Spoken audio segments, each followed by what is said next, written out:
Good morning, Junks listeners. We are the Junkies coming to you live on 106.7 The Fan, Team 980, 910 The Fan. If you're listening in Richmond, you can watch us on the Monumental Sports Network.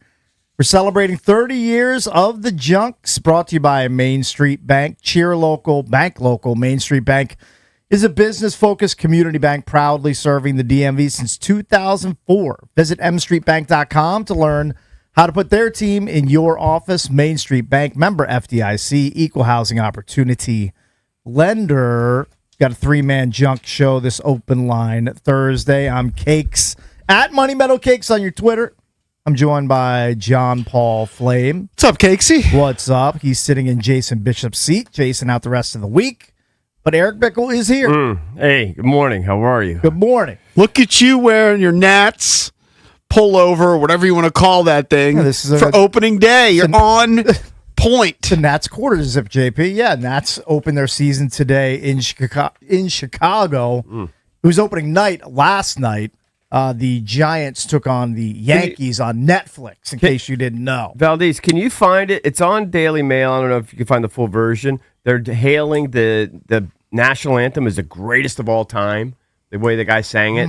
I don't know. I did not catch it. Here's the headline. Baseball fans hail greatest national anthem of all time ahead of the Yankees-Giants game on MLB opening night. Now, it'd be hard to imagine it could be better than, like, Whitney Houston or something like that, but let's see. Yeah. Let's see what the guy's got. And Valdez brought up a good point. Like, I was going to bring up in my World Series ring because I am a World Series champion, much like the Nationals back in 2019. I forgot. Somebody tweeted me, too, said, wear your ring. But I'm going to play golf later today. I don't want to have that just, like, floating around in my golf bag. Yeah. Definitely something you could lose. Yeah. I don't want to lose it. Oh, say, can you see by the dawn's Pretty good. early light what so proudly we hailed at the twilight's last gleaming, whose broad stripes and bright stars through the perilous. Are we going to listen to the whole thing? I mean, you don't have to if you don't want. I thought it was tremendous. I mean, it's good, really good. It is fine. It's a good. hard song to sing, man. He's not pussyfooting around. He's just, he's kind of going for it. He's going through it. Yeah, good for him. And he's going at a pretty good pace. Who was it? The He's artist? Retired U.S. guy. Okay. Retired serviceman. Nice. His name is Generald Wilson. I know that the Yankees won 7-0. Max Fried, really good pitcher. I think he had 19 wins last year. Got the win. Aaron Judge, 4 strikeouts. Yeah, well, nobody cares. You hit a home run today or something. He'll hit 50 dingers. 55 home runs at the end of the year. And yeah. I mean, last year he was the batting champion. Yeah. Well, it is what it is. Strikeouts are just no big deal. I woke up this morning and my brain's not working. What do they call that when you strike out 4 times? Isn't there a name for it? There's a name Golden for it? sombrero. There it is. The golden sombrero? Yeah, I've heard that. That's a real thing? I wouldn't pull that. It would take me a year to get that. You've never heard of that? No. Yeah. Baseball Cakes has never heard of the golden sombrero. This is news to me. Yeah. What's not news to me is we have a big name on the show today, Paul Tabone, president of baseball ops for your Washington Nationals. He's going to join us today at 9 a.m. Yeah, for some reason I couldn't remember golden sombrero. Yeah. Now, your Spanish-speaking skills, you know what the sombrero means, right? I know what a sombrero is. It's a big, giant, floppy hat. Yeah. This I just learned. What is 5 strikeouts in a game? I mean, if you think I knew what 4 was and I'm going to know what 5 is, and I didn't know what 4 was, there's no chance I know what. It's the blank sombrero. So you've got golden. Platinum sombrero? Platinum sombrero. I'm learning all these new baseball terms. But golden sombrero I've heard, and I just, for some reason, I just couldn't get the brain working this morning to remember it. Well, hopefully a bunch of the Nats aren't donning the golden sombreros later when they're taking on the Cubs in the season opener. I got to try not to stay up too late tonight. The number one game that I want to watch tonight of the Sweet 16 entries, 4 games tonight, is Arkansas against Arizona. Tip time for that game? 9:45. Ooh, that's a late one. 9:45 tip. That's 9:45 is your early game. 7:10. Texas Purdue. Yeah. Texas the 11 seed. Purdue 2. Got Iowa, Nebraska at 7:30. So you'll have those two games.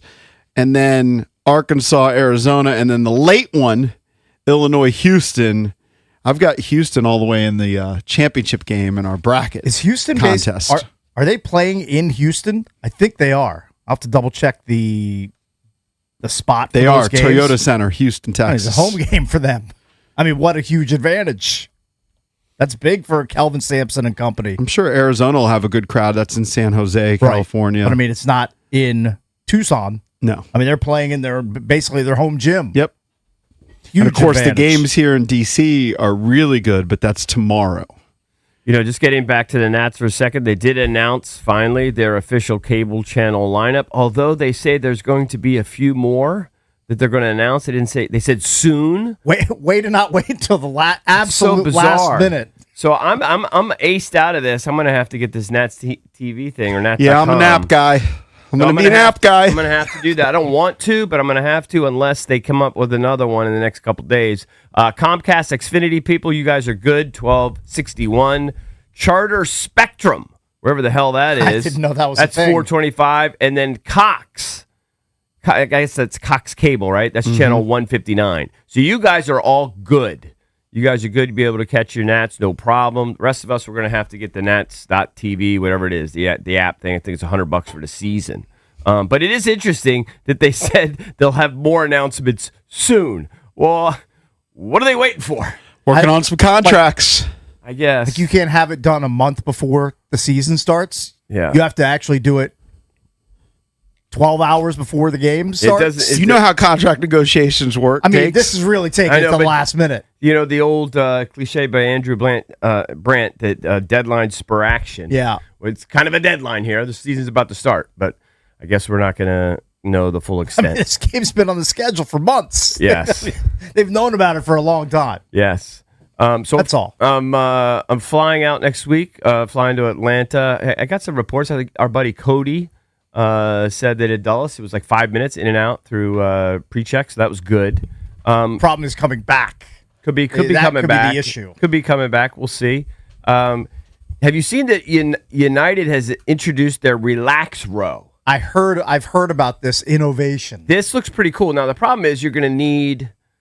I don't know. I guess you could buy all three seats, but essentially what it is all three seats in a row. They splay out, and then they bring you a mattress and a pillow, and it covers, and you can literally lay across the three. You know, sometimes if you get lucky and there's nobody in your row, but you have those seat rests that get in the way. Yeah, you got the armrest. Yeah, You kind of the armrest. You kind of squirm in there and figure out a way. But this is like way better. I thought I was the luckiest guy on the planet when we traveled to Costa Rica, and I had an entire row to myself.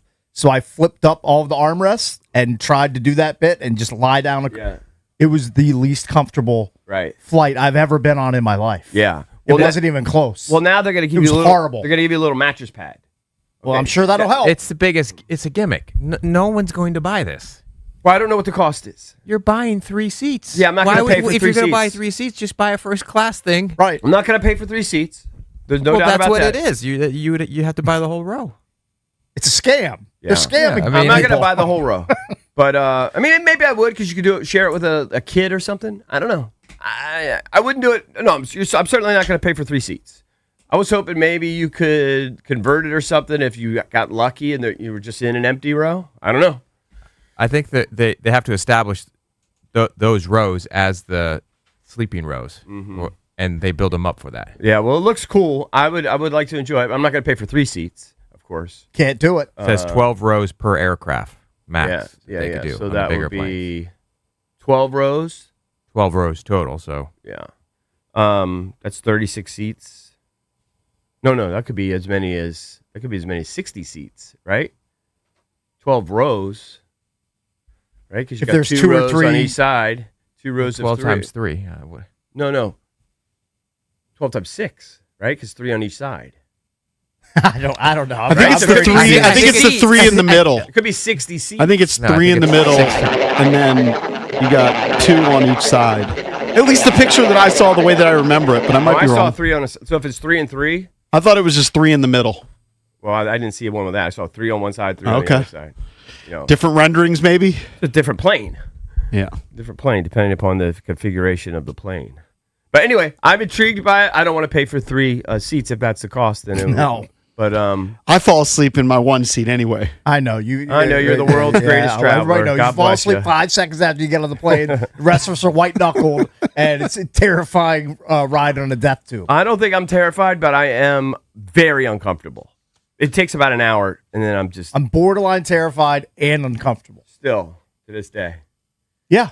Yeah. That's why I drink the largest beer I can drink before I go on the plane, and then I have to pee 10 minutes after takeoff. And it's Right. no fun for anybody. Which I hate. All right, coming up later on the show, Paul Tabone, president of baseball ops for the Nationals. He's going to join us coming up at 9 o'clock on Nationals opening day, which you can listen to, of course, right here on 106.7 The Fan. And Brandon Duhame from the Capitals, he'll join us at 9:45. When we come back, we'll talk about the Wizards' devastating win last night in Utah and more next on The Fan.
Welcome back to an Open Line Thursday, brought to you by Window Nation. Searching for new windows and doors, search windownation.com. Their windows are measured to fit the first time and installed by experts to last.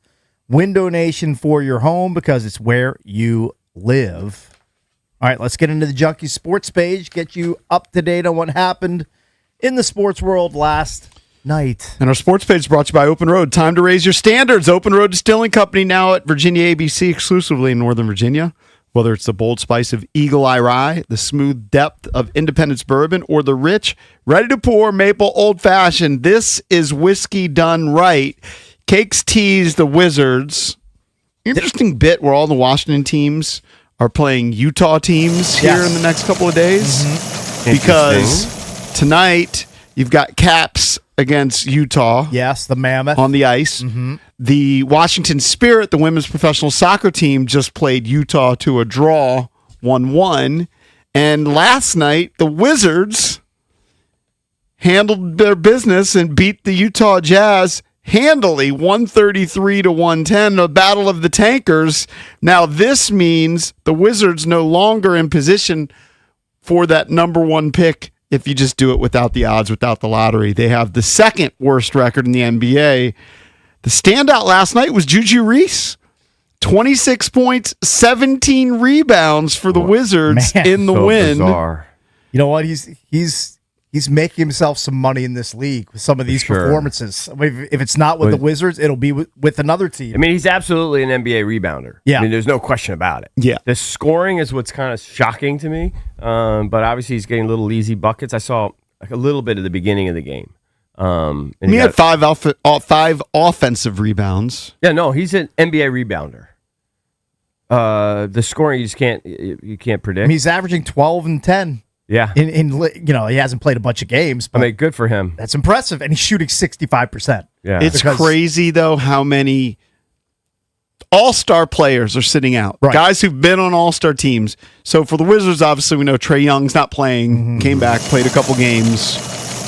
And now he's out again. Although Anthony Davis is yet to play. Although Will Dawkins claims they still want to see them both at the end of the year. They still want to play them a couple games. They could do that. I am shocked like by. Last 3 or 4 games, they might trot them both out and see what they have with the younger players. It would thrill me greatly. But in an era where everybody just kind of shuts guys down because they don't want to risk an injury at the end of the season or a meaningless game, they don't seem to really buy into that.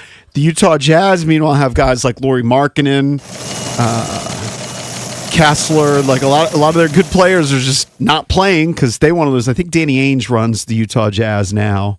So they've been in tank mode, but they're not tanking as good as the Wizards. Yeah, they're not really committed. Though they lost last night. They have 21 wins. They're not as committed as the Wiz and Brooklyn and teams like the Pacers. Speaking of the Pacers coming off a win, got pounded by the Lakers last night. Luka Doncic, 43 points.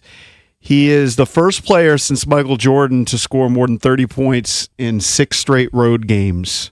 So he has been on an absolute heater. The 43 doesn't even seem like that big of a deal for him because he's put up a 60 spot. He put up 40 in a big game against the Rockets. He's just been on a tear. I'm surprised. LeBron came 1 rebound, 1 assist shy of a tripped up. I'm surprised he didn't go out there and pass to himself, pass it off the backboard. Whatever it takes. It's an impressive performance, though, for LeBron. I know it's against the Pacers, but 23, 9, and 9 for LeBron. So Lakers right now, 3rd best record in the Western Conference. The Oklahoma City Thunder lost to the Celtics last night, so the Spurs trail them by just 2 for the 1 seed in the Western Conference. Western Conference playoffs going to be interesting because Lakers have been surging. OKC has beaten OKC has fallen to the Spurs 3 out of 4 times. So the Spurs think they have their number. Right now, they're 2 seed, trying to gain on them in the 1 seed. And the Nuggets are a really good team. I don't know who's going to win Rookie of the Year. I think it's probably Con Knipple. Cooper Flagg put up 26 last night, but listen to the numbers on the Denver side of it. Denver beat the Mavericks 142-135. First of all, Jamal Murray scored 53 points. Yep. 9 for 14 from 3-point land. The Joker, he does this all the time, but it's still amazing. 23 points, 21 rebounds, 19 assists. How many times has that happened where a guy said 20-20-20?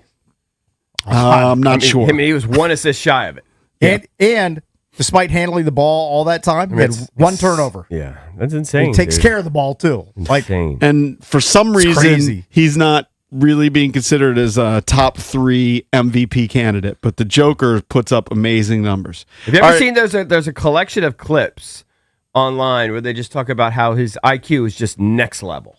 Like all of these little subtle little things that he does with like inbounds passes, just the way he, the way he rolls the ball on the court, protects it, just different things to take time off the shot clock, next level passes that he does, the way he uses his defender, like his IQ's off the charts. Oh yeah, and he also tries to get 3 free throws sometimes on end of quarter shots, like the full court shots they take. When a defender's there, he'll try and or when he knows that he's about to get fouled, he tries to sell it. I don't think he's ever gotten it, but he tries to sell it.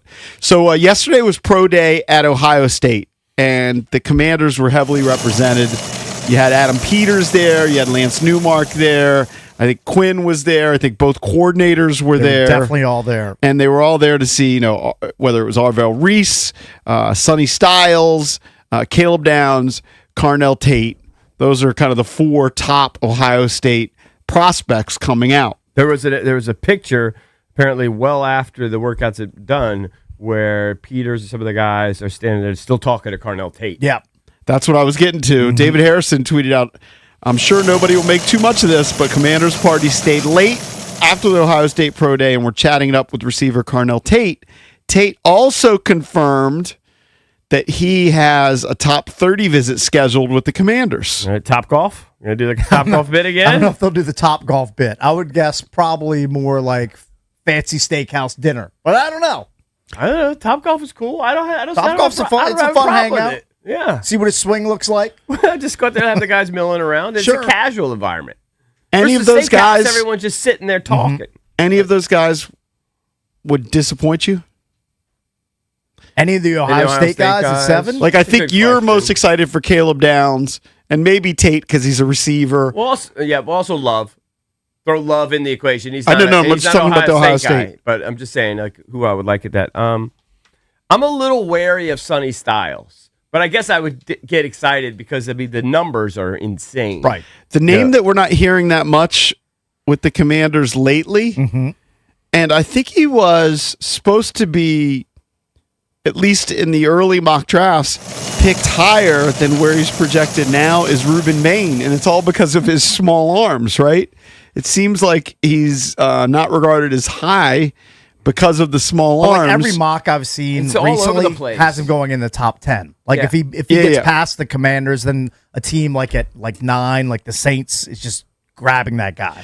He apparently has lost some weight, like 5 pounds, but he's claiming he's at his ideal weight now at 265. Yeah. But what he said is he's like Mike Tyson.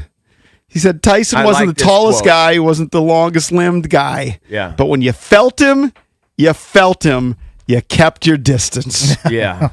That is true. I saw some of that interview, and he comes off pretty likable. Yeah. He said, I'm at a new weight, a new body type, a new style, and I'm just the same player. No matter what I'm doing, I can do anything in the game of football. I am just getting back to Ohio State. I didn't know that they are starting to swirl rumors around Caleb Downs and it potentially having a degenerative knee issue. That's scary. He says that's all, he passed all the medicals. There's no issues. But, it's hard to determine, is that real? Is that people just trying to get him to slide down the draft? That would scare me. I'd obviously want to look at the images or look at the medicals. Look at the medicals, see what the real truth on that is. But I think if, barring injury, Downs really does intrigue The me. old Skins regime would have sent that fossil Dr. James Andrews with his miner helmet on to go look at his knee, see what's doing. Some other NFL news. Joe Flacco back in the NFL. He's now going to be with the Bengals as Joe Burrow's backup. All You know right. what? This sounds weird to say. despite his advanced age, he's a pretty good backup in the NFL. And he's not happy about just being a backup. He signs a 1-year deal worth $6 million with incentives. When he said, "Believe me, I wish I was a guy somewhere." And I think teams are dumb for not having me be that guy.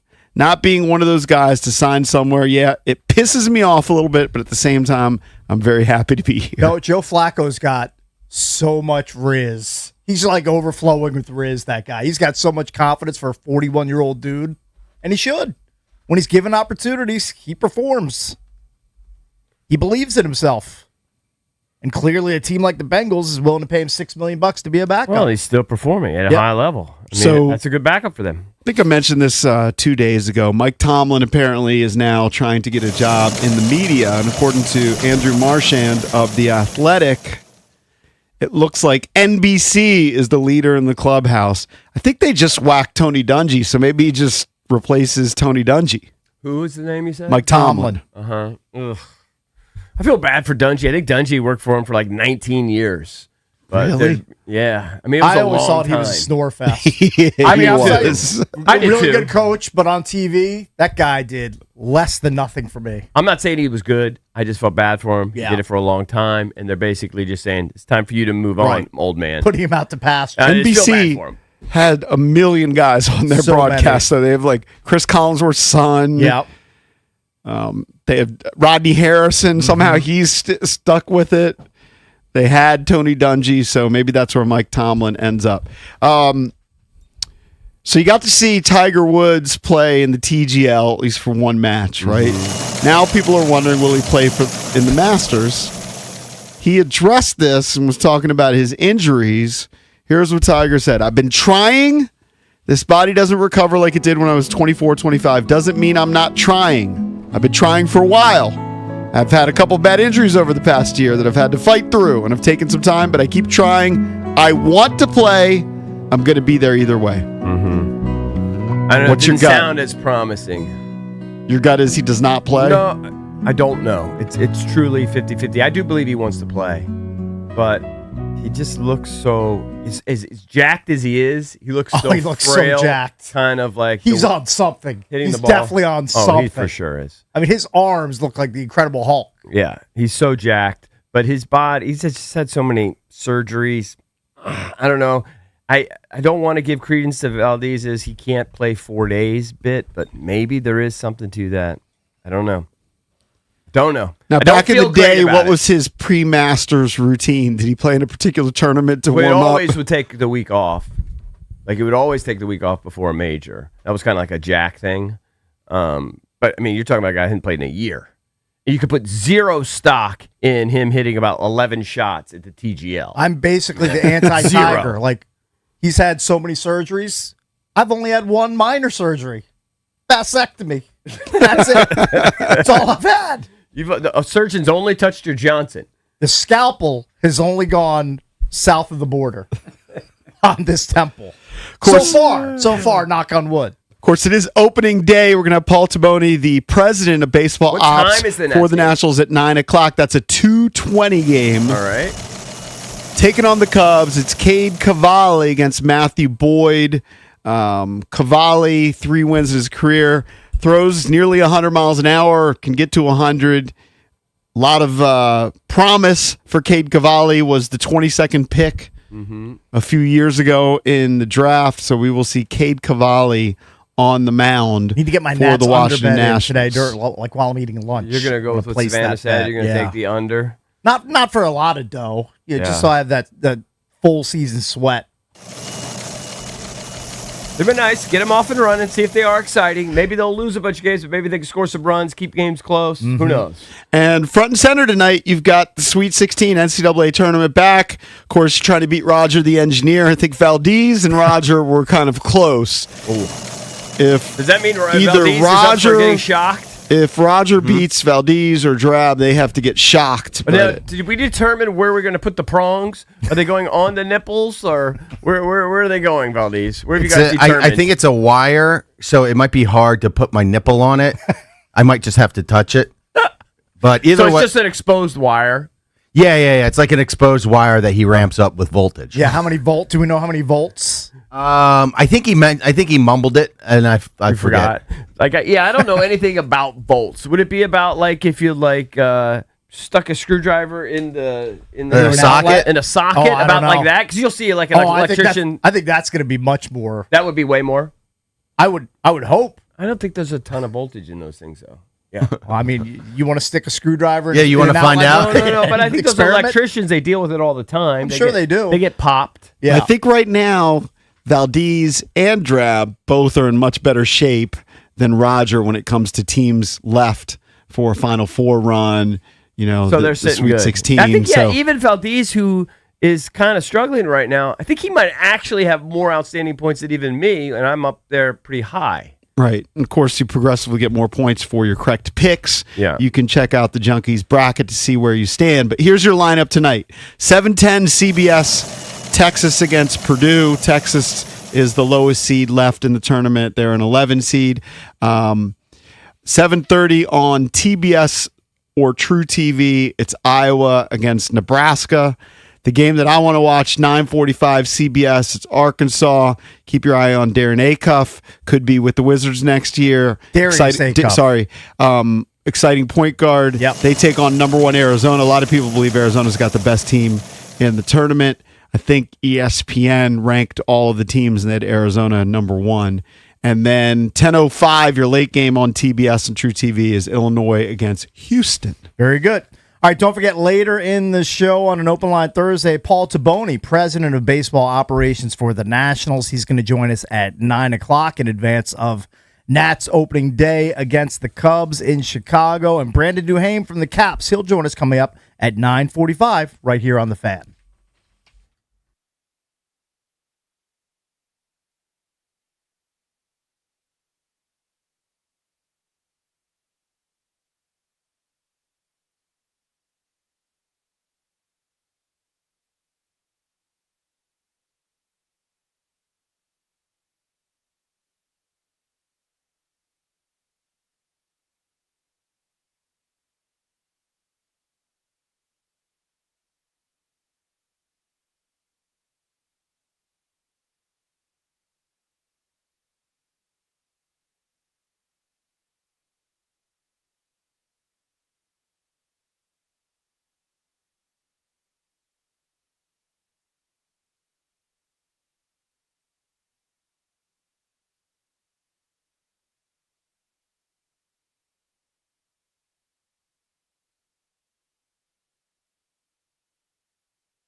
we're going to issue a public service announcement for our listeners who may be looking to book massages in Montgomery County. The Look Before You Book program has gone into effect. All right, what is that? Explain that, Cakes. It's trying to combat illegal massage businesses, which apparently are kind of out of control in Montgomery County. Since Really? 2024, Montgomery County has issued 40 civil citations to 25 different spas, and 13 spa owners were charged with felony offenses for aiding and abetting illegal massage operations. Are these always like the mom and pop shops, or are the big chains ever involved in these? Not sure about that, but here It's always the mom and pops. It's Yeah. usually the mom and pops, and here are the red flags in the article to look out for when booking a massage. This is All what right. you want to stay away from. All right. Number one, unusually low rates, like $50 to $60 an hour. Well, that's considered cheap. I guess that's considered like Okay. below market standard. It's, All right. it's too cheap. All right. So that's red flag number one. All right. Red flag number two, uncommon operating hours. Like evening hours. Yeah, like late Yeah. into the evening, maybe early morning to avoid detection. Well, sometimes your back hurts late at night. I guess, I mean, I guess that's true. Or it's the only time you can book it because you get home from work at 6 or 7 o'clock. I was with some guys at one point, and they were their backs all started hurting late at night. Oh, they did. They Yeah, just had really bad back pain at like 8 Yeah. or 9 p.m. And honestly, it was me and a couple of other guys who just stayed there. But all Yeah. of a sudden, there was back pain that broke out about 8 other guys. Yeah, there and they rolled out. About, was a rash of back pain. It just kept going around. It was spreading. It's like the flu. it was like the flu. It spread instantly. And that was like around midnight or so. But they found a spot yeah. to take care All right, of so the what- issue. If it's cheap, it's It's bad seedy. news, I guess, because I mean- man, you got to leave room for tip. I guess I don't know, right? You charge a guy Wow. $100. I mean, if the room for a tip. if you're getting the super good Right. massage, you know what I'm talking about. Like you definitely have The to tip. happy massage. Yeah, I mean, you definitely have to you Yeah. have to go above and beyond with the Well, I tip. think- I'm not speaking from personal experience. I'm yeah. just saying to get that service provided to you, you definitely have to tip, like a really good tip. Didn't we take calls on this once? It is Yeah. Open Line Thursday, It by the is, way, yes. where what I remember is a guy called in, and it blew my mind that he said that the places that had that, they would have a Yeah. shower set up before. Okay. It would change, you would shower, and then they knew the deal. Here's where I would be I would just be the most terrified. if they let you shower. I think so. That was my recollection. but aren't I these just found it a weird bit that people were showering before a massage. aren't these guys terrified of going to these places and Getting then busted. just having the cops come in right in the middle? I would be so scared. Aren't you worried about that at all? Of course. Yeah. It probably Is adds, that part adds of to the the danger? thrill. Is that what it is? It's Yeah. just like you're Maybe. living on the edge. Like, Yeah. but wouldn't they have to just completely nail the timing? What do you mean? I mean, you're getting a massage for the most of it. yeah. So you're playing right? the odds. What you're saying is You're- play the No, but odds. they're gonna okay. But they're gonna know Yeah, that this might is only a- last a minute or two. This is a place of ill repute where that I know, happens I know. all the time. I know, I understand that, but what happens if you're just there getting a massage? You're getting a normal massage. and then the feds kick open the front door, and Yeah. you're just some innocent guy. Yeah, you got bones. How many times was that I the guess if excuse? you're not- I didn't know it was well, a shady place. I mean, if it's a business, you can't go there.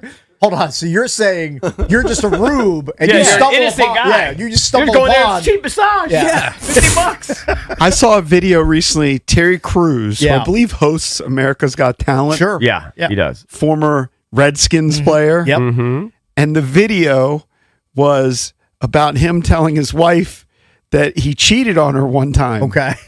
And he said he never really cheated, but his wife would always, I guess he was on the road all the time, would like pepper him. And one time he broke down, he said that he had at a massage parlor. Oh, really? Really? He talked about that where? Like in an interview? It was like on a Facebook video that I saw.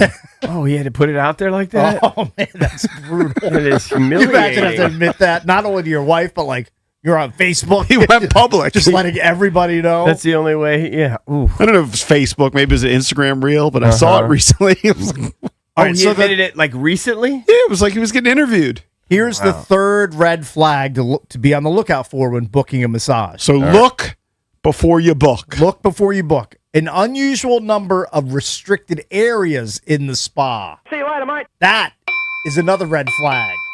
So, like, if there's certain spots you can't go into, The naughty spot. Wouldn't that be at a regular massage parlor too? Like Massage Envy, right? It's not like some open air. No, they're saying an unusual. Like if there's too many, like Okay. if like All right. at every turn you're like, oh, you can't go in this room. But I you think can't go Valdez there. is right. I mean, I told you before, my wife and I were members Yeah. of Massage Envy for a year. And Did you yeah, use they just that? have because So how you often pay would you- for it to go like once a month. That's all it is once a month. You couldn't. you it's can not pay like a for car more. Wash, you could go every day. Yeah, but then you have to still pay for the massages. You just get maybe a discount. It's like Mr. Wash. I don't remember the deal. But yeah, there's just a bunch of doors. So it's like going to a doctor's office. You're behind door number 6, behind door number 3. I wonder how often legit massage people that really take their job seriously and they're legit, they get like, but they work at like chains where they get like losers. Yeah. Soliciting them. Yeah. begging Oh, I'm sure it happens a lot. a lot, right? But Well, they'll report you. They will Yeah. report Yeah, you. yeah. This doesn't happen at the chains. Right. People who are into this, they know where to go. Right. They're They know usually the like spots. located above a payday loan place or something. Yeah, the strip plaza. Yeah. They're Oh, yeah, perfect. strip mall. Strip malls is the spot. I'm telling you, there's a place right next to a Subway that I go to all the time. You raised eyebrows. Yeah, because they're advertising very cheap massages. By the way, Well, that's one of the red flags. the strip plaza is the exclusive domain, like you mentioned, Drab, on the second floor. On the second floor of every strip plaza is like a really shady like driving school from some like, Yeah. like this unregulated. do you think like a regular Joe will walk into these strip plaza massage places and they're blown away that this person just wants a massage? probably. They might Like be, they think that person's coming in, they want the full treatment. yeah. Well, I guess it depends on the percentage, right? What a percentage of their customers are wanting that. My guess is if you go into those places, they know They they know assume- the deal. Yeah, I guess if you're a regular person and you want a massage, and you're not trying to get anything crazy, you're gonna go to a chain. You're gonna go to You would think. Yeah, but if one's $50 cheaper, and it's shady, I don't think everybody going to these things are perverts. to the shady ones. Yeah. I mean, Yeah, they just still The have shady this- ones, it's probably kind of like video movie liquidators. I keep going back to this, where you had all the regular movies in Yeah, the but front. nobody went to those. And then behind the curtains. Yeah. Okay, and so But these nobody was in the regular section. Okay, but they Nobody probably was renting have trading places. They probably have one masseuse that's legit, and then one that is the shady. And then people learn, hey, I'm going to go to door number 2 because that's the special door. I don't know. I mean, that has to get sniffed out so quickly. Let's go to the phones. 1-800-636-1067. It is open line Thursday. No idea how the game works, Cakes. Thank God. Thankfully, we're ignorant on that. Let's go to Mo in Largo. Mo, what's up, buddy? Good morning, gentlemen. Hello. Thank you for taking my call. Hey, pal. Mm-hmm. So, first off, let me say there used to be one right in your old stomping grounds in Lanham. Right about over that? off Lanham 7 Road. In another lifetime, definitely went to one, if you get what I'm saying. But the massage part of it is actually pretty decent. Me personally, like I've gone to the big chains, and some of those places they beat you up, man. They really beat you up. And I was a little bit of a softie, you know what I'm saying? You didn't like that. You know, I had You some get soft OGs touch. that I played. Yes, I had some OGs that I played golf with from the area, and they put me onto the spot. And I went in there, and it was a interesting experience. How did they know the deal? Yeah. How do you know that the transaction is Okay, going to so- occur? They kind of ask you like straight up and towards the end of it. In my experience, the first time I went in there, I actually went through with it, and then from that point forward, I didn't because it really wasn't worth it. What I was looking for wasn't what they were providing, so I just went in there for massages. The body wash was cool. I mean, I kind of enjoyed it. It felt good. You know what I'm saying? Having a an attractive woman wash you down from Look head at to Mo, just toe. putting it out washcloth. there. Yeah. So I mean, there was dad's another listening lifetime. to I was this. in London. Isn't your dad a big listener? Did you forget that? What'd you say? I can hear you. Doesn't your dad listen to the show? Yeah, I mean, look, man, I'm a grown man. I'm married. I mean, we've been places that we're not necessarily proud of, and the fact that we can make it out of there and kind of laugh about it after the fact. I mean, that's kind of what guys do. All You know right, what I'm saying? okay, I mean, all right. So your Mo, dad's what- okay with it. Mo, what would you do if you ran into like your golf buddy coming out of the place while you're going in? They were going like that's got to together. be so awkward. So awkward. I mean, honestly, it would be a laugh. Like, it wouldn't be awkward. I'd be like, oh, really, bro? Okay, I'll hit you up later. We'll talk about it. You know what I'm saying? Like if I saw So, I saw Drab coming out of the place that I was going into, Yeah. I'd be mortified. I'd be mortified. yeah. I'd call out sick for 4 weeks. But be at honest, least you though, know he's it's- clean because he had the body wash. There are legitimate people that really just go there for the massages and the experience of, spending time with an attractive Asian woman. Can I ask you a But, question? I don't think. Can I Yes, ask you a sir. question? Mo, did you ever go there like with your foursome? Like, you guys all just finished and you guys all just went. Yeah, like you should get a group rate. Group rate. That's something. It's I'm solo I'm an pursuit. only child, bro. I'm an only child. I'm moving silent. Solo dolo. Okay, all right, gotcha. He moves in silence. Yeah. Well, not necessarily So silent you- anymore. I'm on the radio talking about it, but So hold on, Mo. But it wasn't something that was discussed like when you walk in and then they tell you the rates and everything. They didn't. It's not discussed at that point. no. It's not like it's on the wall. You know what I'm saying? Right. Like, a price list or something. No, it's kind of something that's kind of discussed between I knew you a and your guy, and service provider. he said what you did is, now this is 30 years ago. This is like when we were in college. He said you put $20 on the dresser. If you put $20 on the dresser, they knew what was How's up. the body wash go down, by the way? Okay, so you walk in there. You walk into a room. They greet you and everything, and then they close the door. You take off your clothes. You put on a robe, and then they take you into a shower setting, and they sit you down, and they literally, well, actually, you stand up for the beginning, and they wash you down, literally, like put soap on the washcloth, and they really bathe you from head to toe, like they do in And like you're other butt countries. naked. Naked. I'm not gonna lie. I'd get sized if someone was doing that to me. I'd have to apologize. Yeah, I mean, how would you not? Well, you're 100% full-blown sized while they're doing that, right? We were motivated. Yeah, you were motivated. That's a great way to put Man, it. that's That's a great way to bizarre. How many times does a massage not happen because it finishes there? Oh, put it. Well, that's a great question. I didn't hear you. What'd you say? You just got the shower. How many times? yeah. Oh, never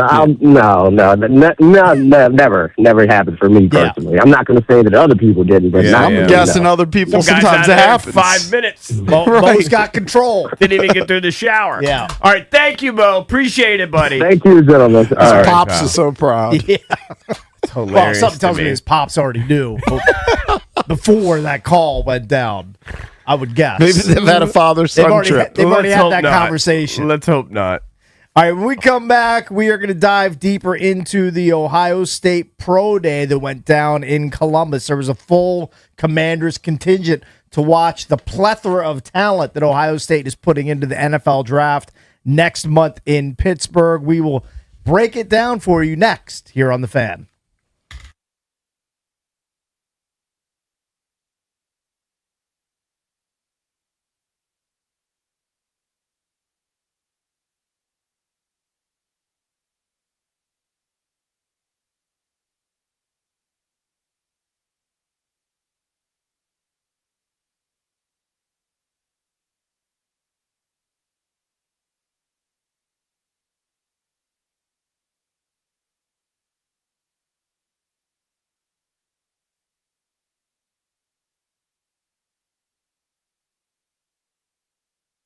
Every great team has a coach, somebody who studies the game, analyzes the competition, and makes all the right calls at the right times. But when it comes to your financial future, who's coaching you?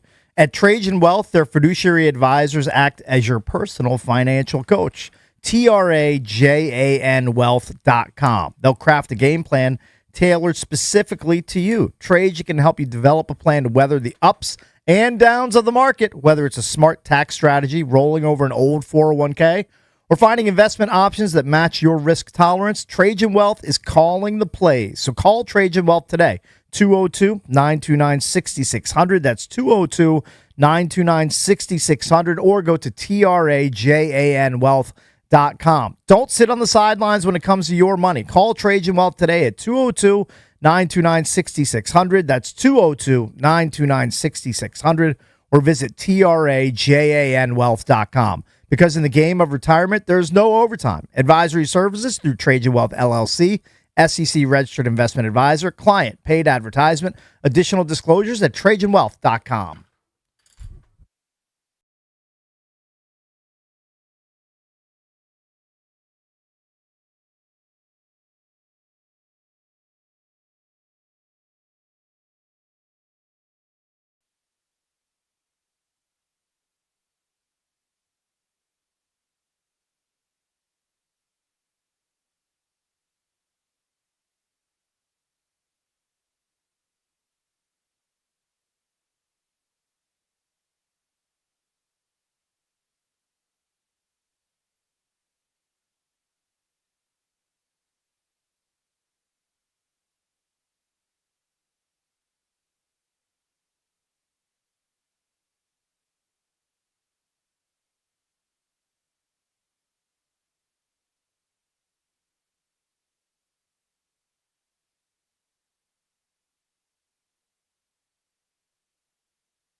The Wizards snapped a 16-game losing streak with a 133-110 win over the Jazz last night. Juju Reese had a career night with 26 points, 17 rebounds. Will Riley, also part of that double-double club, 19 points, 10 rebounds for him. For the fifth straight season, the New York Yankees were winners on opening day, opening night in this case.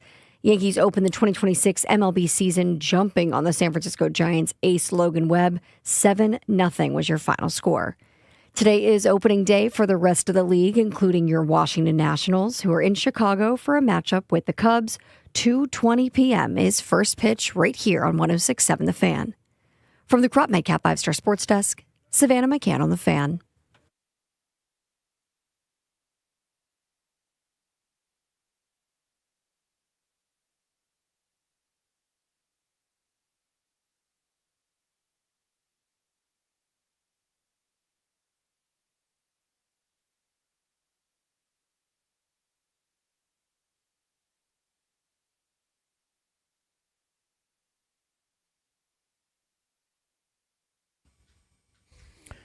We're celebrating 30 years of the Junks, brought to you by Main Street Bank. Cheer local, bank local. Main Street Bank is a business-focused community bank proudly serving the DMV since 2004.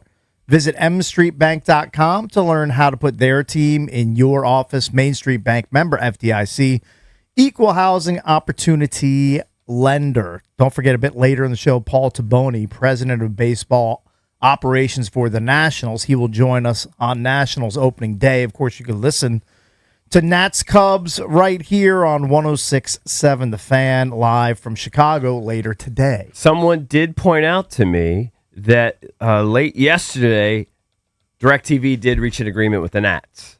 So Okay. if All you're right. a DirecTV guy or DirecTV streamer like I am, we're in. I think it's going to be $6.40. So if you're a DirecTV person, you're good. If you're a Cox person, you're good. If you're an Xfinity person, you're good. And if you're like Spectrum. Right. And if you're none of those, you're probably going to have to get Nats.tv or whatever it is. You have to get the app. Yeah, it's $100. Yeah. $100 for the season. I mean, think about all the things we pay for, all the monthly things we pay for. So many. It's actually not that big a deal. So many scripts you pay for. It's annoying, but it's not that. I have a buddy who is betting against the Nationals in opening day. Okay. Okay. And he's betting to win $100 so that he can watch The rest of the Nats. Yeah, season? the rest of the season. So he wants a free it's roll. It's all on that? Or Yeah, it's it's going to all be on 200 that. or it's going to be 100 for him? What? Will he buy it for 100 anyway, like a week No, later? no. This is going to This is it. It's this is one going to shot. determine if he's going to get the Nats or not. Is opening day. So wow, that's putting a lot on opening day. That's a lot of pressure. And he's doing Kind of fun. It's kind of a fun sweat. Yeah. So if the Nats lose, he lose. wins. If He Nats wins. lose, he's wins. not going to watch the Nats for the rest of the No. year. If the Cubs lose. Oh, no. If the I thought you Cubs, said he was betting against the Nats. Yeah, what's his side? he's betting against the Nats. So he's taking the Cubs. Yeah, Okay. so if the Cubs lose, That means the Nats win. That means he's out. He He's needs, out. He needs a curly L for the to Yes. be able to watch curly W's later Yes. in the season. Yeah. Is what he needs. Interesting Interesting way to take it. All right, so yesterday was a big day for all the draft nerds and NFL fans because it was pro day in Columbus, Ohio, for Ohio State University.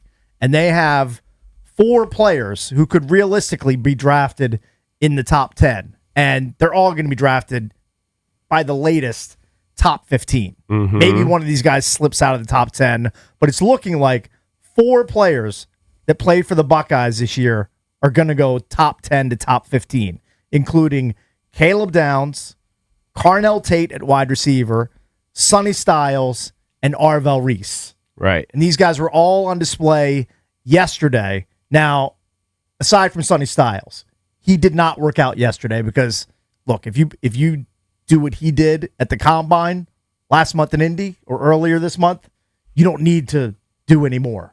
Like, you're only going to hurt your stock by going out and working out, and maybe some of those numbers dip.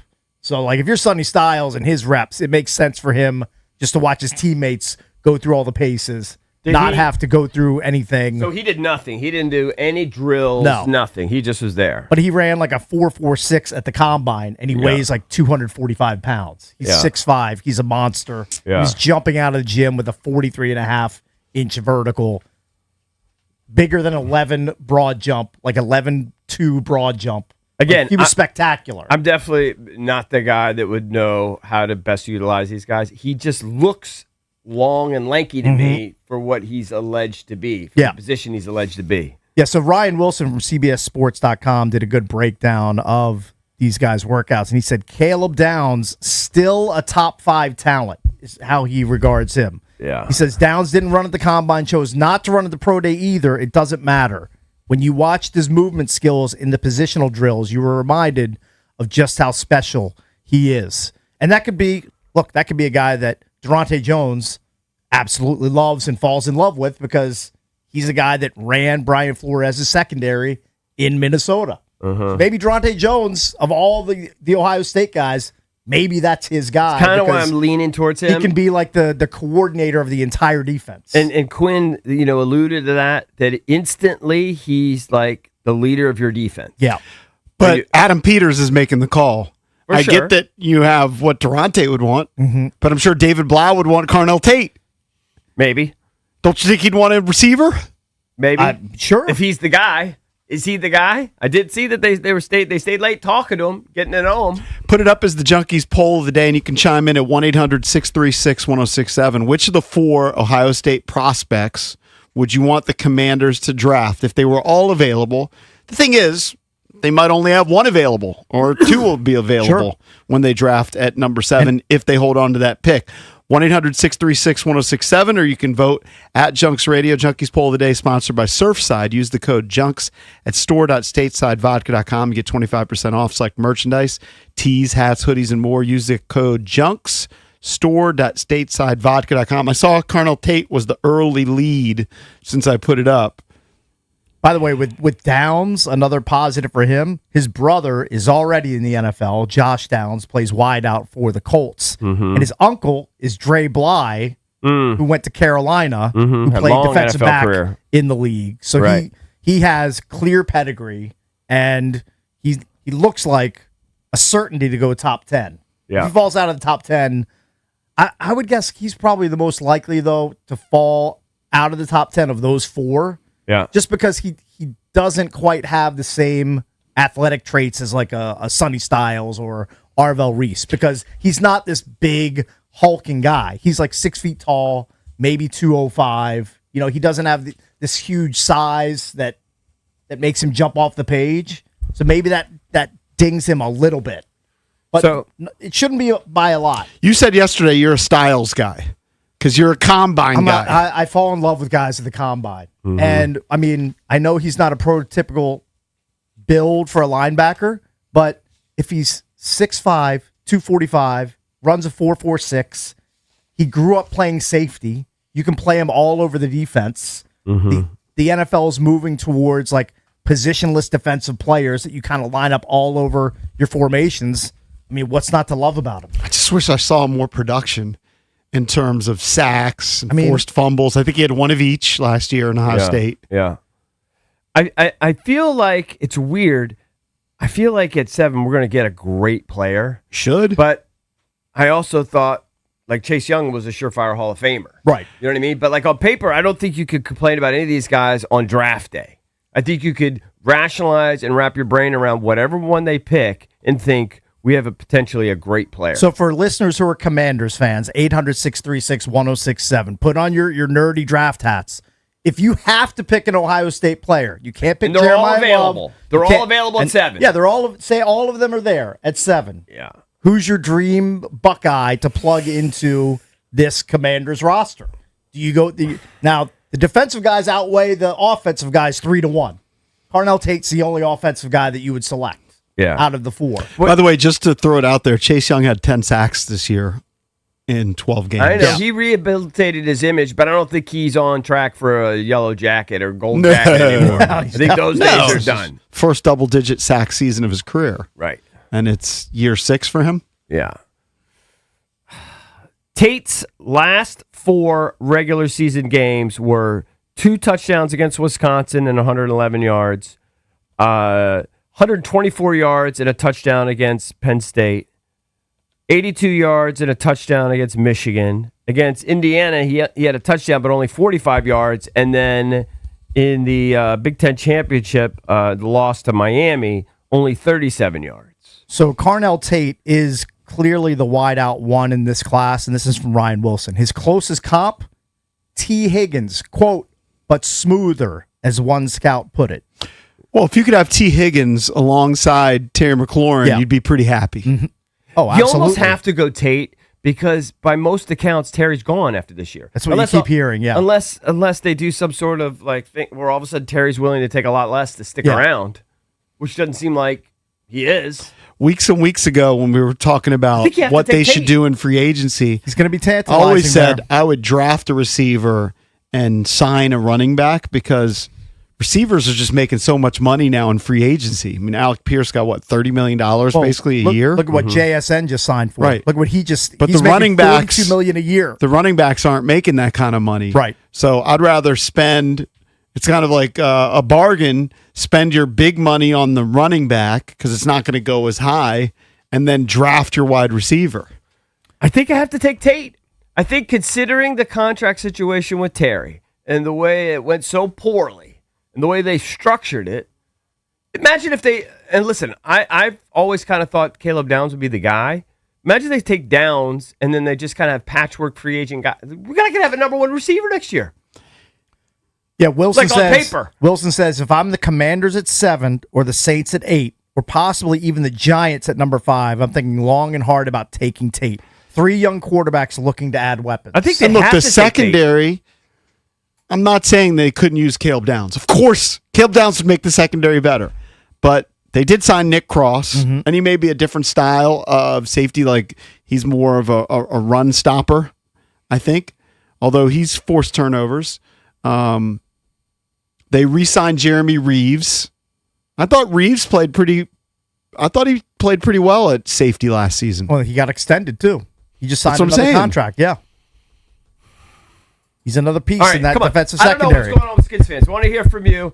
We'll just each go around the room. If they're all available, I have to take Tate, and it's just looking at my roster and knowing I don't have any receivers. I mean, Despite the I have to defense take him. having so many holes all I don't over think it. he's necessarily going to be the best player of that bunch, but looking at my roster, I think I have to take Tate. I voted in the Junkies poll of the day at Junks Radio, and I voted for Carnell Tate. Yeah, Tate. And I think I've changed my mind because I think I had been a Caleb Downs guy. Yeah, I've been a Caleb Downs But guy.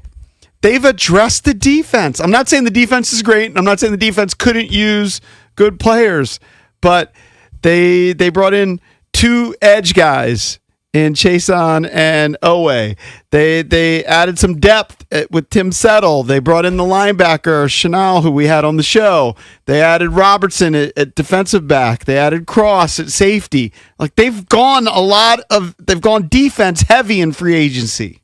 This is partially why, well, I'm going to pick Tate because I love offensive players, and Terry may depart. Ryan Wilson's kind of selling me. He says Tate may not be a wide receiver 1, but Smith and Jigba wasn't considered a number 1 coming out of Ohio State either. And he's developed into probably the best wideout in the league. Mm-hmm.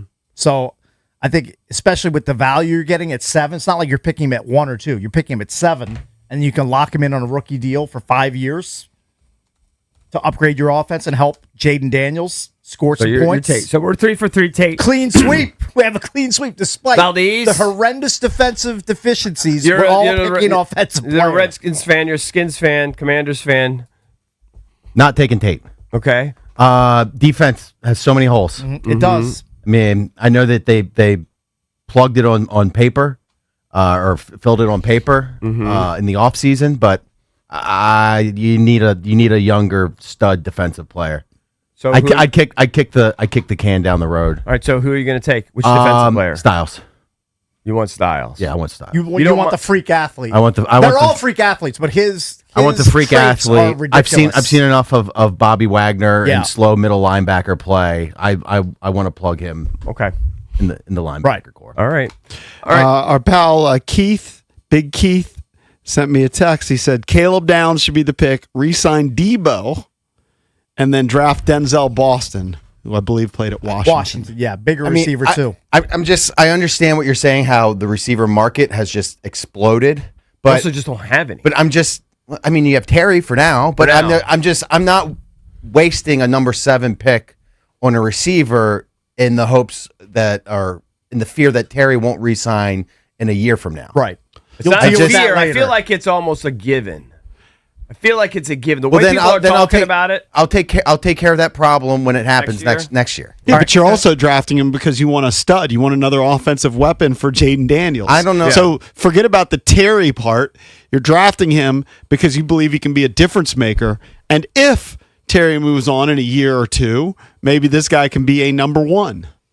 Yeah, he instantly becomes your number 2 wideout, and then he gravitates to number 1 if and when Terry leaves in a season or 2. It makes a lot of sense, and it's a spot where you're not going to have to be paying the guy $30 million. You're going to be paying him on a rookie wage scale, which is great because you still have your quarterback on a rookie deal as well. I might be off with the timing, but I look at it like the Eagles.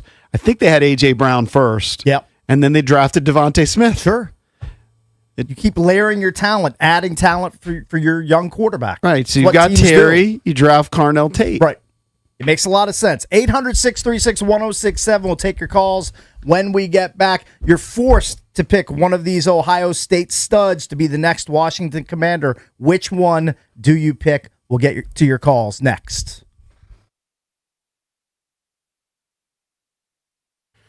All right, guys, EB here. Right now, new FanDuel customers can get up to $300 back in bonus bets every day for 10 days.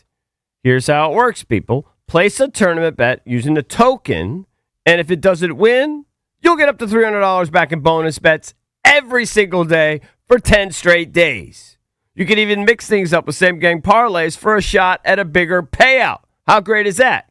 All you have to do is visit FanDuel.com/local to sign up today. That's FanDuel.com/local. FanDuel Sportsbook is the official sportsbook of 106.7 The Fan. You must be 18 and over, present in D.C. Bonus bets are non-withdrawable and expire 7 days after receipt. Tokens are received in increments of one per day. Restrictions apply. See terms at sportsbook.fanduel.com. Gambling problem? Call, text 1-800-GAMBLER.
The latest Tankathon.com NFL mock has 4 Ohio State players going in the top 11. It has Arvell Reese going 2 to the Jets. It has Sonny Styles going 5 to the Giants. It has Caleb Downs going 9th to the Chiefs. Has Carnell Tate going 11 to the Miami Dolphins. If you're a Commanders fan and you're able to draft one of these Ohio State players, and it has to be an Ohio State player, which one do you select? The Junkies have had a clean sweep for Carnell Tate to upgrade the offense, despite all of the defensive deficiencies on this roster at the end of last season. Now, some of those holes have been plugged via free agency, but there's still a lot of work left to do, and you have 3 premium Ohio State defenders available in this upcoming draft. Yeah. I mean, the good news is they've done such a good job via free agency that they can kind of afford to go where they want. Right.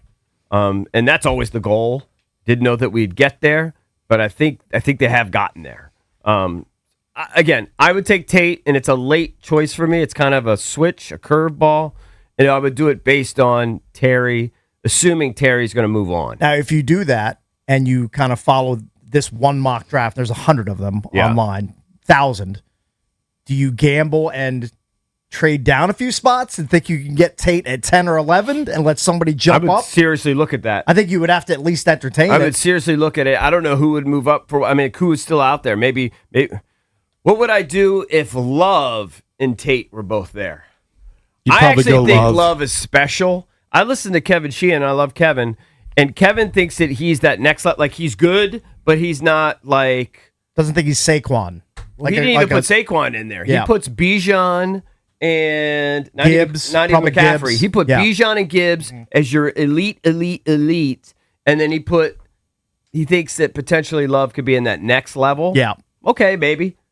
I feel like he could be one of the best, but he's probably more right than I am. All right, let's go to John in Alexandria. John, what's up? Go with the Junkies. Who do you want and why, John? What's up, Junks? I'm going defense, and I'm going Sonny Styles, and for a couple reasons. If you look at the last 2 Super Bowl winners, the Eagles and the Seahawks, they won with dominant defenses. Defense is back, baby. I know Cake doesn't like that, but defense is back. So if you build that defense, and we need a middle linebacker. We don't have anyone to call the plays. Who's leading that, that front 7 there, right? If you look at, the Seahawks, Sam Darnold, good, not great, great defense. Jalen Hurts, good, not great, great defense, right? Defense is winning again. So I think it's important we stack that defense, get a leader there, and then that takes the pressure off Jaden. And I think in the NFC specifically, if you look at the Rams, great defense, right? I think we got to go defense. I mean, I wouldn't Thanks for the poo-poo call. Seattle's offense. They were a top 10 offense in the league, and I believe the Eagles were the year before. Good point. Defenses were excellent, but they also had very good offenses. We're not going to go from the worst defense in professional football in the galaxy to like a top 10 defense in 1 year. I would find that hard to believe. That's like, I find that almost impossible. I think if they jumped up to 16 to 20 in that range, that's a good leap for year one. 800-636-1067. If you got all the Ohio State guys there, it's just like a miracle. You got all the Ohio State guys there. They had the pro day yesterday. Which one do you take? Let's go to Ronald in Largo. Ronald, what's up? Hey, how you doing today? This is my first time. I'm surprised. Thanks, man. What's up? I will give a slight nod to Caleb Downs. Okay. For a couple of reasons. One, the new DC is a secondaries coach. Yes. So you're getting a chess piece that goes into his wheelhouse that he can move all over the place. Also, if you're able to give pause to the quarterbacks and the quality of the quarterbacks that we have to face this year, I'm talking about Stafford, Burrow, the Darnold, the list goes on. If you can give them a pause for another half a second or so, that gives your front 7 time to get to the quarterback. Because Caleb Downs is a chess piece. You can move anywhere. in the secondary. You can bring them up in the box and so forth. So you have a lot of flexibility. And again, you're able to buy your front seven time if you can shut down a number of those great receivers that we have to face this year. All right, thanks, Ronald. Appreciate the call. 800-636-1067 is the number. I think the positive for not only the Commanders, but any team that's looking for positional versatility amongst defenders, all three of the Ohio State guys can kind of play all over your lineup. Like Arvell Reese, people aren't sure whether he's going to be a linebacker or like an edge rusher. Styles has played safety before landing at middle linebacker. Downs can kind of move all over as well. So, like, you're not just drafting these guys and plugging them in one spot. And we know Durante Jones likes versatility from his players. I don't think you miss on any of those three guys if they go defense. They can kind of move all over the formation, which is great. I heard one analyst, his critique of Arvell Reese was he wasn't good against the run, that he's just a go after the quarterback guy. Right. Which, hey, you may want to draft another just go after the quarterback guy. Right. Like if he's a guy that that guy could be wrong, by the way. It just was one scout or analyst. I can't remember if it was Louis Riddick. I can't remember who it was. Right. Like if Arvell Reese comes into the league and has a dozen sacks as a rookie, nobody's going to care that he's not that great against the run. Like if he's impacting the game on that level. And I like versatility. The only thing I'd say is that they've had guys before that have been tweeners. Yeah. That you kind of can't figure it out. You know, for some reason thinking of Laron Landry, who became like this huge buff monster, but it just didn't work out. I don't know if I would just go versatility. Like you might say, Carnell Tate's not necessarily versatile. He's just a stud wide receiver. Right. You know what I mean? All right, let's go to Austin. Austin, what's up? Hey, fellas, how we doing this morning? Good morning. So I've been listening in. I think it would be foolish to go with Tate, especially with all the defensive holes here. I mean, I understand, like, with McLaurin maybe leaving, I think that's something you can fix next year. I really love Caleb Downs. You watch his tape at Georgia. He's a freshman All-American at Georgia playing in the playoffs. Goes to Ohio State where he's a two-time All-American. A lot of positional versatility. He's a ball hawk. We need to force more turnovers. I think he really solidifies the back end, and he's kind of a piece that the new defensive coordinator can use. So that's where I would go. Styles would be another great choice, but I really love Downs in this defense. Yeah, I just can't get over Quinn just saying he's instantly the leader on your defense. He's instantly the smartest guy on your defense. Like that really resonates with me. He's a two-time unanimous All-American. Yeah, I mean that really. Of the defensive guys, he's definitely the one I'm most intrigued by. Yeah. I'm scared of Sonny Styles being a combine freak. Scared of him too. Like on paper, it looks great, but again, I'm probably dumb. It's probably simplistic. Why has the guy got one sack? And by the way, Downs started at Bama, not at Georgia. Okay. A lot of times, like they'll have guys that'll be like, "Oh, he's ran the fastest time ever for a linebacker." Well, he's the lightest linebacker to ever run it. You know what I mean? A lot of times, I don't know. Who, Sonny Styles? I'm just saying, no, not Sonny Styles, but I'm saying in general. Right. They make a big deal about guys, but they're like undersized for that position. That's why they run so fast or whatever, or vice versa. I don't know how undersized he is. He's 6'5", 245. Not him, but he's long and lanky. He's got a different build. Right. Let's go to Mark in Largo. Hey, Mark, what's up, buddy? Y'all with the Junks. Hey, what's up, guys? I'm not buying Caleb Downs. I'm sorry. And I'm going to tell you why I say that. I know look, JP, I know what you're saying about him being a two-time All-American, but he doesn't have the size that's very, very impressive at all. And I also think, is he the benefactor of a great front seven with Arvell Reese and Sonny Styles? If you take those two out, how good would Caleb Downs be? I think he's pretty good. That's what you have So to who's your about. guy? Who's your guy of these four? I would go after Styles or Arvell Reese. Does Styles' lack of production scare you a little bit? Well, a little bit, but there goes. Is he a benefactor of a line? I would also, what? Ruben Bain to me is the guy who, in everything he did last year, he performed no matter what it was. I think people need to stop selling him short because if the Cowboys get him, man, that could be a nightmare. But I would trade down. But I would see if I could get Ruben Bain.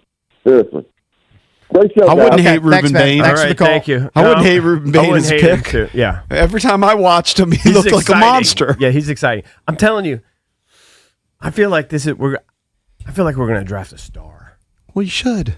I mean, Yeah, they but should it's- draft but it's- a no, top but- 10 pick generally. Have you ever develops had a into pick star. that high where you didn't feel like they were Well- going to draft a star? Yeah. No, but it didn't work out though. Like it didn't work out with Robert. course. Didn't work out with Chase.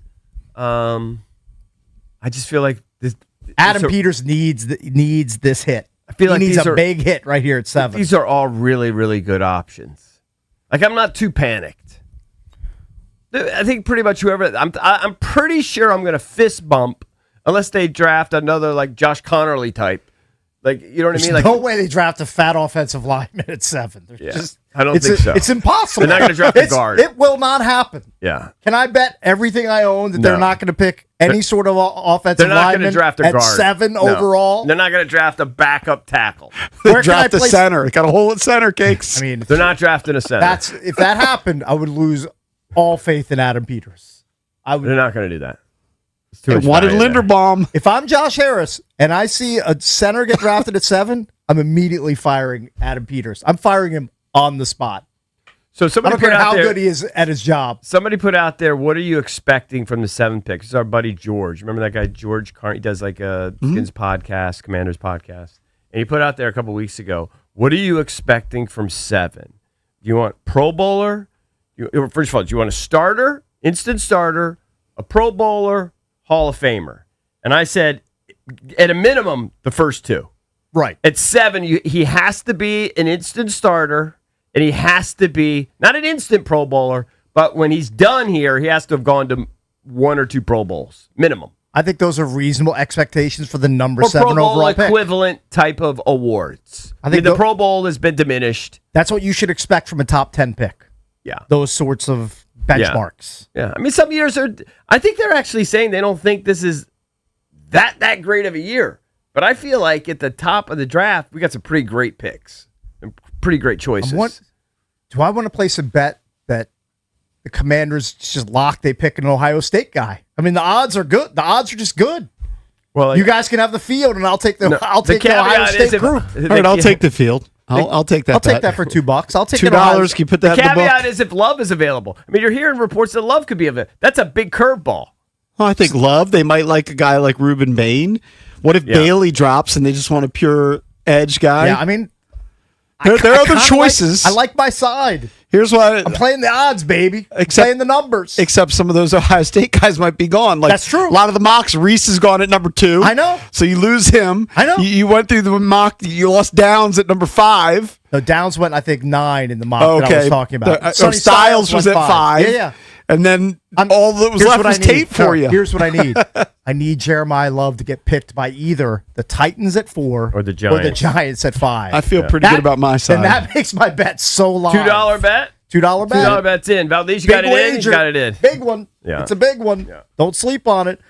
Also, don't sleep on our guest lineup for later in the show. Paul Tabone, president of baseball ops for the Washington Nationals. He will join us on Nats opening day. That's at 9 a.m. And Brandon Duhame, Caps winger, he'll join us at 9:45. Did you know your trade worker's favorite boot brand now makes apparel for the job site? Red Wing now features hoodies, long sleeve shirts, and pocket and graphic t-shirts for both men and women.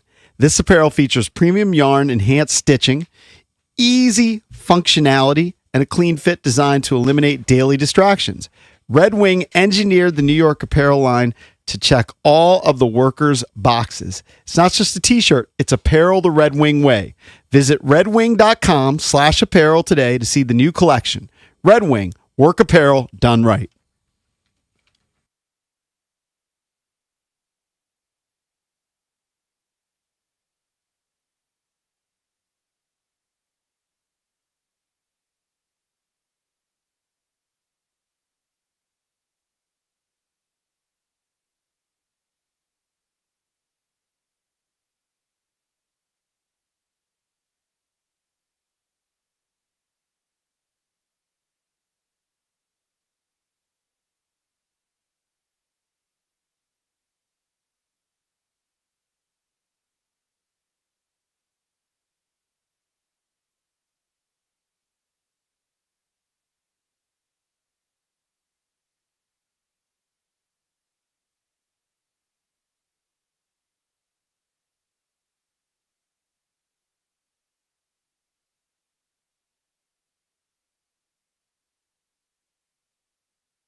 is the number. Feel free to call us throughout the show. That's the way it works. I got to tell you, I've been binging on bad food lately, and I'm not blaming Eddie, the pie guy. Yeah, but he brought in a pecan pie for me, which I had the discipline enough to just have. You do not blame him for do anything. not, Your own do not digestive sully his system. good name. No, the pie was amazing, but I had discipline enough that day to say, all right, I'm going to have my slice here, and I actually gave it to Clary. I gave my pie with the one missing slice to Clary. It's kind of nubs to take a slice out and then hand it to somebody else. But what I just said, do you want it? Yeah. And he was happy to take it. So I bought a pecan pie from Giant the other day. People, why would you buy an inferior product? But okay, sure. I mean, I don't have access to Eddie every day, okay? Understood. All right? Yeah. Have you ever bought a pie? Have I ever bought a pie? Yes. Sure, at some Okay. point. Do you only buy from Eddie? I mean, The answer's no. If I could, I would. Okay, Sure. but you don't. So anyway, I finished it in 2 days. Not one other person took a I slice did of that that with pie. the Eddie's blueberry. 2 days You by ate the myself. entire pie. Yeah. In 2 days. Hold on, you didn't give your wife like a slice of the pie? No, Hey, this Jeannie, wasn't the wanna- most recent iteration. The first pie I got, I ate it in 2 days. I would have done the same Man. thing. My wife is at work. I'd have done the same thing. I had a bite when I get, bite here, bite when I get home, bite later. Next thing you know, half's gone. Hold on, The same thing. wait a second. So you're telling me you're just taking like forkfuls of the pie, No. or you're taking like real slices? No, like a pretty big slice. Okay. Whatever. Yeah. Pretty big triangle. Yeah. And it's like 4 or 5 of them, and it's gone. He gone. That blueberry pie is absurd. Yeah, his pies are amazing. But I grew up, my dad used to get Giant pies all the time. And I Dad don't would do get a me ton. a cherry pie because he knew I like cherry. Yeah. He did. He would come over, have cherry pie. I had other friends I had a friend whose first job after college was he worked for like a meat company. He was like a meat salesman. Delicious. And All he the would meats. stop by and have lunch with my dad from time to time, simply to probably have the pies. I mean, he wanted to hang out with my dad a little bit too, but he would have the pies. I mean, but I felt so guilty about it, but I couldn't stop myself. Like when you have a slice, like What do you said, feel guilty triangle- about? I don't know. It's just This may sound a little snobby, but a pie in 2 days is a lot of pie.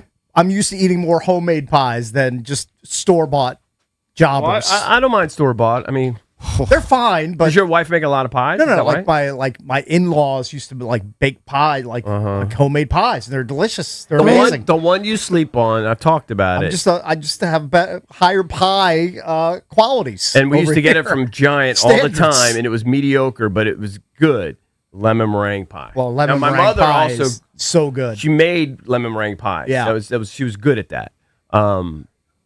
I'm trying to get my wife to make me a lemon meringue pie. But I think just Eddie being here has got pies in my mind and Sure. reminiscing on my childhood where we had pies all the time. I saw yesterday I had to get a birthday cake, and I stopped again at Giant, and they had instead of getting we just wanted to get a small birthday cake because she had the birthday party this past weekend, right? But we're still gonna sing happy birthday at home and all that stuff. So we got a little small birthday cake, but right next to it, and it would have been a purchase for me because it could have just put a candle on it. They had a peanut butter chocolate pie, which is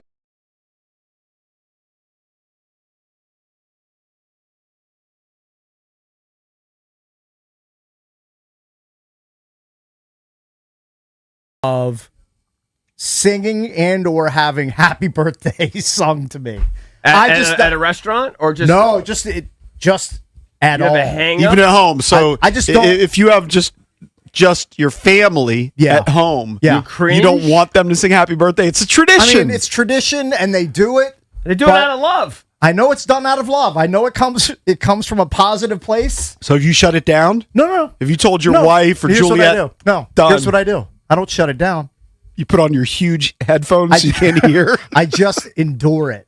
All right, but hold on. endure it. What is it that you don't like about it? That it reminds you that you're getting old? No, I'm fine with that because I've come to grips. You've accepted with death and everything. Yeah, death is it's inevitable. imminent. It happens do to think- everybody. Nobody gets out of this alive. I do I understand. The white people happy birthday is the inferior happy birthday. Why? Well, Well, like African Americans do the happy birthday. It's a better tune. And Yeah, like but the it's- Latin one is a better tune. I talked about this. I think it was last year. I went to. I think it was celebrating Ivy's birthday, the big balls. Mm-hmm. So I got like an email or a text like, hey, come to the conference room. It's Ivy's birthday. Pop in for a little bit, have cake, whatever. So like, okay, sure. He's saying happy birthday 3 different ways. The normal way, the way you just did it, and then there was a third rendition. And I wanted to strangle myself with piano. But you know what? The one which you say is the normal way. Yeah, the normal which way. I call the white people way. Yeah. It's the most boring But hold rendition. on. That's why fine. is it like abrasive to you? What is it about it? I just find it cringeworthy. Why? Because most often, I will say this, most often people don't sing the tune very well. It's not sung well, but it's just whatever. And also, if I'm leading it, I've got some pace to it. Like we're getting through it quick.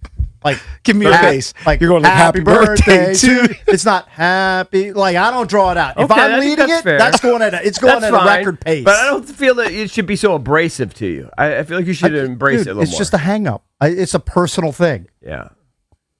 Happy birthday, cringeworthy. Especially if you're the person that it's getting, that you're the center of attention. Is it because you don't want to be the center of attention? Kind of, yeah. Yeah. Like it's kind of embarrassing. But I grip my teeth and I get through it. I will say my family, like when I like it. When I've gone don't back like it. and watched the video. Yeah. And this is just my family. I don't know if it's when we sing it for Kelsey or Dylan or Isabella, Jess, whatever. We're so bad. Out of tune. We're just not good singers. I mean, most people are bad at it. There's no Kelly Clarksons in the group. Everybody sucks Most at it. people are bad Everybody's at it. bad. We went to dinner at the club the other day. This is somewhat related to the desserts and the pies or whatever. And my daughter brought her girlfriend, and my other daughter was in town. So we had 3 girls. My wife, what is that? 5 people. We had 5 of us. Okay, and they had a price thing. Remember, it was like a special week, and the chef had like you could get whatever an entree for a certain price. Okay. Whatever. So a couple of them got that. I got what I always get, and then my youngest, she always gets a certain beef thing that she gets. I forget, Terrace Major. That's what she likes. They come back out, and we rarely get dessert. It's just not a thing. But my youngest, we were about to go to Philly for a volleyball tournament. She said, "Hey, can I get the cookie ice cream or whatever?" I said, sure. I was barely paying attention. I was kind of waiting for the bill. They come back out. This has never happened to me before. Everyone had desserts because of their Price Fix meals. Oh, they all had desserts built in. No one asked me if I wanted a dessert. Yeah. No one reminded me that, hey, we all have desserts. You have nothing. It's the most left out I've ever felt at a dinner table in my life.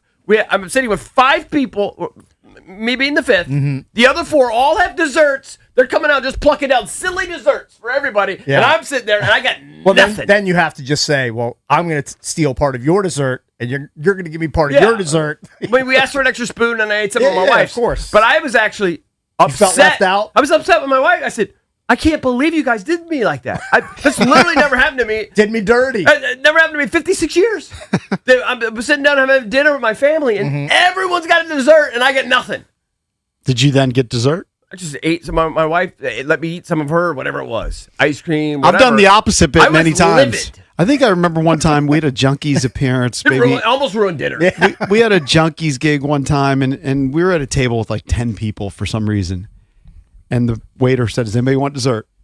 9 people knows. I was like, I'm getting a dessert. JP's extending the meal. Just well, no, I think everybody can leave. If I'm gonna have a nice meal, I'm gonna have to have that dessert. No, you're forcing everybody to stay to watch you eat your peanut butter pie. They've got peanut butter pie. It will be ordered. I mean, 100%. You can't order dessert if everybody else declines and you're one of 10. You're gonna order dessert and extend the dinner by 20 minutes. Sure. Maybe I'm just cheap. I have a sweet tooth. In fact, I would say my sweet tooth rivals all of yours times 100. Okay. So would your dentist. Yeah. But I don't. Most of the times I don't order dessert. I just maybe go home and get something. I think I've said this before. It's a psychological thing. Like when we were like teenagers, remember they put the Bob's Big Boy in Bowie, And That's my mom had a rule. Watershed Day. It Watershed was. event. It was like the second restaurant in Bowie Yeah. at the time. There was like the Red Lion, Rips. I guess maybe the third would be Bob's Big Boy. So they put in this Bob's Big Boy, and my Is mom's that even rule still was a thing? Does that exist in the South or something? I don't even know. Like, is that even still a Good thing? I luck wonder. finding. I haven't Yeah. seen one in forever. But my mom's deal was she was like, she would cook Monday through Thursday, but she said on Friday, because she worked full time, she was like, I don't cook on Fridays. So we would go out to eat on Fridays, and Bob's Big Boy is the place. Hot fudge sundae every time, or hot fudge cake every time. You're so groomed. You've I'm been groomed. programmed. You're I'm programmed. programmed, groomed. And you know, your family would come to my house to have pie or cake or cookies. Yeah, we didn't We buy were the it. dessert family. Yeah, I get it from you. Yeah. Go over there and break dessert with your dad. Sure.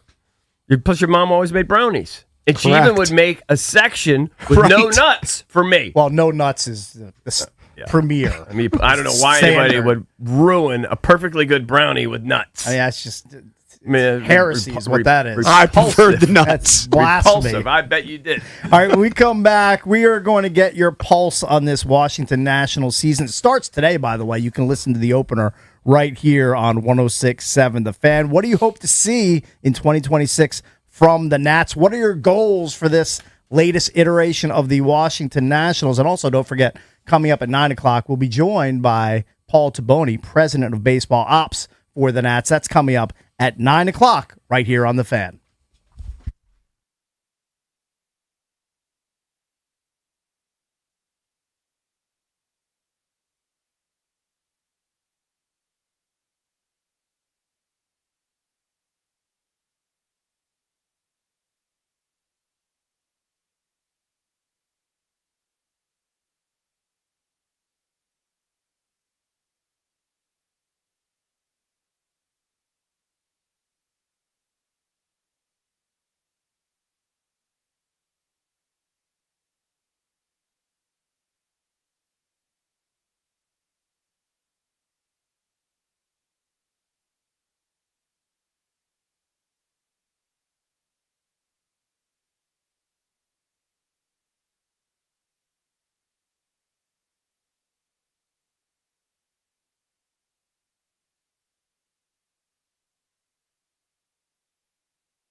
Aaron Judge went hitless on opening day for the first time and struck out 4 times. That's the first time that's happened since September 2024.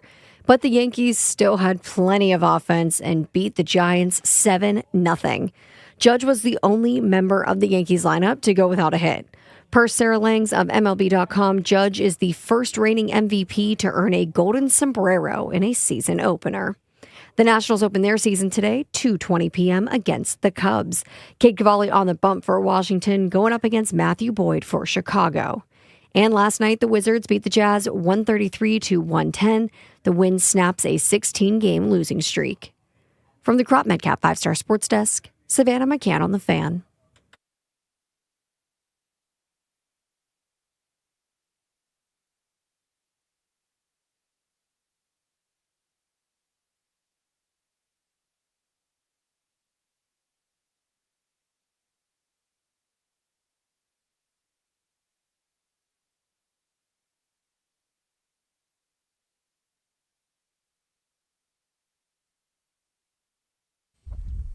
We're celebrating 30 years of the Junks, brought to you by Main Street Bank. Cheer local, bank local. Main Street Bank is a business-focused community bank proudly serving the DMV since 2004. Visit mstreetbank.com to learn how to put their team in your office. Main Street Bank, member FDIC, equal housing opportunity lender. This song definitely gets you in the mood for baseball. It is Nationals opening day. Just to let you know, you can join BMitch and Finlay at Spanky Shenanigans in Leesburg starting at 10 a.m. Your Nats coverage begins at 1:50, along with a watch party with Grant and Danny. They'll be watching the game from Spanky Shenanigans, and then they're broadcasting live as soon as the game is over. I'm going to be right next door because I'm going to Michelle Radley's Chevrolet today, which is right by Spanky Shenanigans. I mean, you should just stop in and say hello. I might have a new ride. Good. Take your new ride over to Spanky Shenanigans and hang out with the fellas and watch the Nats. It's always a fun day. I saw that I looked at Spanky Shenanigans, it's their website. Their specialty, I guess, is blackened shrimp. It sounds delicious. That sounds good. So you should have some of that while you're hanging out with BMitch and Finlay and Grant and Danny today watching the Nats. So it is opening day for the Nats. I did see there was a photo that was circulating on Twitter that, I don't know, in 1923 or something, when Yankee Stadium opened, Babe Ruth had a 3-run bomb on opening day. He's posing with like a little kid before the game. Okay. They said that 74,000 were in attendance for that. Did he have a hot dog hanging out of his mouth when he was taking this picture? I don't know. I know that that Mar and Drabby and Valdez and those guys they're doing their hot dog shtick there. Yeah, a lot of glizzy talk. Speaking of hot dog shtick, I did see Danny yesterday. They posted a video where I guess Danny is a hot dog innovator. It's pretty innovative. Had 2 dogs in 1 bun. I've never done the 2 dogs. Double meat. Double dog, 1 bun. Double the dog? Double the dog. He doubled down on his dogs. That's just because BMitch brought in these pencil-thin hot dogs. Oh, exactly. Was it embarrassing? It was kind of embarrassing. They brought weak hot dogs? Yeah. I mean, they were tasty, but you had to put almost 2 in there to make it a regular size. So they weren't standard size. I don't think Danny was Frankfurters. He wasn't some innovator. You gotta hear what Drab's doing back here. Okay, I need to hear it. We're dreaming about the hot dogs we're gonna have today. Okay, yeah. And so everybody has a dog on opening day. That's the bit, even if you're not at the ballpark. Yeah, I'm going to make hot dogs and watch the O's today. Okay. But Drab's over here talking about, dude, you're never gonna believe this. I mean, I got the perfect dog for you. I mean, this is gonna be so tasty. All right. He's talking like this is a Michelin star recipe that he has in his back pocket. Okay. And he's going, first, what you need to do is you got to get some caramelized onions. And I go, okay, that sounds good. Caramelized onions. Then he goes, then you need some raw diced jalapeno. I go, okay, I can deal. I can deal with some heat. This is sounding decent. Yeah, I'm out on that. Sounding kind of gourmet, kind of bougie, but okay. I'm all for hot dog toppings. Yeah. And then he goes, then you slather the dog and bun and cream cheese. This is where we have to part company. Yeah, Hey, don't knock it till you try it. I will never try it. I'm not a cream cheese guy. These guys aren't ball knowers. I mean, first of all, that's called a Seattle dog. That's why I know what it is. All right. Mars over here going, you don't know anything about the Virginia dog. And he goes, Yeah, the VA dog, man. We do a little different over in Virginia. this guy, he goes, yeah, you put ketchup and mustard on it. It's the VA dog. That's a VA dog. Hey, at least I don't have Radford. It was a joke. Radford. Hey, at least I don't have stolen glizzy valor because there's no such thing as a Spokane dog. Because Spokane. He's claiming Seattle. That's 4 hours from his hometown. Right. So, stolen valor. It's a it's a regional delicacy, Mar. I'd be willing to try it. I've never had one. I'd be willing to try it. I would not be willing We to do try know it. a hot dog mogul. We do. should maybe contact Brett for his expertise. We could do that. We could reach out to Brett. Probably a big day for him. I almost want to have a hot dog contest. Like who can make one? Like who's tastes the best, and like Roger can be our judge or something. Oh, why don't So we you mean just get a best bunch of hot dogs and we just toppings, or- vote on it? I don't really want to make. I don't think I would make the best. Do you think you would make the best? Well, I know You just grill them. I know mine what's- is tasty. What's your go-to method for preparing? No chance you boil hot dogs. No. Yeah, no. that's something. First of all, it's all about the meat. You need an SK Frank. Okay. All right. That's a standard for O's fans. Yeah, you need an SK. Right. All right. Then you need some spicy brown mustard, and you have to mustard the dog perfectly. Okay. Where you do a streak between the dog and the bun on each side. All right. All right. Then you have It's very specific. Then you have diced raw onions over the center of the dog. Okay. Then relish over the center of the dog. All right. Then a big dollop of sauerkraut. Is your on top. dog split down the middle? No. Or it's intact? No, intact. Yeah. Okay. Then topped with sauerkraut. Because a good white trash way of preparing the dog is split it down the middle, pan fry it. Not bad. Yeah. It's not grilling it, but it's not bad. I need grill. Okay. I'm not a hot dog connoisseur. In fact, I don't eat a ton of dogs. I did tell you that legendary story when we worked middays. I was getting 2 chili cheese dogs every day from 7-Eleven, and my cholesterol shot through the roof. 242, if I recall. It was like 250 or something. It was like I think somebody did a Twitter for handle. me. It was pretty big. Yeah, but they were good. I mean, every day. And Tim McWilliams, I'll never forget, our old sales guy, he said, "What are you doing?" I'm like, "What are you talking about? What am I Hey, doing?" B, you're going to kill yourself. What are you doing? Yeah, I go, "These are silly." I was like 30 years old or something, or 35. I was Hey, like, you're going to be in an early coffin. Yeah, I love it. But I will say this. I like a cheese dog. I like a chili cheese dog. And I've said this before, and I don't mean, I think it's an awesome spot to be like a heritage spot. I think Ben's Chili Bowl is the most overrated hot dog spot I've ever been to. First of all, it's a half smoke. It's not a hot dog. Well, it Just looks so like you a know. hot dog to me. It looks like the world's tiniest hot. The ones I've gotten are the world's tiniest hot dogs in the world's cheapest bread. You got a BMitch special? I don't even know. BMitch is catching I like a lot the of slack idea today. that it's a Tiny dog. I like the idea that it's a classic, iconic Yeah. spot, and the owner's there every day, and it's just the spot. I love that idea. But let's be honest. Let's pull back the curtain. It is overrated. I had a Ben's Chili Bowl dog at Nats Park several years ago. I thought all it was delicious. I It's so actually think good. it's fine, but I'm not a connoisseur. But I'm just breaking down, what is it? Yeah. It's the world's cheapest bread. It literally looks like you went to Safeway and you got the signature bread. Yeah. Like the home. Like generic Safeway the bread. generic bread. And then the falling world's apart. skinniest hot dog. Yeah. And then BMitch they dog. slather it. They just put a bunch of, chili and cheese on it. You're, It's fine. You're attacking a DC institution. I'm doing You're it on aware, purpose. right? I'm doing it on purpose. I like that it's a DC institution. I support the business. World famous. It's world famous. I like all that, but I'm just being honest. It's overrated as far as the quality of the food. okay. Can't we just be honest? It's a cheap hot dog and a cheap bread. Half smoke. It's Not a hot dog. Tiny dog. It's tiny. Maybe I'm getting the wrong order. I'm getting all the way, and all the things you're supposed to say. It's kind of disappointing that BMitch brought in such tiny dogs because I think of him as such an alpha person. Yeah. And then to have he doing? tiny dogs is so. Do we know the brand? It's so or beta. do we not want to spotlight the brand? Does it matter? Maybe that's why they're keeping it out of the Hall of Fame.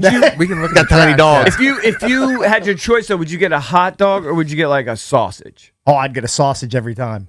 I think Yeah, I would yeah, too. you I gotta think I would get get a a sausage. sausage. I think I would Not get a always sausage. available though. Yeah, right. do But like if you were doing it at your house, and I you were do gonna- like sausage. You would do sausage. I'd rather get like a course, yeah. bratwurst than a like a brat. than a flimsy And hot if you were in a dog. game and you had a choice between a hot dog and a brat, I'm always going to pick the brat. Yeah, 100%. Right? That's pretty standard. With sauerkraut Course, fills you up more. and spicy It's mustard. bigger meat. I want bigger meat. I bet you do. Yeah.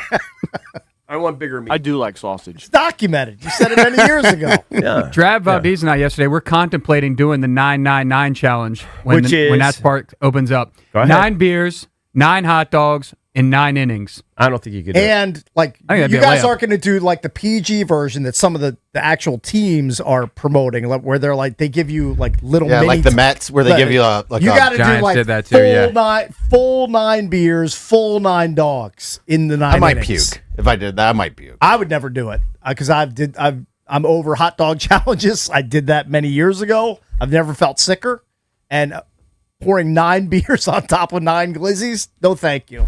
I'm out. I mean, yeah, you'd feel terrible. Yeah, I would I puke. actually would don't think puke you could do it. everywhere. I don't think. I mean, you could do the 9 beers easy. Well, that's what I was saying to Valdez. I wonder if we could work as a team because like he could do 14 hot dogs. I'll do 4 hot dogs and then I'll pummel like 18 beers. No, that's not As a the spirit team. of it. No. You got to do it yourself. It's a manly challenge. Well, I was just throwing down ideas. I know I'm fat, Mike, but 14 dogs is a lot. I don't think 9 beers is as easy as you think in 2 hours and 20 but minutes. he's a young drunkard Yeah, in the he's- middle. He's he's in got- a prime drinking age. Yeah, he's got I stamina. think he could pound 9 beers like it's The nothing. 9 dogs is going to be the tough part. Like 9 waters. Yeah, that's nothing for him. But from what I've seen online, you don't have to do them like in order. Like I could just go out there, eat as many hot dogs as I want, and then I have the rest of the game to drink the beers. Yeah, I don't think you have to be like, I have to have 1 beer and 1 dog per inning. You can do it however you want. You can attack it however you wish. I think yesterday we traumatized our new hire. I actually felt really bad for her. Okay. First, Nadine? Nadine, yeah. She, I don't know You the new haven't met her hire. yet. Yeah, I haven't okay. met her. Yesterday was her first day. Okay. She's in her early 20s. Right. She graduated from Mason. Yeah.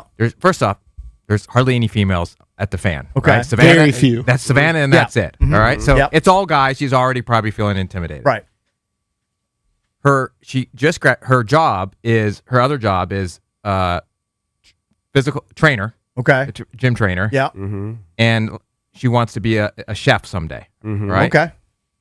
She also just finished Ramadan on Friday. Okay. She comes around the corner into this pit back here, and it's a bunch of big guys eating pork hot dogs in front of her, just being disgusting. She looked like she opened the gates of hell. Right. Right. Well, And she said, how did I wind I was up like, here? it usually isn't like this. Yeah. I apologize. Just So she can't eat savages. it, but she already finished her Ramadan or whatever. She can't. Well, I just don't think she probably doesn't eat pork, and she definitely doesn't eat hot dogs. Right. Probably. right.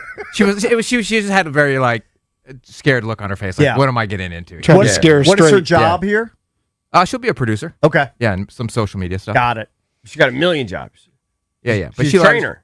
Yeah. But she wants to be in radio. Yeah. I tried to talk her out of it. Yeah. What are you doing? I don't know how she's training to be a chef by working in radio, but Yeah. hey, more power to her. Hey, she's a Renaissance. She's got to make Yeah, money. yeah. Needs a gig. Recent grad from Mason. I think in May. Oh, okay, very cool. Well, congratulations. Welcome, Well, Nadine. welcome to the team. Yeah, welcome to the Welcome team. to the Fan. All right, you don't want to go to Cowboy? Some of these others? Oh, you can go to Cowboy. Yeah, let's Sure, let's it'll go. be insightful. Cowboy, what's up, buddy? You're all with the Junks. Morning, fellas. What's up, Cowboy? Still in Texas? No, I'm back in Virginia. I'm getting ready to head to Florida here in 2 weeks for a couple weeks. Then go down there and train. All But right. Yesterday, I stopped at Sheets and had 5 hot dogs. They have the best hot dogs You had ever. 5? Why would you eat 5 hot dogs in one sitting? Dude, are Oh, you but- obese oh, right but- now?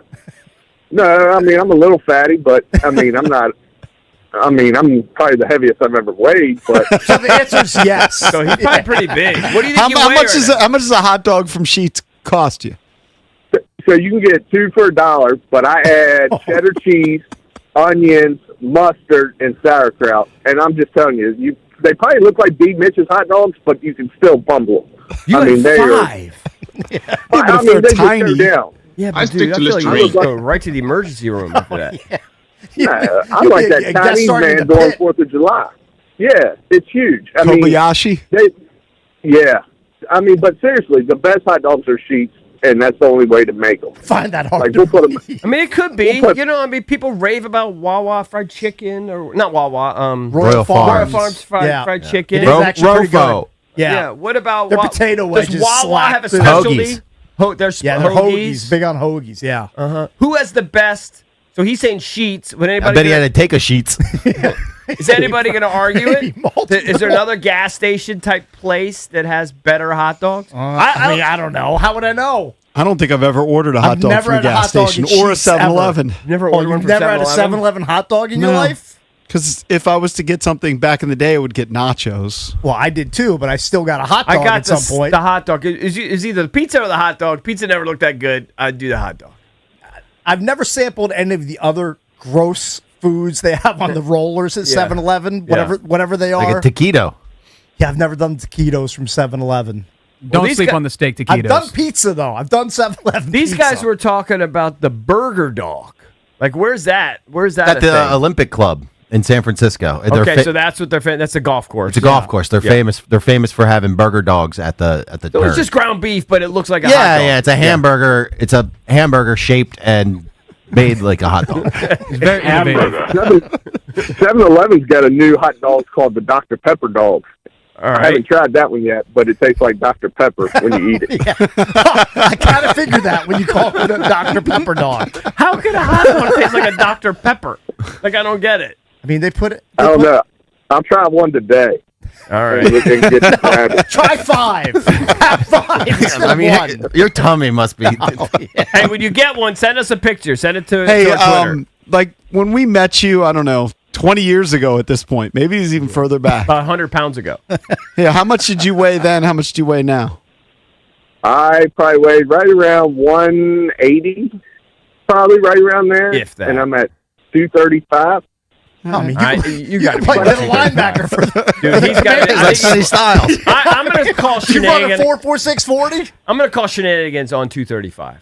I think that's he a was light thin on number? I 180 think it's a too. little low. And I think that's a little low. Yeah, you probably.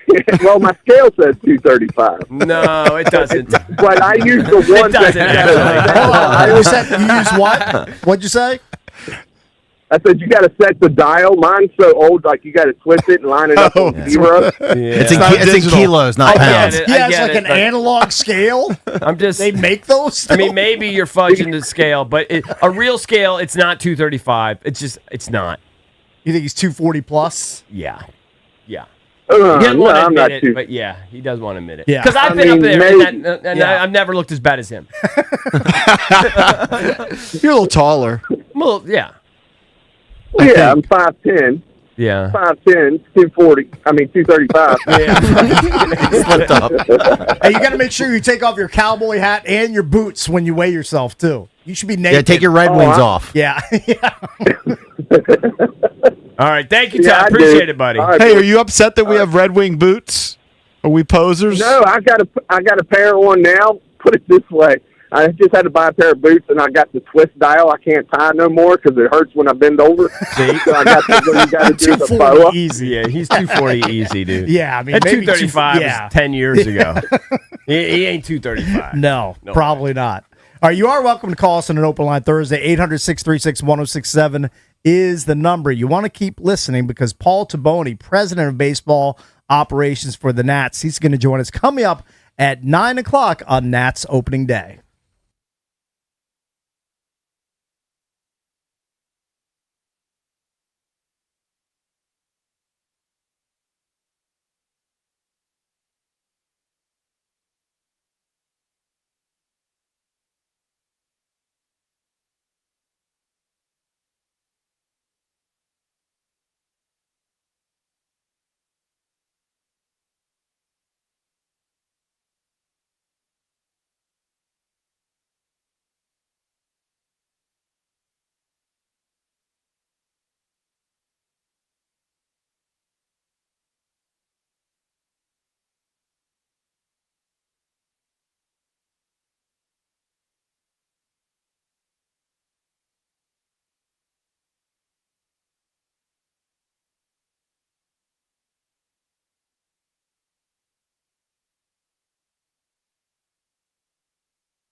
Just a reminder, you can join BMitch and Finlay at Spanky Shenanigans in Leesburg today, starting at 10 a.m. Nats coverage starts at 1:50, as does a watch party with Grant and Danny, also at Spanky Shenanigans. And then when the Nats game is over, hopefully after a Nats Curly W for a win, Grant and Danny broadcasting live from Spanky Shenanigans in Leesburg. And we mentioned yesterday the Nats announced 3, then later 4 DirecTV stream. Thank God. And DirecTV customers have access to the Nats, as does it's Xfinity / Comcast, Spectrum. Yep. And there was a third, Cox. Yeah. So those are the ones that we know of. Of course, if you don't have that, you can get the whole season with their Nats.tv, whatever it is. It's $100. Not a bad deal at all. Real quick, it is an open line Thursday. Let's go to Toothpick. Calling in from Texas, of course. Toothpick, what's up, buddy? Hey, what's up, EB? I think that you are sleeping on Ben's Chili Bowl because you are right there, right? When you've been away for so long, right, like I have, that's one of my stops when I come home. The last time I was there and I came past and saw you guys in the studio, Ben's Chili Bowl was closed down on the U Street station. So down by U Street, but when I come home this time, it is open, and that's one of the places I have to go to when I come home. I think you're just sleeping because it's right there. By the way, Toothpick. I just think it's cheap. I saw a picture of you. Are you a rodeo guy? Cakes was talking about his son going to the rodeo. I saw a picture of Toothpick with the big old cowboy hat at the rodeo. Yeah. I went down to the Houston rodeo opening weekend. I mean, you got to get out. You got to try different things, and it was amazing. It was really fun. I enjoyed myself.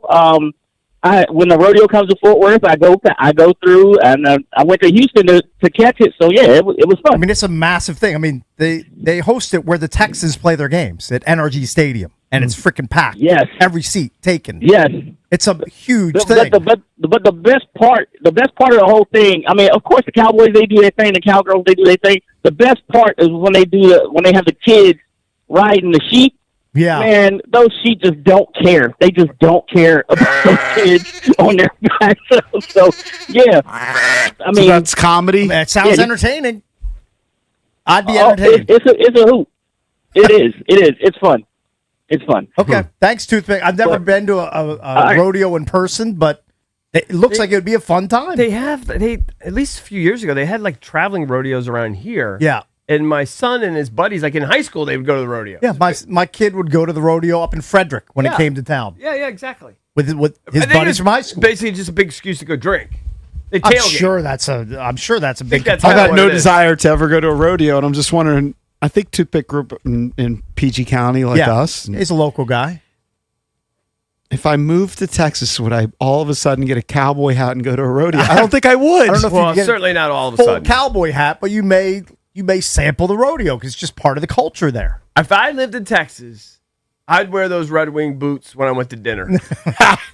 I would throw on some jeans, sure, and a T-shirt, and I'd probably throw on the boots.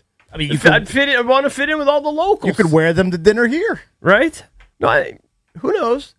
Listen, I don't think I'm going to wear them between now and death more than 10 times. Right, that would be shocking. Yeah, but maybe a couple country concerts. Sure.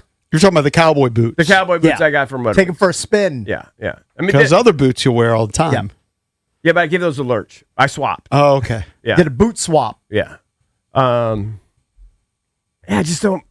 Now, of course, I grew up going to the farm every summer. I told you, and my cousin, he wore boots every day. I mean, that's what he wore. Yeah. His work shoes. Yeah, those were his normal kicks. Right. All right, you want me to tell you what's going on in the world of Hollywood and entertainment? Please, Cakes? let us know. Oh, of course, the entertainment page is driven by BMW Fairfax, DC's only BMW Center of Excellence Award winner. For the ultimate buying experience on your ultimate driving machine, get over to BMW Fairfax. Ask my girl Miriam. She's the general manager. You can check out their entire selection of certified pre-owned and brand new vehicles right there on their website at bmwoffairfax.com. So Shia LaBeouf is in the news again, Cakes. This is kind of funny, and I thought of you. Shia LaBeouf has allegedly been terrorizing members of a tennis club near his home in New Orleans. Okay. They say a notice was sent out to membership saying that there's been ongoing disturbances involving a new neighboring resident whose continued outbursts have affected the club environment. Apparently, he sits on his porch across the street from one of the clubs. All right. And has random outbursts interacting with members coming and going. So he's probably just sitting on there just drinking beer. So he's just heckling the members as they're coming and going from the club? Yes. That would be kind of weird. They say something, but sometimes it's good. They say he's offered money to play tennis with some of the members. That would be like Rom hanging outside of Norbeck Country Club and just heckling us as we walk to and from the club. They've sent the notice to the members saying, do not engage or respond to the resident. Right. And then report any incidents to club management. You could tell they're probably going to try to get him kicked out, right? So Shia LaBeouf, it's just, is he in your death pool? Like people have said, I think Valdez is the one that said he's going to die soon, right? Like if I was still doing a death pool, he would be a prime candidate. He's a great pick. Yeah. Just too much booze. Because the one I used to be a part of, you would subtract their current age from 100, and you get that number of points if they were to die during the year. Right. So, like, how old is Shia LaBeouf? Like 40? Late 30s? Probably. 40? Yeah, probably. So you get 30s. Yeah, so you say he's 37, you get, what's that, 63 points if he donks off? Right. It's a huge win for you. Yeah, Right. but It's a big one. you guys got to. Shia does this every 3 to 4 years. He has these outbursts. He goes wild for a few Goes weeks. to rehab, gets cleaned up. He'll figure it all out. He'll Yeah. disappear for a while. He'll lay low, and then 4 or Then he'll 5 come years back. later, then he'll come roaring back. You don't think he'll ever part just- of his charm? I don't drink beer. Savannah Guthrie, I guess, is doing interviews, and she finally sat down with Hoda. And I guess she says she's kind of giving details about the mother that's gone missing, Nancy Guthrie. She says she first learned something was wrong when her sister Annie called her to say that Nancy had gone missing. She says her brother, a former pilot with the military who worked in intelligence, immediately feared the worst, telling her he believed that the mother had been kidnapped, potentially Well, the for language ransom. that they use, like in their statements of late, is, I mean, they've accepted that she's dead. Like they don't think that she's still alive. No, she doesn't have any of her medications. I mean, right? it just sounds like they want her brought home for closure and like so she can rest peacefully. And that's the sort of language they're using. The brother said right away he thought potentially it was a ransom thing, and Savannah said she was kind of shocked. He said, "Do you think it's because of me?" And he said, "Yeah, I think probably I mean, because she of is you." high profile. Yeah. Did you think this was going to be resolved when we first heard about this story? I don't know. I didn't have a strong opinion. I thought it would have been resolved by now. Like you would have they would have found the body or The she was stories returned. The stories about the ransom notes, were those legit? Did we ever find out? Because there was speculation. Weren't there ransom notes being sent to TMZ? Yeah, some of those. I mean, it just seemed a Were lot those of it just just seemed wackadoos weird. that had nothing to do with it? A lot of it just seemed weird. To be honest with you, I didn't know what to believe about the whole thing.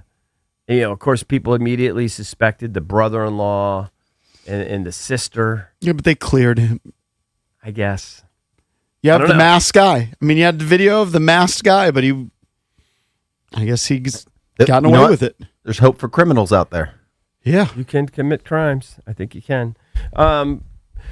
Survivor 50. Anybody watching Survivor 50? Valdez. I'm all in. Are you all in? Yes. So I It's don't the know. All Stars. Are they up to episode 5? They said they had 2 tribal councils in the Don't. one. If you spoil it for me, I will be bitter. I'm not saying anything. Okay, good. Have they brought Richard Hatch back? No. How about Rudy's? He's still alive from Oh, I the don't first think Rudy Rudy's passed. Yeah, Rudy's dead. No Rudy longer with passed. us. Richard Hatch he was in jail for stuff. Yeah. I think make tax evasion. They have Coach. You remember Coach? No. Nope. He was. It wasn't like the first season. It was like the third or I something. mean, I've watched Colby's there. several different ones. I remember Colby actually. Cherie. Don't remember her. But yeah, bunch of all stars. I know my daughter in period of time have gone through and just watched almost all of the seasons. I'm not sure she's locked in. She's so busy with work right now. I'm not sure. Zach Brown came all the way to Fiji and played his guitar at the sanctuary for a reward. Yeah, that's crazy.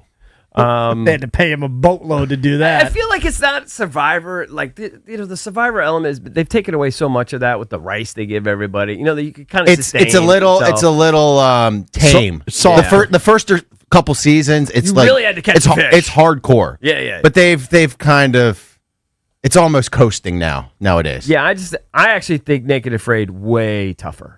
I mean, not only you're naked. I think you broke up with that show, though. Which one, Naked and Afraid? Yeah. Yeah. I feel like you've been there, done that. But there's still the alliance element and getting with the right people. And Yeah, but here's the problem is that people are suspecting that the survivors, the cast, made pre-alliances. So before they went out to film, they had a buddies anyway. Yeah, they all know each other. They did a handshake beforehand, going, "Hey, let's work together," and that was all off camera. There's a whole conspiracy behind that. You can tell I'm in the down the rabbit hole. I'm a survivor, Mark. Yeah. A lot of people love the show. There's a reason why it's been around for 50 episodes or 50 seasons. Jeff still looks silly. He's had the plastic surgery. I know. It's kind of embarrassing. That's how you do it on Survivor. Who looks worse? Why is it embarrassing in reality? Like, we're praising Drab's transformation. He had surgery. Maybe because it's so Jeff obvious. Probst does it. And it's so obvious. I haven't seen what he looks like. I mean, it just looks obvious. Well, he's much older than Drab. Not by much, but I think it's just. You gonna take that sort of shot, Drab? I don't know. It's just gratuitous. it just doesn't look natural. It doesn't look natural. There's no aging. How old is Jeff Probst? He's got to be in his early 60s. Really? He's got to be a few years older than us. 64. Wow. He just went too hard. He went kind of hard. Yeah, if you're gonna do something, it's got to be like gradual. Yeah. Still have to have some sort of natural look to yourself. I think so. It's also disappointing because that wasn't part of his charm. Like he wasn't necessarily because he was some sort of stud. Exactly. He was a good personality. Just a good personality, great guy that people love. Good-looking guy. I mean, who's he kidding was, who? but now when you see him, you're just like, oh, this who guy looks worse? Looks like a zombie. Seacrest or him? Seacrest looks pretty bad. Seacrest looks weird. I think he looks really weird. And he's gaunt. Jeff's not like gaunt. Yeah, he's gaunt. And he's like, I don't know. Yeah, Seacrest he's got a weird skin tone to him. He looks now. like an apparition when I've seen him on Wheel of Fortune. Like God, he looks he looks fake. Very prominent cheekbones now. Like I don't know, it's weird. Cakes, what do you know about the Billie Eilish boomerang? I don't know anything. Exactly. I don't know anything about it. I don't know what that is. So Billie Eilish is apparently a fan of Survivor, and she created her own immunity idol. Oh, she did? Oh, yeah. Hey, check out my boomerang. I'm gonna throw it. It's gonna come Are you back to guys me. following this Chapel Roan No, scandal at I'm all? not. Yes. Apparently, there was an incident between the security guard and who's Jorginho? Is that how you say the guy's He's name? a famous Brazilian soccer soccer player. Okay, famous soccer player, and his daughter. There was some sort of incident, maybe while they were having dinner. Is that what happened? I read somewhere along the way. I read that, like, sort of in Hollywood circles, Chapel Roan is known for being like the most difficult person to work with. People don't like her. People are coming to the realization that she's kind of fake and that she's really not. She's a meanie. Oh, yeah. Yeah. But now, is this just because this is just like PR crisis management? The security guard is taking the blame for all this. Is that what you're guessing? That's what I'm guessing. Yes. Just PR maintenance, just trying to get this to go away. Then all the videos of her yelling at photographers and yelling at fans. She's a real pain in the ass. Yeah, kind of. She has this fame and stardom which she wanted, and now that she has it, she doesn't want to be bothered. She doesn't want to be bothered. Right. And then this whole this Chapel Roan persona that she has is fake, and it's not who she was when she grew up. So what? Hold on, but what is her persona? I just know the dumb song, but what's her persona? It's that lesbian, bisexual. There's someone who knew her in high school saying that she was not very LGBTQ plus forgiving when she was all into dudes. And that she grew up rich. She grew up rich. Yeah, okay. It's like she's kind of using that platform. Yeah, gotcha. Exactly. All right. Okay. Still like the song. I still do like Pink the song. Pony Club's the smash. I don't care about it. Like if she's rude, like is it Jorginho, Jorginho. Ronaldinho's Yeah, kid? yeah. Whatever. I don't care. Yeah. All right, coming up in about 20 minutes, Paul Tabone, president of baseball ops for the Nats, he's going to join the Junks. That's coming up at 9 o'clock. We're the Junks. We'll be right back.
EB, I've got a bazilli life hack for you and the listeners.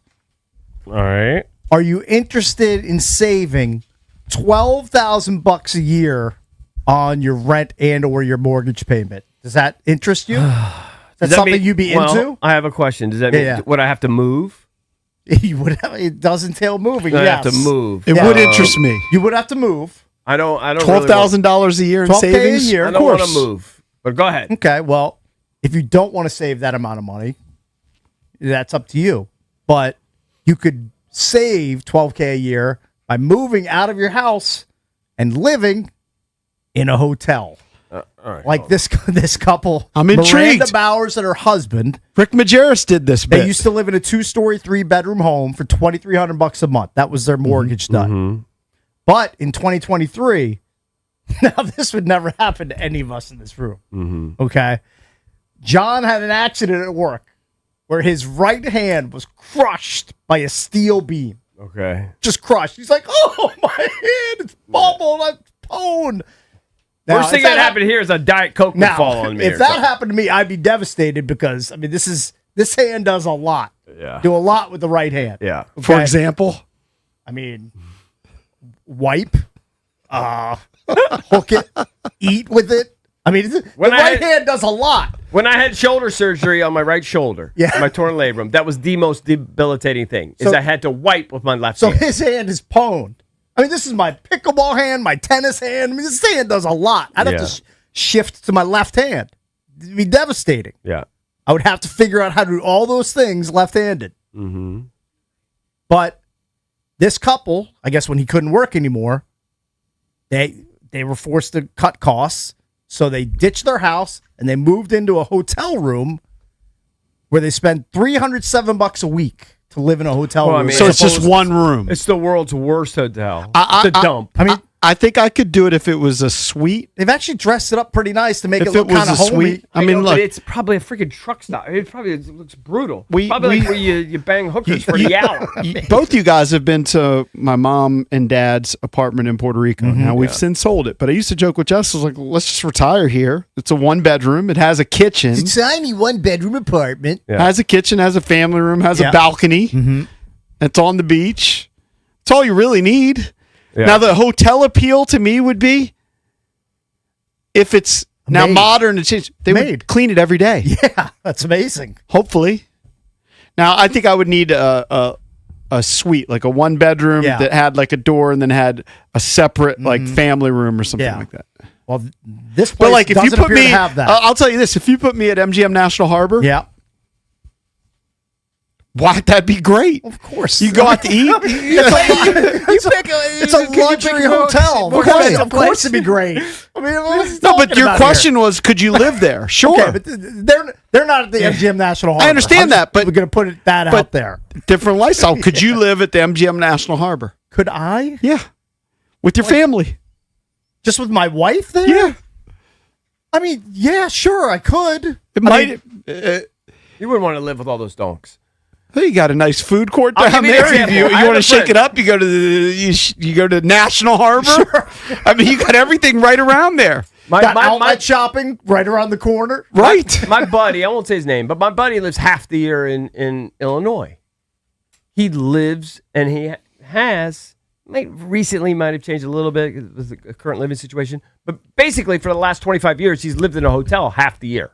Okay. So every time he said instead of paying rent or not rent, but instead of buying a house, he just write off his whatever his daily whatever it is. Is he always in the same room? Like Always but always the same hotel. It's actually the hotel where when they played the BMW, that Tiger would bring his girls. Okay, so it's a Tiger's nice side hotel. creeper. His concubines. I can't remember. I think it's a Hyatt. Okay. I think it's a Hyatt or whatever. It's a high end place. Sure. It's where the McDonald's corporate headquarters used to be. Okay. Right. And he lives half the year there. It's 15 days out of the month. But Grimace stayed there. I just laugh. Grimace makes me laugh. But I would say- he liked it. He didn't have to ever make his own bed. Right, He didn't have, they did. But now he was single. You know, we did various girlfriends or that kind of thing. But single, living alone, half the year. Didn't want to pay an extra it's mortgage. brilliant. It's smart. Right off the thing on your he's a smart taxes. guy. He's a smart financial move. Meanwhile, they all knew him. They gave him he used that hotel more than anybody. No one so many used points. it more. So many points and then accumulated. They gave him a daily newspaper every day. Yeah. They say, "Hey, Mr. So-and-so, how are you?" You know, he was their Mr. number one guy. Hello, Mr. Schmealy. Yeah. Good morning to you. Here's your paper. Here's Again, your I think to answer the question, could you do it? Watch out for banana peel. I think I could do it. No, but even like married, like not with kids. I think you do it if you have a little separate space. So not just a room, maybe just has a door with like a little small little kitchen. I think there would be so many divorces if people just lived in a standard like Holiday Inn. I'll say this. You know what I mean? This woman I live in a couch. I live in a regular house but it has a basement. I almost never go to the basement. I mean, probably 90% of the time I spend is in the kitchen or bedroom. The woman, sometimes my office. The woman in the couple describes it. She said, "We have a kitchenette with a 2-stove burner and a full-size fridge, so we cook our own meals. Included in our weekly payments are power, water, trash, internet, and free parking." I'd almost rather live in like a decked out like van. Oh, I wouldn't. And just you'd rather park live, it. You'd rather live in a Sprinter van. I'd rather live in one that's all like these people who live in a van or Van like a life, bus. yeah. Camper. Yeah, Van life is hurting. No, as long as you have a shower, No. and whatever, and go and you live near the water. Or something. You Just prefer move that around. over? You prefer that over like a hotel? Holiday Inn? Oh, give me the hotel. Give me the hotel. 100%. Give me that hotel life, baby. I like the portability. I like to just be able to go wherever you are. You still could. Where in a hotel, you could have a car.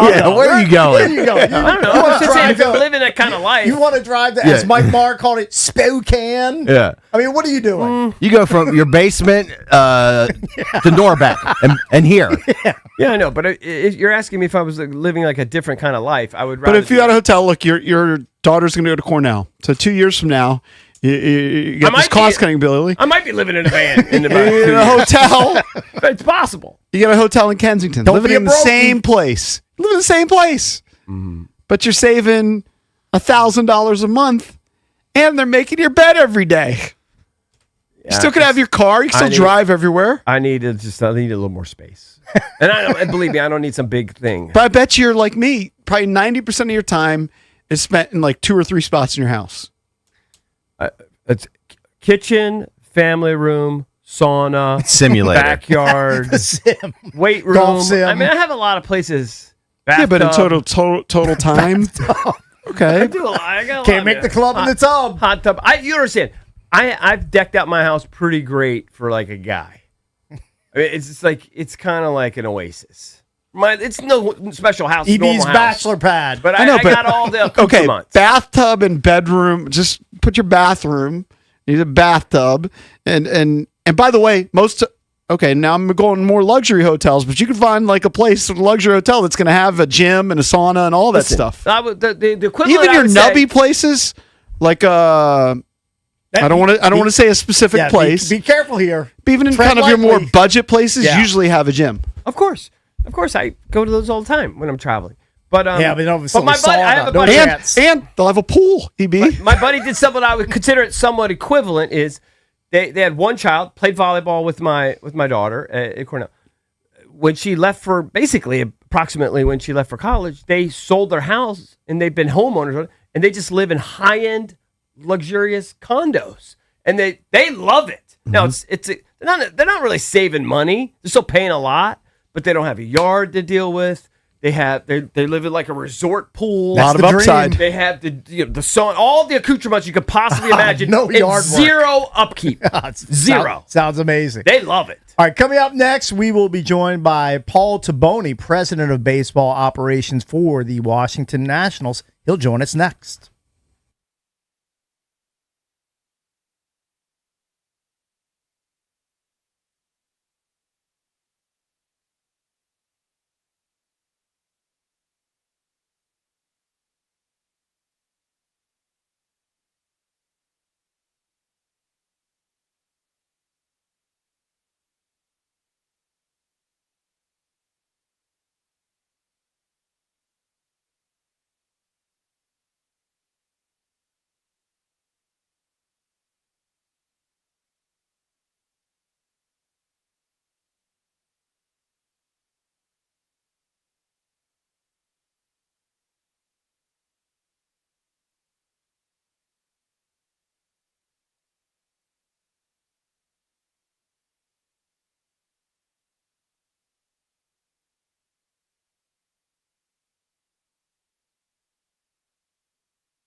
Last night, the New York Yankees and San Francisco Giants opened the 2026 MLB season at Oracle Park.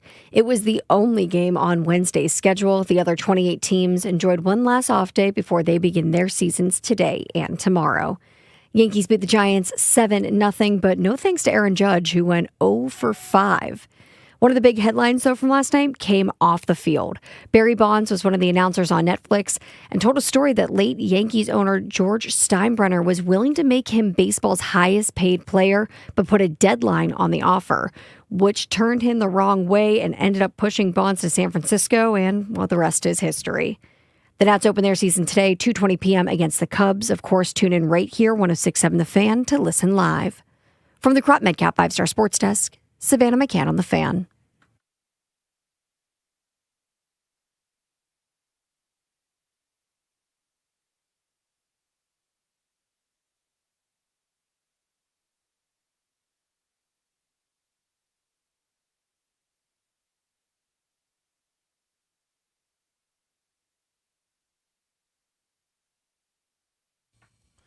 We're celebrating 30 years of the Junks, brought to you by Main Street Bank. Cheer local, bank local. Main Street Bank is a business-focused community bank proudly serving the DMV since 2004. Visit mstreetbank.com to learn how to put their team in your office. Main Street Bank, member FDIC, equal housing opportunity lender. Let's head to the Rude Guest Hotline. Rude, the most reliable heating and air conditioning products in the DMV. We welcome in Paul Tabone, president of baseball operations for the Washington Nationals. And just to let the listeners know, he will be joining us every Wednesday at 9 a.m. Very nice. throughout the Nationals season. Paul, welcome That's in. huge. Good to talk to you again. How are you, Hey, buddy? what's up, guys? I'm doing great. How are you guys doing? So, Paul, Jason's not here today. I'm going to ask the question on his behalf since you're going to be a weekly guest. All right. And your predecessor, Mike Rizzo, had 2 during his tenure.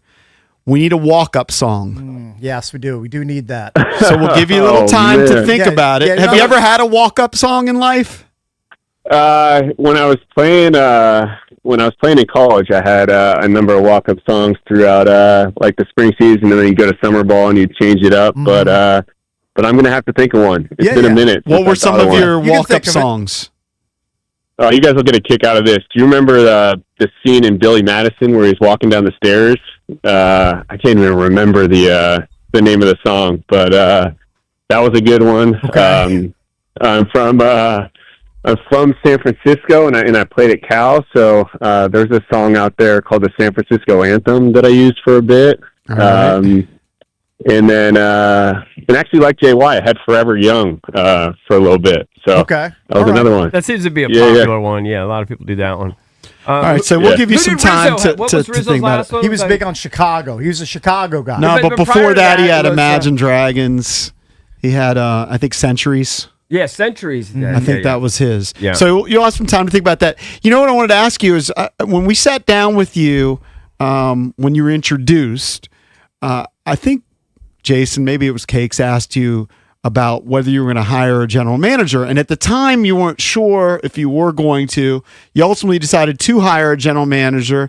It got me thinking, like, well, how do the job breakdown? how do the job responsibilities, how are they split up? Like, what is the distinction between president of baseball ops and the general manager? How does it all work?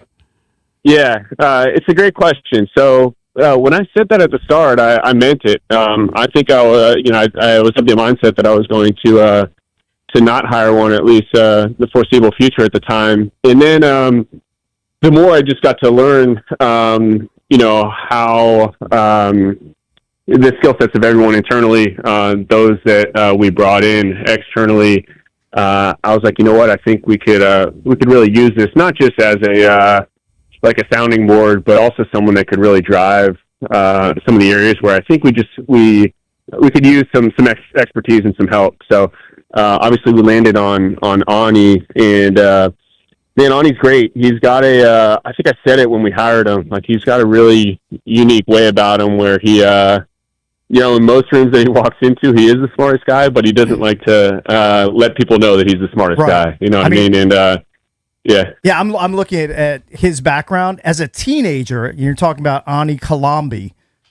He developed the baseball empirical analysis system, or BEANS, for evaluating players and contracts using Microsoft Excel. He just created it out of thin air as like a teenager. Wow. I don't know what you were doing as a teenager, Paul, but I know what I wasn't doing as a teenager, developing empirical baseball stat systems. Analytics. Yeah, I wasn't doing that as a teenager. By the way, with the explosion of AI for all of us, right, over the last year or two, how has that impacted analytics?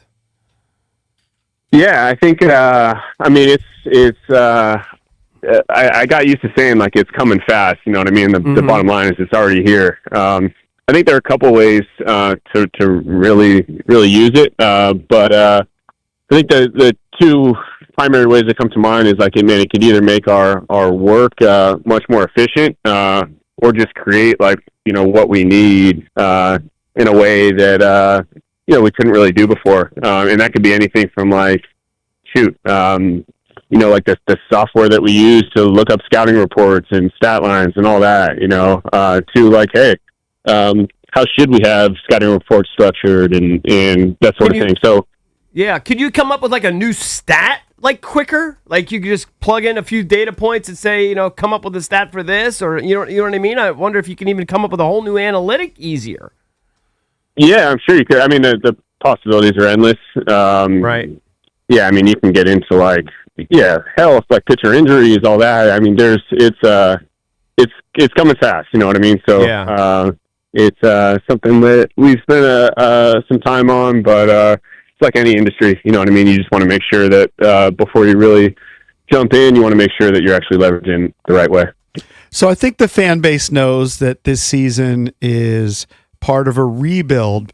But why don't you give us a couple of reasons that fans should really be excited? Some of the players that, Cade Cavalli is somebody who was drafted, I think, 22nd a couple years ago, and he's had 10 major league starts. Give us some of the guys we really should be honing in on, be excited about as we start the season. Yeah, Cade's a great one. Cade's unique in that I think, before this whole new group hopped on board, really excited about the talent.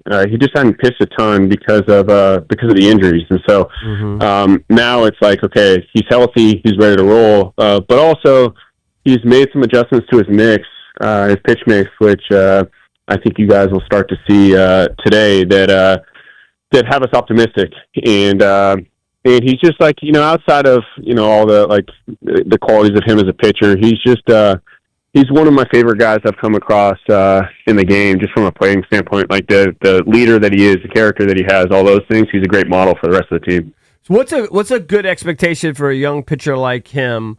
Like, is it, like, what would you determine would be a success? Like, if you got, I'm just throwing out a random number, 25 starts. Would that be good enough? Would that be considered a success, or you want more? Like, give me a threshold here.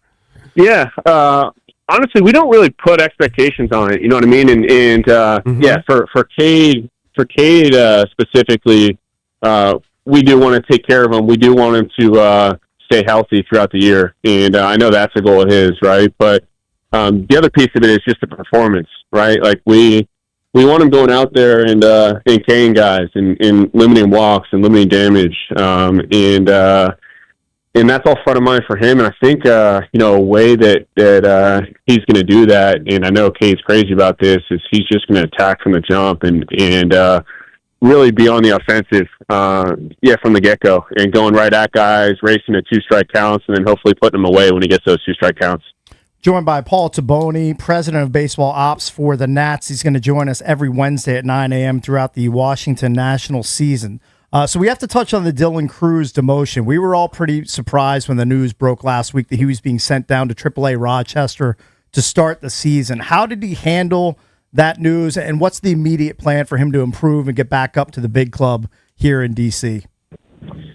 Yeah, the probably the simplest way I can say it is I walked into that meeting with Blake and Dylan and I with a holding Dylan in really high regard, and I came out of the meeting with holding him even in higher regard. Like, he's just he handled it exactly how you'd want someone to handle it. Like, obviously, yeah, disappointed. Like, he wants to be in the big leagues, but at the same time, there was this underlying sense of confidence and focus and how he was going to attack what's coming in the near future. There was no feeling bad for himself. Like he's cut out the way that we want him cut out, just mentally. And then, once again, we told Dylan this, and I would tell it to you guys as well. I think oftentimes when you're on the receiving end of that conversation, it's like, oh, shoot, these guys aren't fans of me. And it was actually the opposite. And I know that sounds ironic, but what Blake and I hammered home to him is like,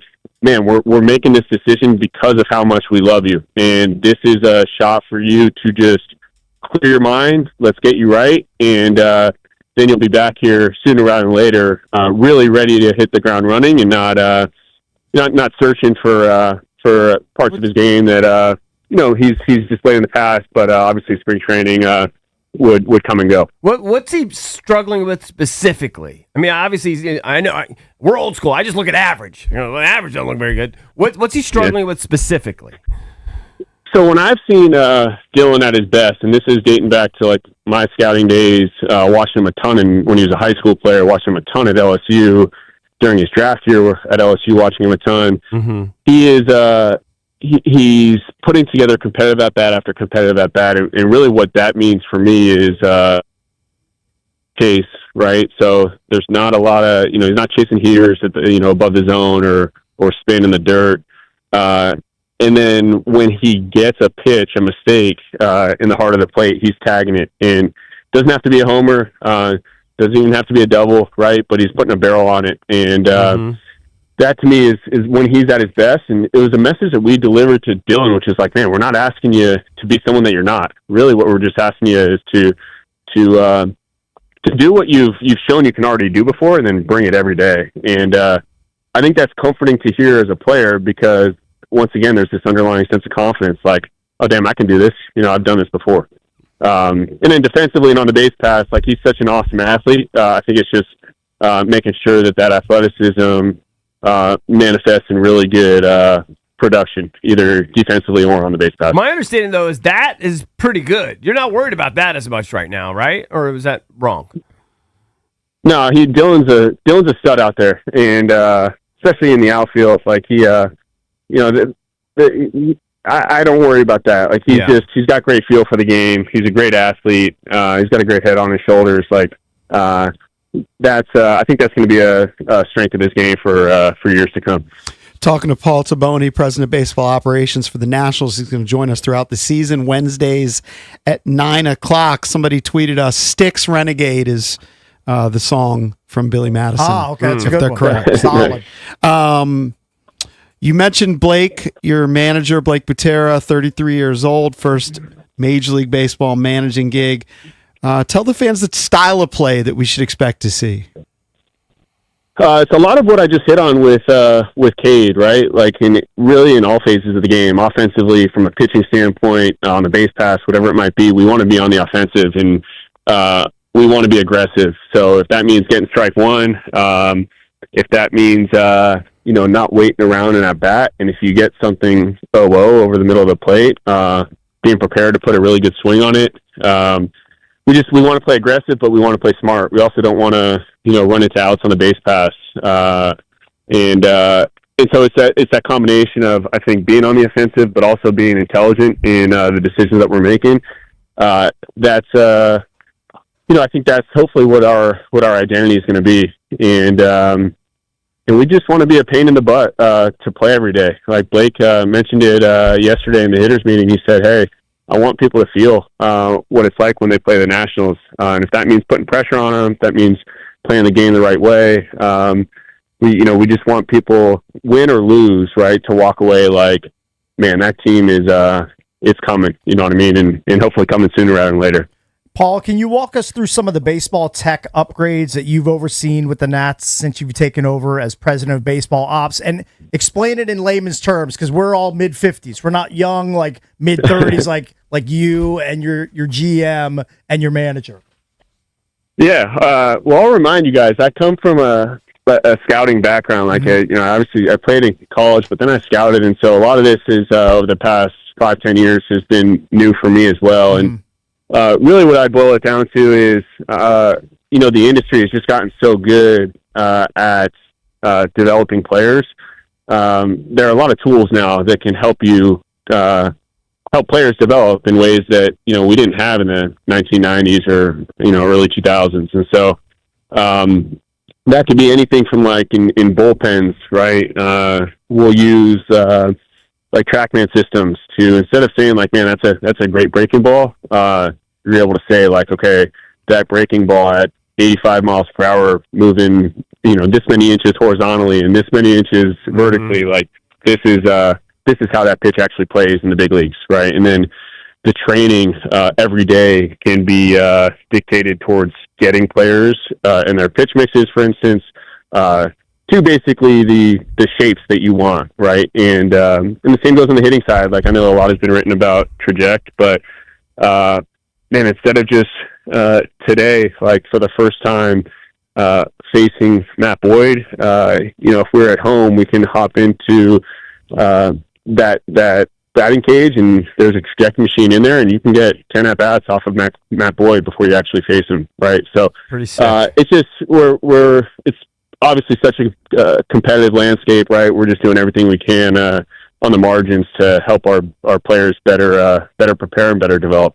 So we knew Rizzo pretty well. Had him on the show for years. He'd invite us out, and we'd take him up on it a couple times a year, maybe less, maybe once a year. And we'd go and we'd sit in the suite with him and watch the game with him, and have all his like computers and all the stats guys there. And have you guys? I assume, are you going to be watching kind of from that same vantage point that Mike did? And then have you upgraded that room? Have you added a bunch of like toys for you guys while the game's going on? Well, I'll mix it up, I think. I like actually watching the game from the stands on occasion, but also watch up there. And to be honest, I think you'll walk into that room and say not much has changed. You know what I mean? Like, there are maybe some subtle things that we're tracking, but usually you have those on your computers anyway. So if you're looking for I was going to say, if you're looking for some crazy piece of technology in there, you're probably not going to see it. Right. I guess the main things you guys what are the main things you're looking at right away? Like exit velocity, that kind of thing? I mean, even simpler than that, like being able to see like where the pitch in the zone was that we either swung at or we threw. It's a lot of this stuff is up on the scoreboard now too, right? Like if you want to know the what we call it, the action on a pitch, right, and the movement profile, a lot of these stadiums now are showing that, and so we don't need it right in front of us in the suite because you can just look at the jumbotron. So, and then obviously we have what we call our advanced reports, and our basically our game plans and how we want to attack hitters or attack pitchers. And just think throughout the course of the game, you're thinking to yourself, like, man, are we being disciplined to this plan? Are we actually executing it? Or are we not? Those type of questions. So are you going to be boots on the ground in Chicago for the opener, or are you watching it here? Yeah, no, I'm, as we speak, I'm walking on the warning track at Wrigley right now. You can probably hear the mowers behind me. Pretty cool, man. Yeah. Pretty cool. Yeah, it's great stadium. Obviously, it'll be a fun day. Excellent. We're Thank looking you so forward much, to having buddy. you every Wednesday throughout the Nats season, and best of luck in your maiden voyage think of your today. song. Think of your walk up. Yep. That's your All right, guys. homework. We know that you're giving the players homework during Yeah, we spring got training. homework. This is your homework. All right, sounds good. I'll make sure I'm prepared next time All around. right, great. All right, thank you, pal. That's Paul Tabone, president of baseball ops about that? for the Washington Nationals. Our new buddy. He's out in Chicago for the opener. He's going to join us every Wednesday at 9 a.m. throughout the national season. When we come back, we're going to give you a chance to win tickets to see the Wizards. Also, a pair of tickets up for grabs for 311 at Merriweather Post Pavilion. We'll give you a chance to win those next.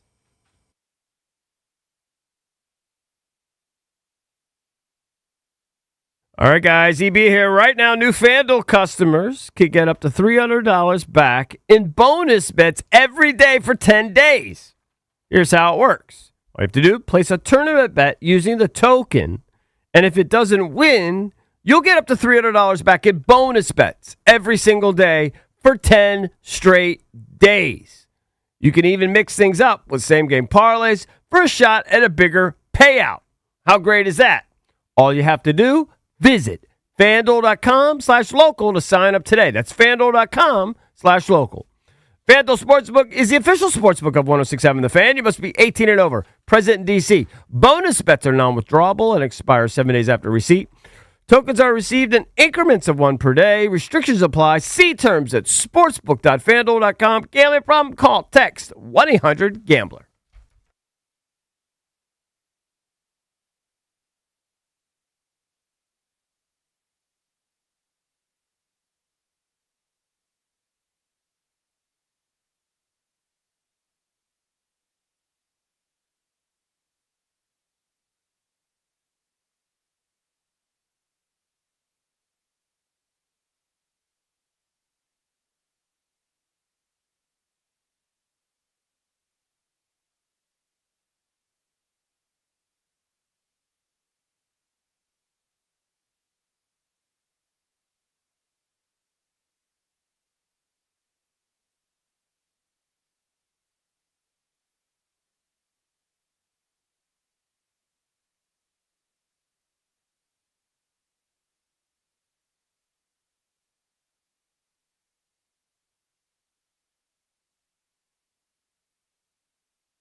You can call us right now at 800-636-1067. Get in line to play Nats by the Numbers. Just ask you some relatively simple Nats questions.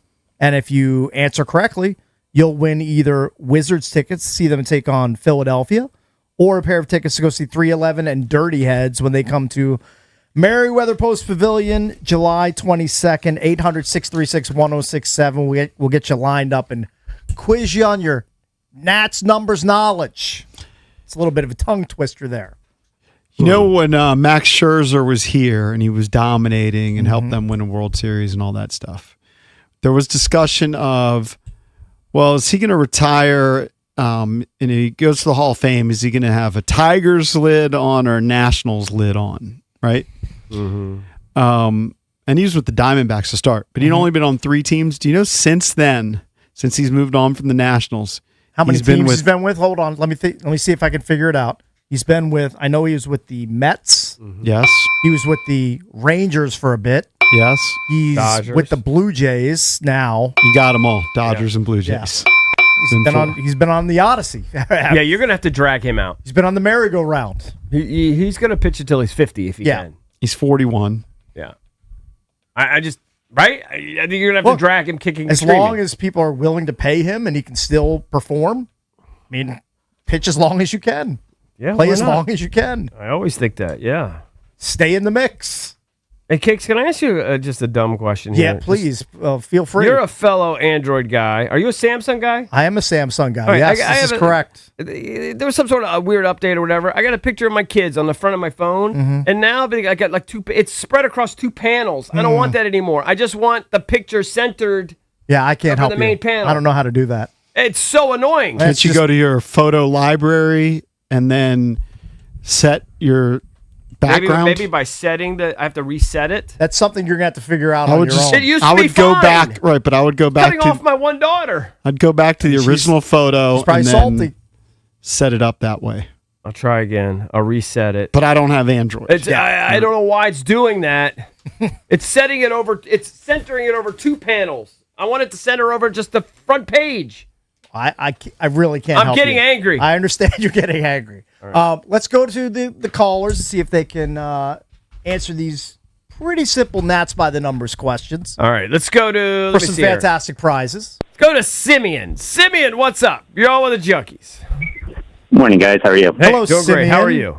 Within 3, either way, I need the number of Nats wins in 2025. They won 66 games. Oh, you nailed it. 66, you landed well done. right on the number. You win 2 tickets to see the Wizards Wednesday, April 1st. They take on Philly. Take the joy of Gee Whiz with you wherever you go on Mascot Day, presented by Empowering Education. The first 10,000 fans at the game get a Gee Whiz fuzzy friend, courtesy of Capital One. So enjoy the game. All right, we have one more prize up for grabs. Who is next? All right, let's go to Hugh. Hey, Hugh, what's up, buddy? Hey, what's up, guys? Hello, Hugh. According to Fangraphs, within $10 million either way, give me the Nats 2026 projected payroll. You got $10 million in wiggle room either way. 90 million. That's way over, right? No, he wins. Really? He wins. It's between 87 and 107 million. 97 million is the projected payroll. Okay. Now, spoiler alert, I think 30 plus million of that goes to Steven Strasburg. He comes off Strasburg's still on the books. after this season. Congrats. Okay. You win a pair of tickets to 311 and Dirty Heads. So glad you made it tour Wednesday, July 22nd at Merriweather Post Pavilion. Tickets are on sale this Friday, March 27th at 10 a.m. For tickets and more event info, visit thefandc.com/events. I am excited to see Cade Cavalli because totally. it's somebody who has had a lot of promise. Oh, let me. Yeah. And I was looking in Rochester last season. His ERA wasn't great, but his last 4 or 5 starts, he was really, really good. So you heard Tabone talk about how maybe he's changed. I forget the exact phrase he said, but the way that he's going about pitching. Well, attacking and wants to get ahead. Once you get some 0-2 counts and then punch him out. So I think he's somebody I'm excited to see. Can I give you some numbers I was thinking of for these guys? Along the same lines. Tell me if you agree. So for Kate Cavalli, I asked Tabone. He didn't really want to answer it. But I say he needs 25 starts. For a minimum, I'd say, for it to be considered a reasonably successful kind of year. That's fair. I would say I'm going old school. I would go 30? Sub 4.2 ERA. I'm not going to go crazy. All right. But I like he's that. got. But if he only does Rochester, it over 9 starts, who cares? Yeah, right. With the amount of starts. Okay. Definitely healthy. But it can't be 25 starts and his ERA is 5.5. All right, I'll give you another one. By the way, the average ERA for starting pitchers in 2025 is 4.21. So okay, he's their ace. Right. Yeah, but I'm just giving you the average for I mean, starters. I really want to say sub 3.5. Well, but no, that's crazy. It's not crazy if you're one of the better pitchers. Well, he's not Paul Skeens. That ain't who he is. All right. How about this? Brady House, who I actually like. I don't know, like Savannah, she's not real big on Brady House. I know people are disappointed. If he can hit 18 homers, it'd be a dramatic improvement last year. I mean, your starting third baseman can't hit 4 bombs. That's what he hit last year. If he could hit 18 homers, he had a huge spring. Did you see what he did in the spring? Yeah. What do you need from? I don't know if you have this in the projections. I think that's fair. Might be too much. Luis Garcia. Luis Garcia has been moved to first base. Yeah. To me, traditionally, first basemen are power guys, right? Yeah. You got to hit 30, 40 home runs if you're a first baseman. Not going to do that. I mean, last year he hit 16. The year before that he hit 18. And every other year it was single digits. I mean, this is why the projections are low in terms of total numbers. If he can hit 25, that would be massive. That's a big jump. Yeah. 18 to 25? Yeah, it is.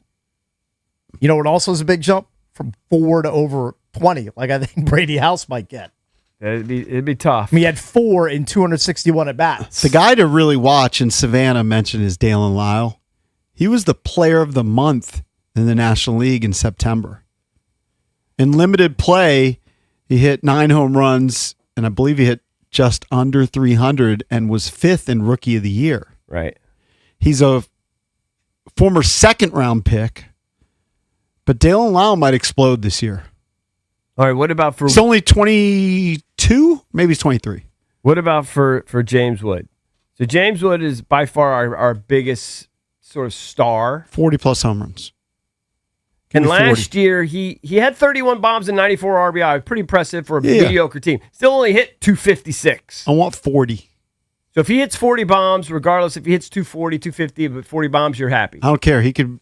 Right. Do So you that's the care number. about Kyle Schwarber's batting average anymore? Or the amount of times he strikes out? No, Yeah, because but he hits I home feel like runs he's an exception. at a ridiculous clip. I feel like Wood should be better than that. Probably.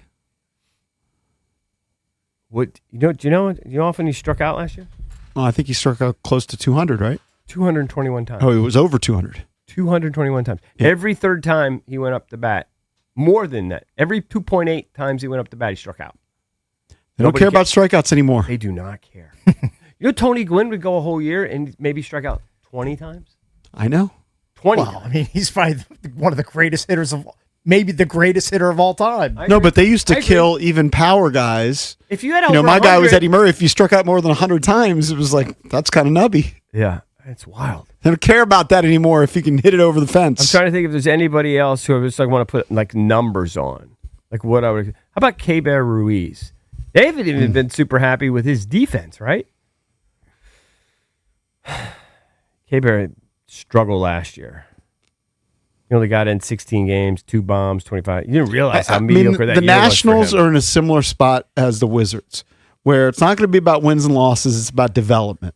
Yeah. So whenever we have Will Dawkins, the Wizards GM, he says he cares about the wins and losses, but he really just hopes that, you know, the guys are improving, that Will Riley, that Bub Carrington, that all the young guys are improving. So I think the guys you really need to look at, the focus on, that are part of the long-term picture for the Washington Nationals, it's Cade Cavalli, who you can see on the mound at 220 today. It's is the guys you mentioned: Brady House, Dalen Lyle, James Wood. Mm-hmm. I guess K-Bear Ruiz. He's still only 27. I know. He just hasn't really lived up to it. Although they gave him a significant contract. They did, but he needs to have a big year. He needs to have a healthy year at a minimum. And then you need Dylan Cruz to get right. You need Hassel to come up and be legit. Yeah, he's. I think he has potential. Here are the numbers that are really working against the Nats. $366 million. That's what the Mets are spending on their payroll.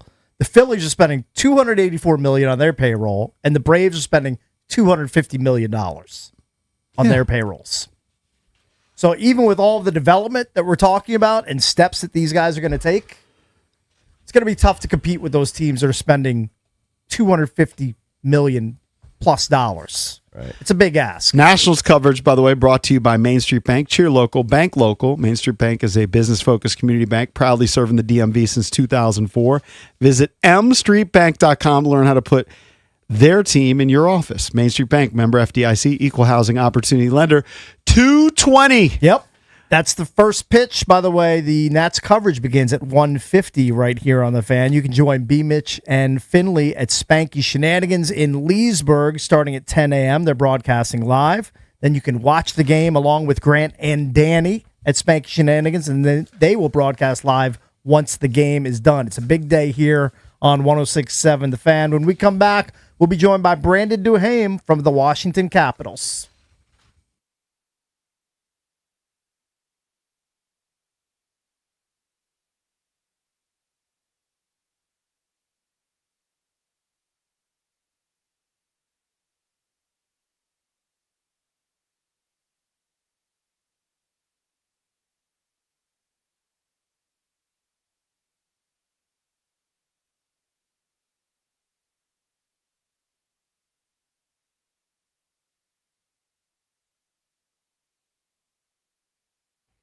All right, guys, I love a little good edge, little angle most people aren't thinking about. Well, here's one. BMW Fairfax has new I-Series models that have been in service for a short stint.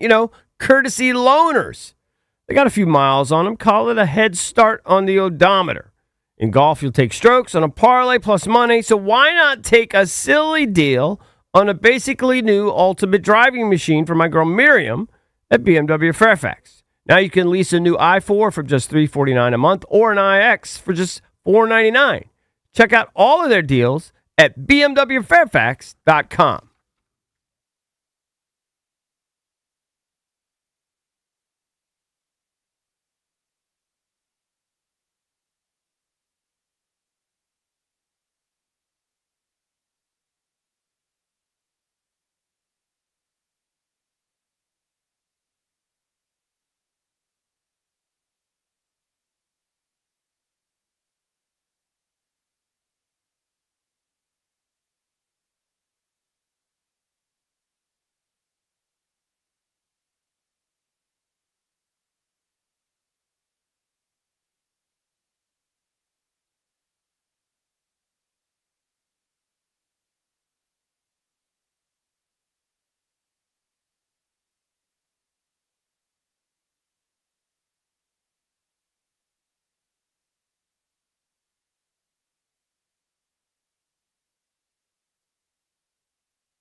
Open Line Thursday brought to you by Window Nation. Searching for new windows and doors, search windownation.com. Their windows are measured to fit the first time and installed by experts to last. Window Nation for your home because it's where you live. We should be joined shortly by Brandon Duham, who is currently in Utah. Caps will be taking on the Mammoth tonight, 9 p.m. Eastern puck drop. For those of you so inclined. I believe he is on the Rude Guest hotline right now. It's Brandon Duham from your Washington Capitals. What's up, Dewey? How are you? What's going on, guys?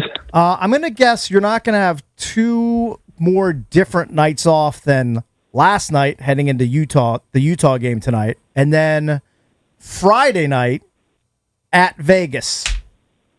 What's it like being in Utah for an off night and then being in Vegas for an off night? Do you dabble with the tables? Do you do it up big? Or you know what? This is a business trip. I have to keep things contained. I mean, you're not a rookie. You've done this dance before. How does that work out? Yeah, it's a lot of the same. I think, night before games, it's business. We're going tonight. We're going to a good restaurant, getting some good food. Hanging out there for a bit and, shutting it down pretty early. All right. So if Dewey was in Vegas for a non-work trip, what is your go-to? What's your vice? What's your table game of choice?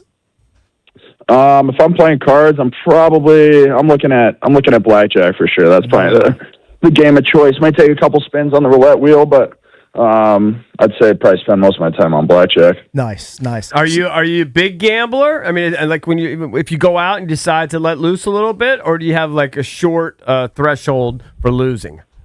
I hate losing. That's kind of the issue going there. And whenever I'm playing, I'm pulling out whatever, a couple $100, and whatever I'm really willing to lose that night is. Usually, I'm going to the casino to donate. They don't build those nice buildings for because they're people handing to out go so in there much and money. win. Right. Yeah, right. no, exactly. For sure. Yeah. So, Dewey, I want to kind of get a big picture perspective from you. So, 72 games in, 10 games left. You guys still have, a shot, I guess, to make the playoffs, but it's going to be very tough. 35, 28, and 9. Is this? I guess you probably couldn't have seen this coming. How would you assess where you guys are through this season? How disappointing?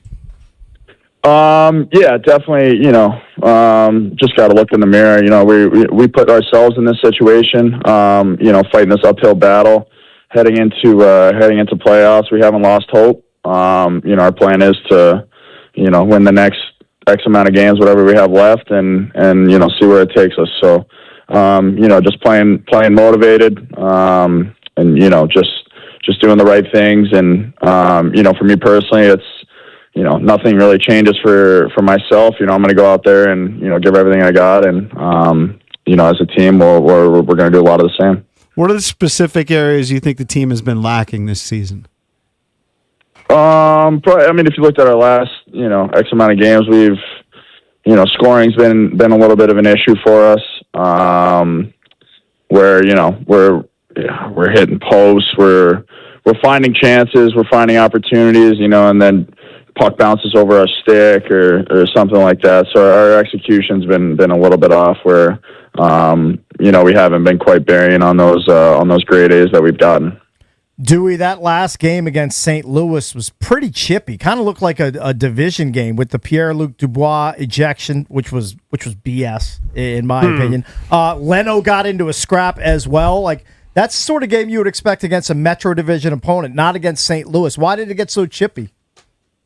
Yeah, I think just two teams kind of in similar situations where they're chasing playoff spots, and big points are available in the standings, and it definitely adds an element to an element to an outside division game, and tempers definitely flare in those type of games. All right, Dewey, best of luck out west. You have Utah and Vegas before you come back home to take on the Flyers on Tuesday, March 31st. We'll talk to you again soon. Best of luck. All right, talk to you guys later. Bye. All right, thank you, Brandon buddy. Duham from your Washington Capitals. They have Utah tonight, Vegas Saturday night. They might give Utah the business. The Wizards gave Utah the business. Yeah, You never know, but they're not going to pull off what they need to pull off to get there. I wonder if they're already starting to think about, like, spearfishing, whatever he does. I mean, look. You're 7 points back of Still the have- last wild card spot. Still got to with stay 10 games dialed left. in. Yeah, there's 10 games left. He's still dialed in, but it's only human nature, though, right? Start thinking about vacation. You start thinking You see about it off in the distance. It's not that far Start off. thinking about Book their golf trip. Yeah, you start thinking about your golf. So it's actually 6 games or 6 points back. I used to hate the bit where Pens fans used to do the Ovi caricature of him Yeah. instead of him hoisting the Stanley Cup. It was Yeah. him holding a golf bag above his head Can't blame at the him. end of the season. But now It's a good you bit. Can't do it anymore. Yeah. Can't do that anymore No, because the Caps finally broke through back in the day and won a cup.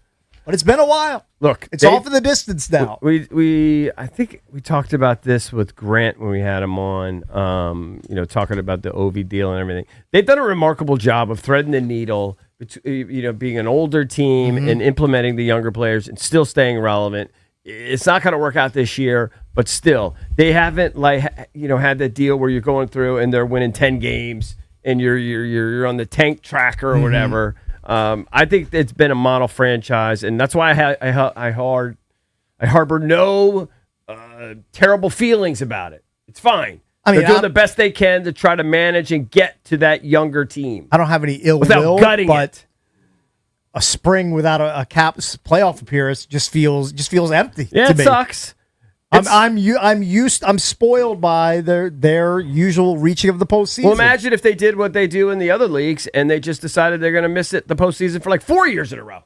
Well, and I just would- bottom I- out and I just would- try to keep getting draft picks, and you would not be happy. I'd go into a full blown depression. Right. I would not be happy. Right. So I respect what they've been able to do. Yeah, absolutely. Staying relevant. And look, it just didn't work out this year. Probably the end of an era. By the way, somebody was talking about it. He already bought tickets to the Columbus Caps game. Oh, he It's did. at Columbus. It is at Columbus. That's the final game of the season. In In case that's Ovi's last appearance. If I had to put like a percentage on it, I'd say 80% chance. I think this is it for Ovi. You got an 80% chance you go to his last game? Well, the final Caps game at Capital One is Sunday, April 12th against Pittsburgh. Is that sold out? And every Caps game is a sellout. Is it sold out in advance? Tickets are as low as $158, which is pretty high on the aftermarket. So Yeah, people know. people are sensing, that you want to be in the building just in case. I wonder if there's any vault space available. I mean, you might as well reach out to our buddy Jimmy Vaults. What's the date on that? That's Sunday, April 12th. Sunday. It's not that far off. April 12th. Isn't that Master Sunday? You can't go. I actually think I'm going to be in New York the day before. Yeah. I got a lot going on. Today is a lot going on in the sports world. You got your Nationals opening day, 2:20. Nice and job, then DirecTV, working out the deal. Yeah, Sweet well done. 16 starts tonight. They You may got have a new customer over here. Yep. 4 games tonight. It's great. Sneak in a little viewing of A-Cuff in Arkansas. By the way, College Hoops Talk on 106.7 The Fan is presented by Bud Light. Easy to drink, easy to enjoy. Maybe have a Bud Light while watching the What's games the over-under tonight. on Bud Lights from Mike Marr today? 3.5. Depends if he's 4.5. out. If he's out and about, I'd say 4 or 5. Probably going to take the over. The over is probably a safe bet. All right, we have to get out of here. We are done for the day. BMitch and Finlay, they're coming to you live from Spanky Shenanigans in Leesburg next here on The Fan.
The Nationals open their season today, 2:20 p.m. against the Cubs. Nationals.tv is the new destination that fans can watch local Washington National games. That's going to be available on cable and satellite television, in addition to MLB on the app. If you're looking for Nationals.tv games, if you're looking for them on TV, listen up, because here we go. Charter and Spectrum, that's going to be on channel 425, Comcast Xfinity channel 1261. Cox channel 159, DirecTV channel 641, and Fios channel 579. You don't have to remember any of that, though, because, of course, right here on 106.7 The Fan, you can listen to First Pitch right here, 2:20 p.m. From the Crop Medcap 5-Star Sports Desk, Savannah McCann on The Fan.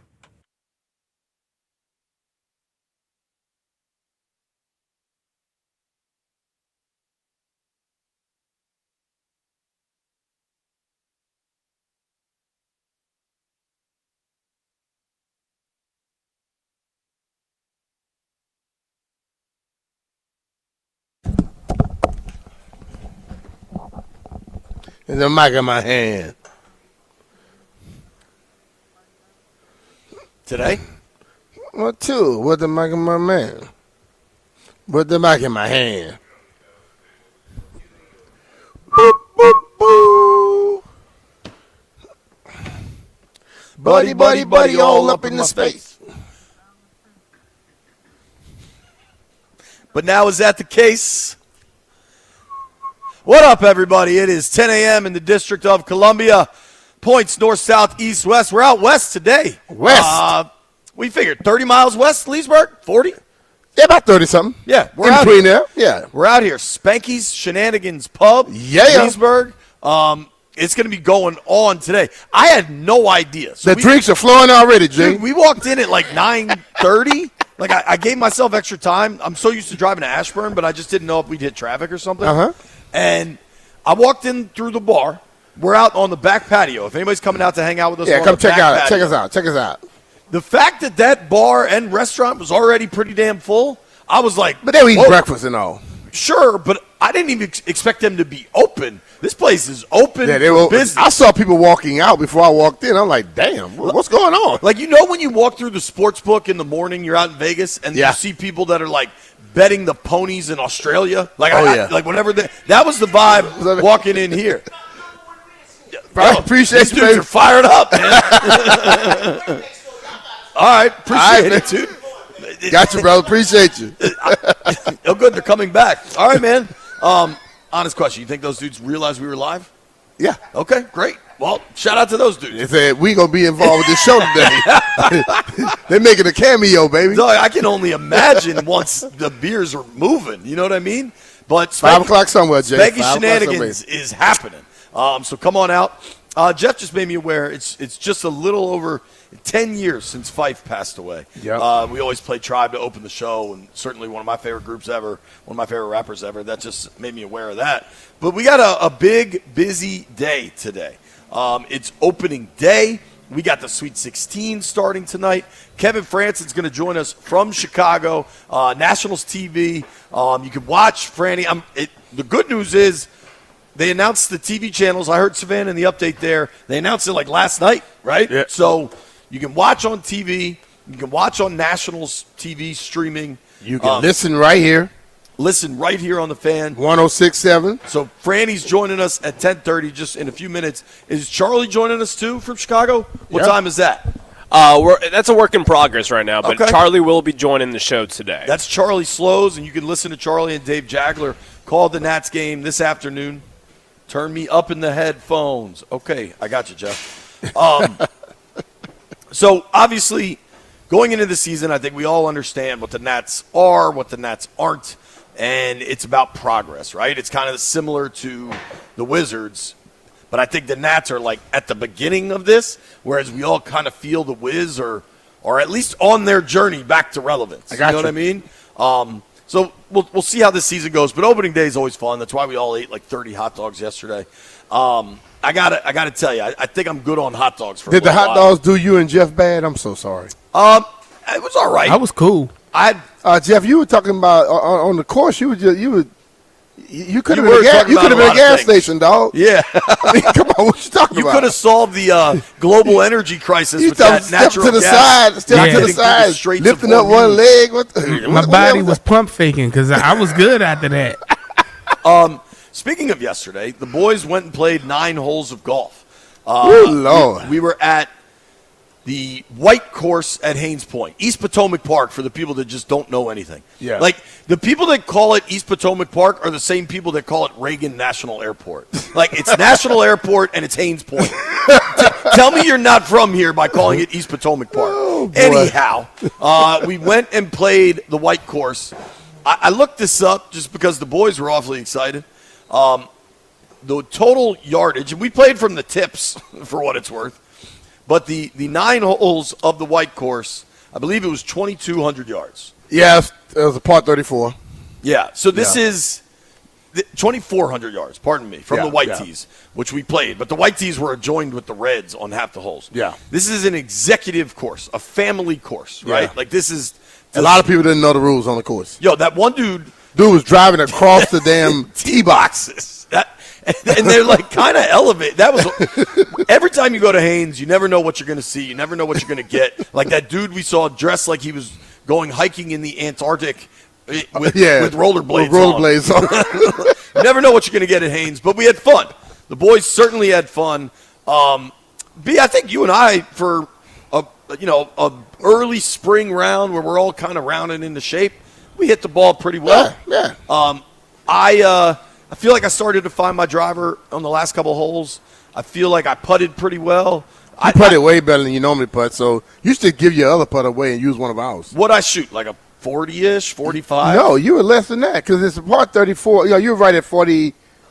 Okay. 41, 42. I think I had like 3 or 4 pars. I was very, very cool with how I played yesterday. It was fun. You want to know what Ryan shot? Well, I bet you shot right around there, like. I was 5 over, 4 or 5 over. So 39-ish or whatever. Yeah. The boys, I don't know how we keep track of this, and Lord knows I will. Stallion can't find, locate, hold on to the hot dog hat because this would be Did the hot dog hat ever come?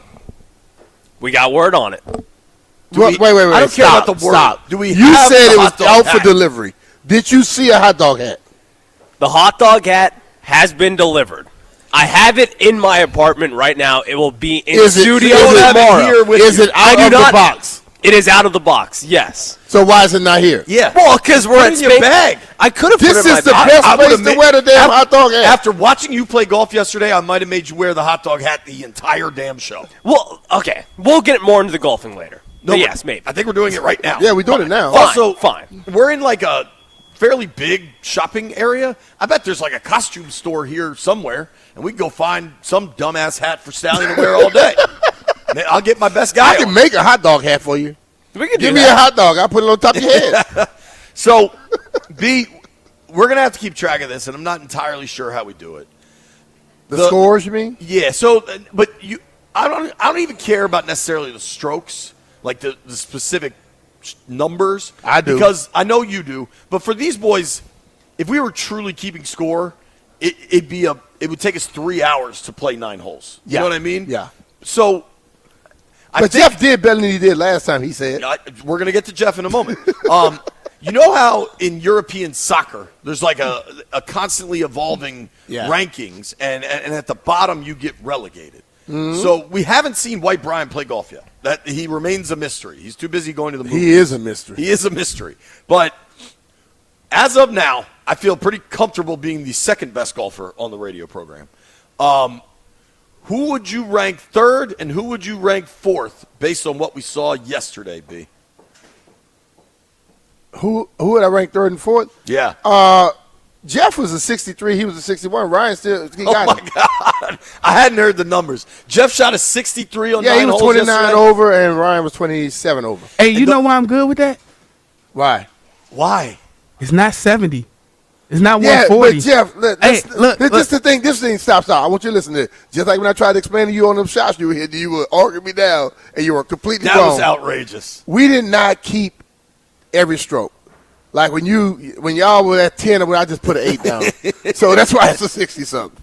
You were over 70. Which I Ryan was argue- probably over 70 too. Hey, look. They both were It over don't 70. matter what That's you also did. the right What the way to handle scorecard it. say? I'm Well, good. No, dog. Here's you the gotta thing. understand, dog. 63, anything, 60 on 9 holes on a 2,400-yard course is not good. But, boys, what I'm telling you, specific to Jeff and Clary, that B won't agree with me. Like, for you guys at this point, it's just about improving. Don't even worry about the scores. Like, Jeff, I have some positive. You are hitting the driver way better than you were last time I played with you. That He gets better contact. That's a step. Stallion, I don't know what you do with the driver, dog. Oh, he tops everything. Because then he's like, well, I'm going to hit my irons again. Then he topped that. Hey, listen, hold on. But Jeff, when you line up on hole number 2, you were aimed to the road and hit the thing straight right, didn't he? You said if you was aimed a little farther, you hit the tree. Yeah. It was But now I'm gonna work it out. I'm gonna get you right, dog. We go. Hey, who you were taking lessons from, Jeff? I took lessons with Mel at Langston. Yeah, you need to go talk to Mel. Tell Mel give you your money back. Jeff, I because it ain't help. got to be honest. Everything I learned last year, I completely lost over the winter. You can't be putting Mel's name out there. No, when you because take that's what we saw yesterday is unfair to Mel. No, you know why I could put Mel's name out there? Because before Mel, I couldn't even keep the ball on the course. I was going in every tree. Bro, I did good for me yesterday. I was satisfied with my results. But this is what I want you to do, though. Like, people take lessons, and then when they leave the person, they don't work on it anymore. You have to go work on what the hell the man taught you, or you're going to be bad. You want me to tell you the truth, B?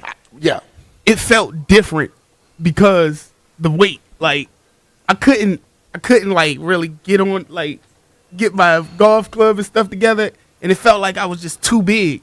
Oh, now I feel good, man. So, it's Jeff, bad for y'all this summer. Can I make a suggestion? What's up? I think I think you should feel encouraged. I think encouraged is a good place to be. Yes, that's what I am. I would not be satisfied. Don't be delusional. Yeah, dog. Like, now, when I mean you got to work on satisfied- your putting.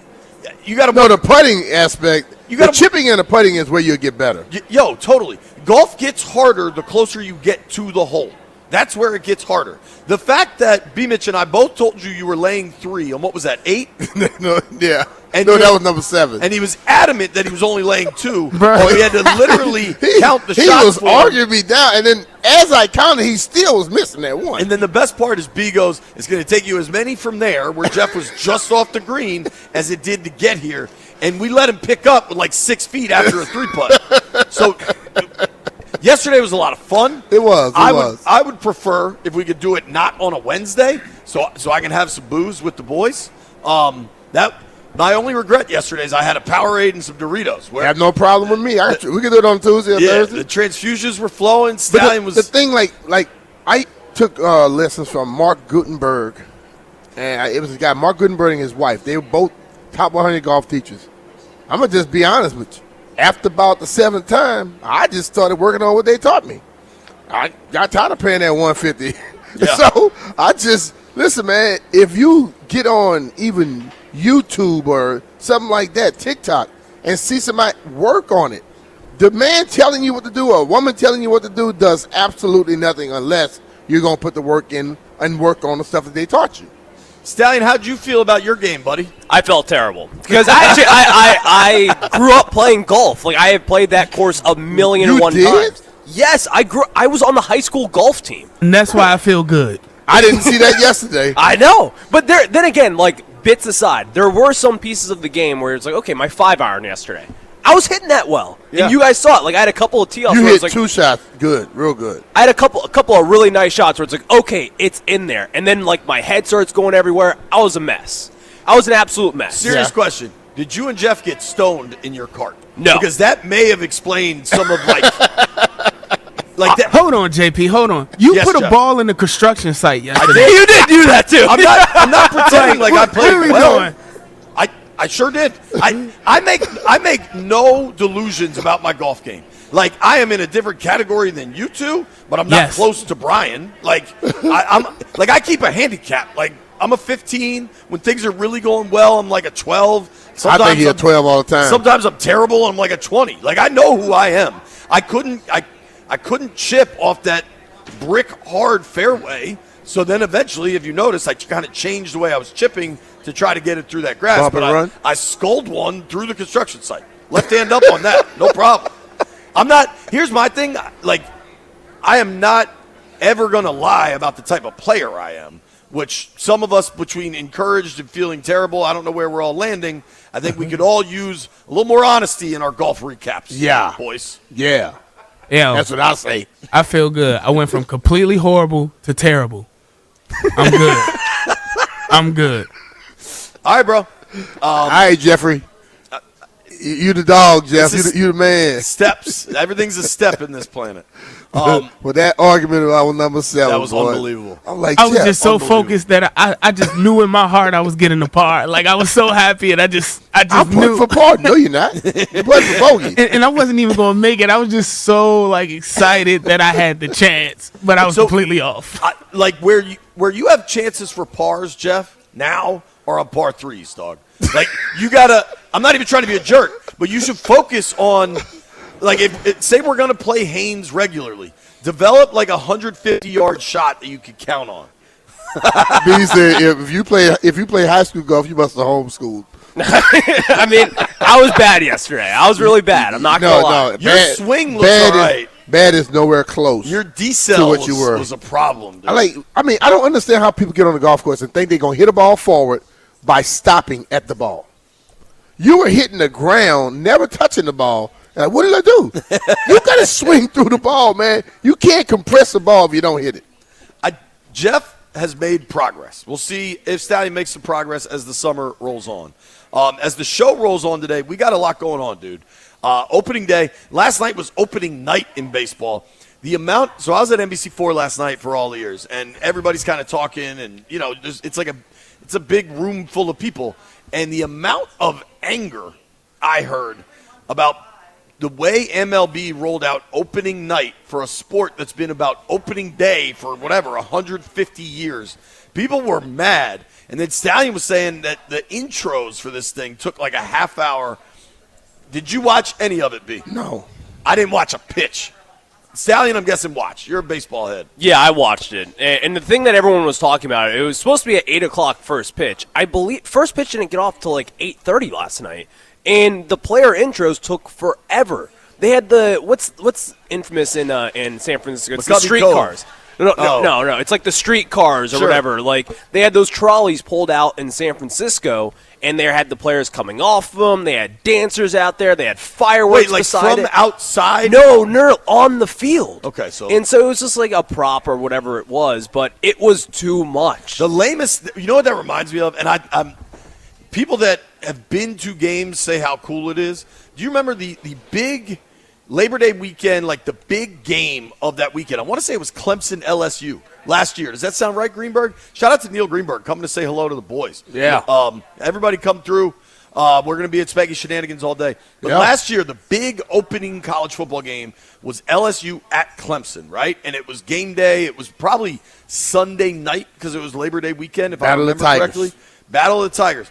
And I remember the broadcast, like, wait till you see this Clemson intro.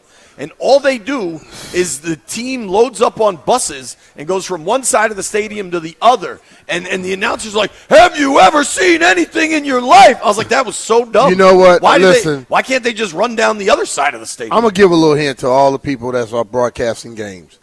Nobody give a damn about what y'all doing. They care about the football game. So talk about it. Give us some tidbits. Get to the damn game. Nobody cares about all that other stuff. I don't care if they fly in on some hang gliders.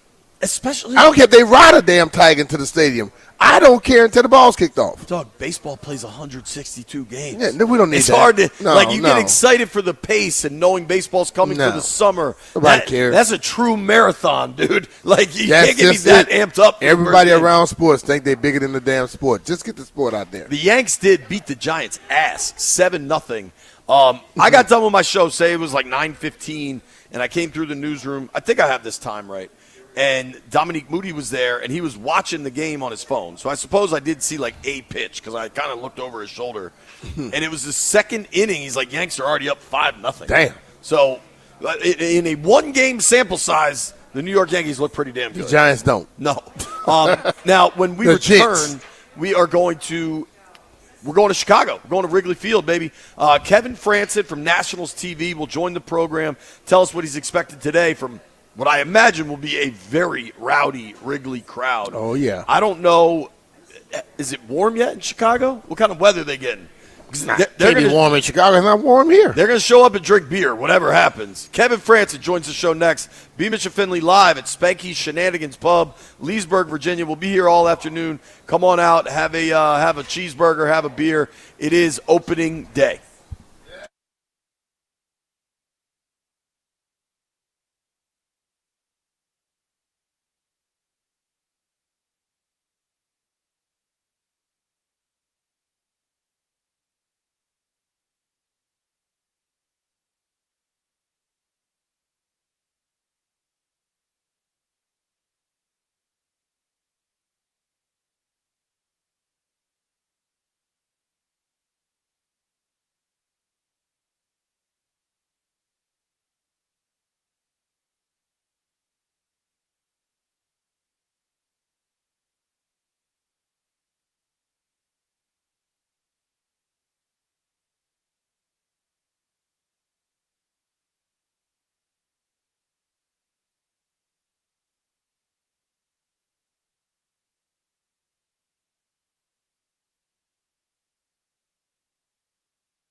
Happy Nationals opening day. The Nats begin their season today, 2:20 p.m., taking on the Cubs.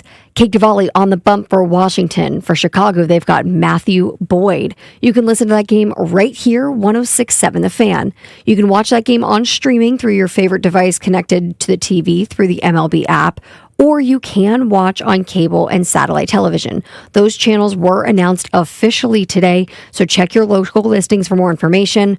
But 106.7 The Fan, 2:20 p.m., we've got first pitch between the Nats and the Cubs. From the Crop Medcap 5-Star Sports Desk, Savannah McCann on The Fan.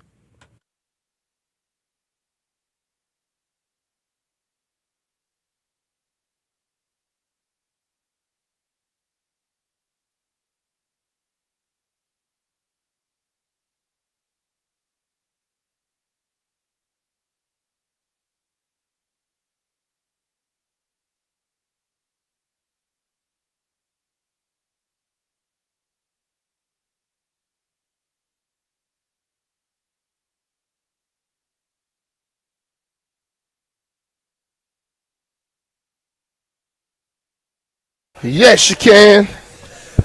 BMitch Finlay, 106.7 The Fan, live at Spanky Shenanigans Pub. I just got a new hat.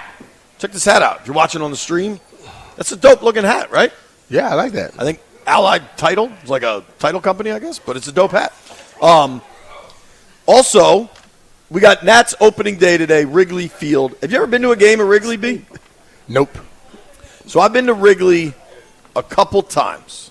I went once with the boys on like an all-time epic boys weekend in Chicago. We went to Lollapalooza. We went to Wrigley Field. It was one of the most fun 3-day stretches of my life. Okay. I believe, I don't know. I'm going to choose my words carefully. You better. Then later in life, I went to Wrigley with my now wife. I think she was my then girlfriend. I don't even think we were engaged at the time. But Wrigley Field is just like a nonstop frat party. It's really, really cool. It's really, really fun. But of like the old classics, of which I would say it's, at this point, it's really only Wrigley and Fenway, right? Like those are the only, maybe Dodger Stadium is kind of still the original from the 50s or whatever. Fenway to me felt like going to baseball church. Like there was a feeling of like mysticism or something. Mm-hmm. Like it just felt, I don't know. Going to Fenway I thought was a really, really remarkable experience. Going to Wrigley was a lot of fun, but like everybody's just wasted. like Fenway, especially most sporting events. Yo, Fenway, like if I had to equate it to a baseball movie, Fenway would be Field of Dreams, where it's about like the romanticism of baseball. Yeah. Whereas Wrigley would be like the original Bad News Bears with Walter Matthau ripping heaters in the dugout. Gotcha. You know what I mean? Like they're both great. They're both about baseball. They're both about America's pastime, but just different vibes. Different vibes. I got that. I understand. Wrigleyville, the area surrounding Wrigley Field, that's a legit frat party. Like you just walk around, and now it's been some years since I've been there, but it was like Stallion would be in heaven. Have you ever been to Wrigley? I have not yet. Dude, you got to go. Because you're a baseball nerd, you're a young frat bro that wants to drink cheap beer. Like Wrigleyville would be the place for you. I know. I was actually planning to go this year on opening day, but tickets were just insane. And I just couldn't make anything happen. Well, you always tell us how you got it rolling. Well, so you may as well just go spend some of it. I probably should. Yeah, JP nailed it. I'm 100% lying. Like I would love to because Stallion legit fronts. He's like, "Oh yeah, man, we're gonna do this, man. We do can that. do that." And then it's like, and then he's like going to the break room and chips. Like, the chips are $2.75 now. Dude, they're $3.15 now. By the way, I mean they are insanely priced. But I mean Wrigley's definitely on the bucket list for me. It's got to be on the bucket list. Have you been to Fenway? Been to Fenway before. Okay. I've never been to Dodger Stadium. We have Kevin. Yeah. Okay, great. We have Kevin Franson now joining us from Nationals TV. He's in Chicago, maybe already even at Wrigley Field. Franny, how you doing, buddy? Thanks for joining us. Thanks, boys. Yeah, just walking into Wrigley. Kind of forgot that 10:30 your time is a little different than 10:30 our time. Dude. And there's an 800 number calling me, and I'm like, why the hell is this calling me? So I kept pushing, the disconnect, and I was like, I see Dan, and I'm like, Dan, why is this 8? And I'm like, oh my God, right when I said, you're supposed to go on to something, aren't you? And I said, yes. So here I am. Oh yeah, man, appreciate it. We're not very good with time zones as a show. We booked a guest for later in the show that I could not figure out what time to tell this person to join us. So don't worry about it. Time zones give me trouble. See, all the JP time. trying to act like he French. I don't know about that. He don't know how to tell time. I know how to tell time. Yeah, no. Dude, so you played in the majors for a long time, and we were just talking about what it's like going to Wrigley as a fan. What's it like? I don't know if you were ever there for opening day, but playing in Wrigley and then being there today to broadcast opening day, what does that feel like? That's significant. Yeah, it's pretty special. Number one, because it's not freezing here, which is fantastic. Yeah. Just for the time being. But I will say, like, as a player, this is number one. Like, this is it. This is everything. You could say Fenway for some people. For me, it was Chicago. Being able to play here with Bonds, right? Like, when I play with Barry, you're coming to a place that, people just came to watch him and do his thing. And Yeah, let's throw right? Let's throw Franny on hold real quick, Jeff, and see if you can get a connection there. Yeah. Wrigley's like 100 years old, so if he's down in the lower levels of Wrigley, like I'm guessing that's like being in a dungeon. That's not built for cell service, right? No, not at all. So today, Nats Cubs, it's a 2:20 start our time. It's 1:20 for them. Starting pitchers, Cade Cavalli. All right, Cavalli. And Boyd going for the Cubs. Cade Cavalli, Vegas set an over-under of 3.5 strikeouts. Kind of curious about that. Boyd for the Cubs, 5.5 strikeouts. What would you go with for Cade? Is he a strikeout guy, Stallion? I mean, typically he is. Last year his strikeout numbers weren't that great, but I do think this year, like, you're going to see kind of a different Cade Cavalli. You're going to see more of a curveball in there. And I think, honestly, at this point, like, I would project him to have more strikeouts than innings pitched this year. So I actually kind of like that line going to over 3.5 on the Ks. I kind of do too, dude. That caught my eye. The Cubs are heavy favorites in this thing. The Cubs, if you bet the Cubs money line, minus 225. Damn. I mean, I'm tempted to bet the Nats. You're almost getting, hell, you might, if you shop it around, you might be able to get plus 200. It's like plus 190, plus 185. Get 2-1 on opening day where nobody knows anything about these teams yet. I recognize the Nats maybe aren't expected to be world beaters, but it's one game in March. It's one game. How do we feel about? I said something. No, I don't know. I think we're working to get Kevin Franson to join us again. What time does our coverage start? Like 1:45-ish? When we go to Charlie and Dave in Wrigley?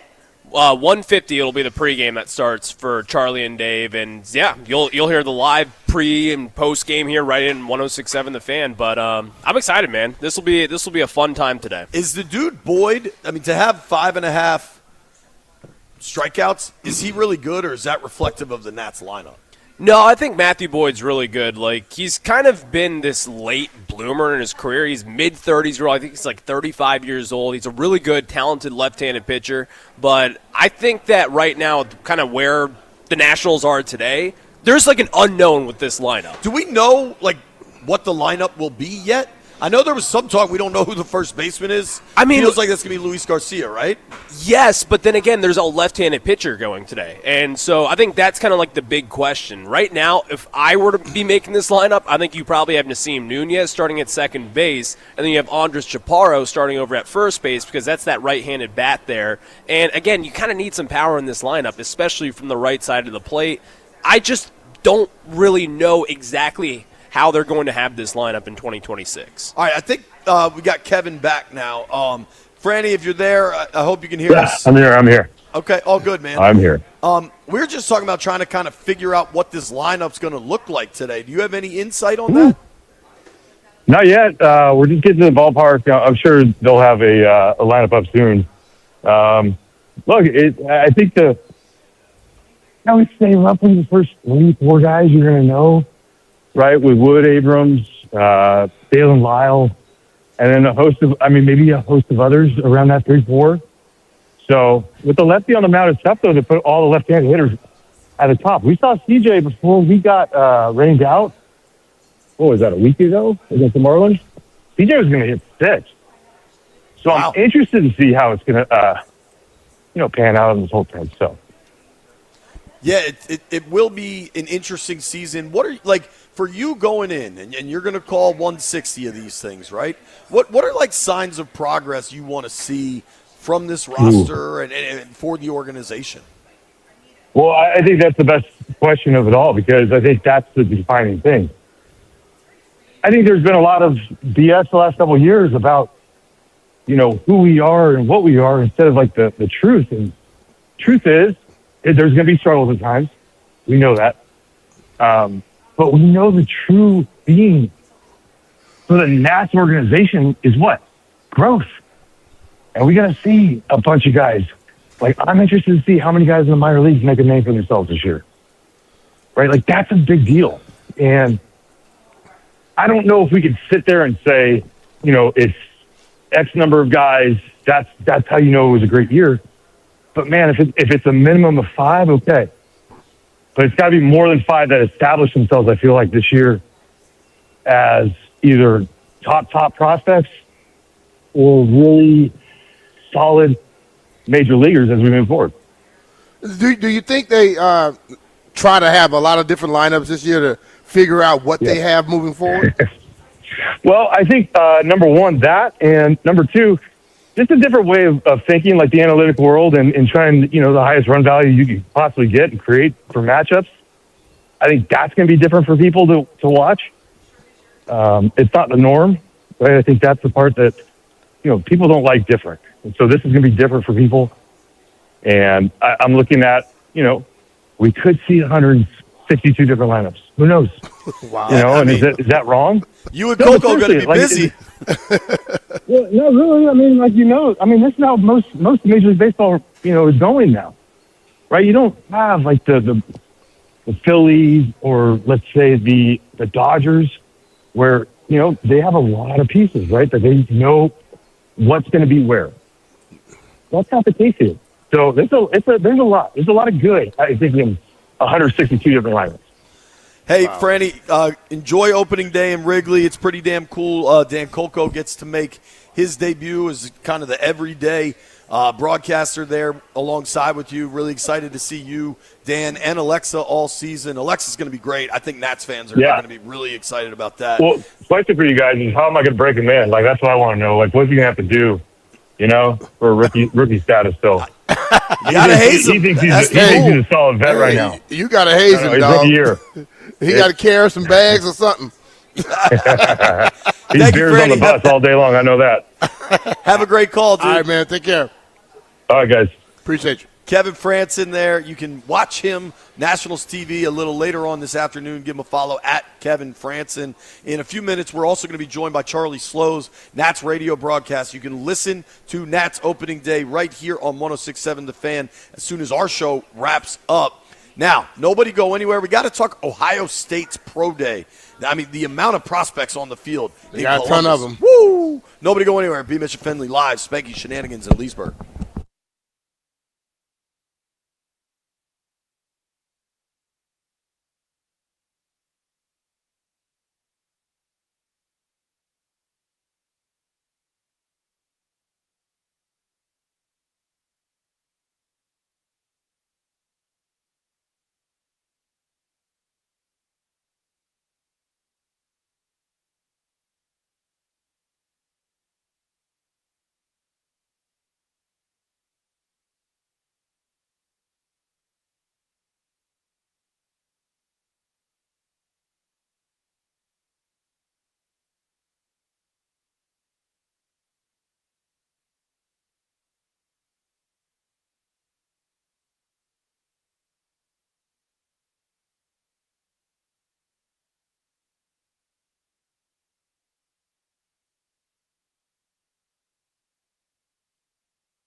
If that connection was a little choppy, we're working on it. I think it should be better now. Totally. The Wiz won a game last night. They did. Snapped a 16-game losing streak. You know what? And I was looking at that. I was like, they when you see them lose that many, you just go, oh, they're going to win this one. Well, because they were playing another awful team in Utah. Yeah, but still. You traveling to Utah. Do you think, there's a lot of people out there that bet, so I'm sure there's a bettor that did this. The Wiz were playing in Utah last night. The Caps play in Utah tonight. You think somebody out there took the Washington double play in Utah? Hell yeah. I kind of think the Caps will win tonight based on the Wizards winning. Is that incredibly stupid? I'm not going to call you stupid. I appreciate But I don't think it's very smart. Are the Caps favored tonight, Stallion? See if you can look that up. White Brian in the studio, maybe he can look that up. I've been on baseball so far. Caps, Mammoth. Caps are not favored. Utah is actually a pretty significant favorite. So, I don't know. Maybe we'll bet on some Caps. I'm probably just going to watch hoops tonight, I'm going to be honest. Left hand up. Maybe I'll get the Caps on a third TV situation. But B, a bunch of folks have been jumping around on this. Commanders had a visit with defensive back from San Francisco, drafted by San Fran anyway, Akello Witherspoon. He was a third-rounder back in 2017 when Adam Peters was in San Fran. They took the kid, Akello Witherspoon. At just about everybody that gets signed at this point, outside of the unique kind of veterans that are going to wait to see where the market goes, guys like Debo or something, you know what I mean? Most of the folks that are going to get signed at this point are going to be depth guys. Totally. How do you feel about the depth in that corner room that they're bringing in a dude that, played 6 games for the Rams last year? I believe you want to just get people in there, get competition, and find out what you have. Because sometimes some guys come in and they can play a lot better when they have that pressure. There are guys that's going to fold. As much as you're looking for guys who are going to play very well, you're looking for the guys that's going to fold too. Like for me in the offseason, I always would go extra hard against certain linebackers. I wanted to see what they were about. Okay? I will talk trash to different people to see how they received it. And one of my coaches, a straight coach, he was like, why do you do that? I said, because I want to know who the hell I can count on when the season starts. Because if I see you cracking in mini camps, once we start getting closer to the thing and I'm coming at you and you're backing down from me, then you damn sure going to back down from somebody in the football game. Witherspoon coming off a broken clavicle. Is that collarbone? Yeah. Yeah. I think you would think he's fine, I would guess, right? Yeah, you would think so. I think he came back late in the year after that. The one thing that stands out for me, I'm not going to pretend that there are people that will pretend to tell you that they know everything about Akello Witherspoon. I'm not one of them. Nah. Long, 6'2". And I think 6'2" corner, you don't see that often. Nah. When you get one like that,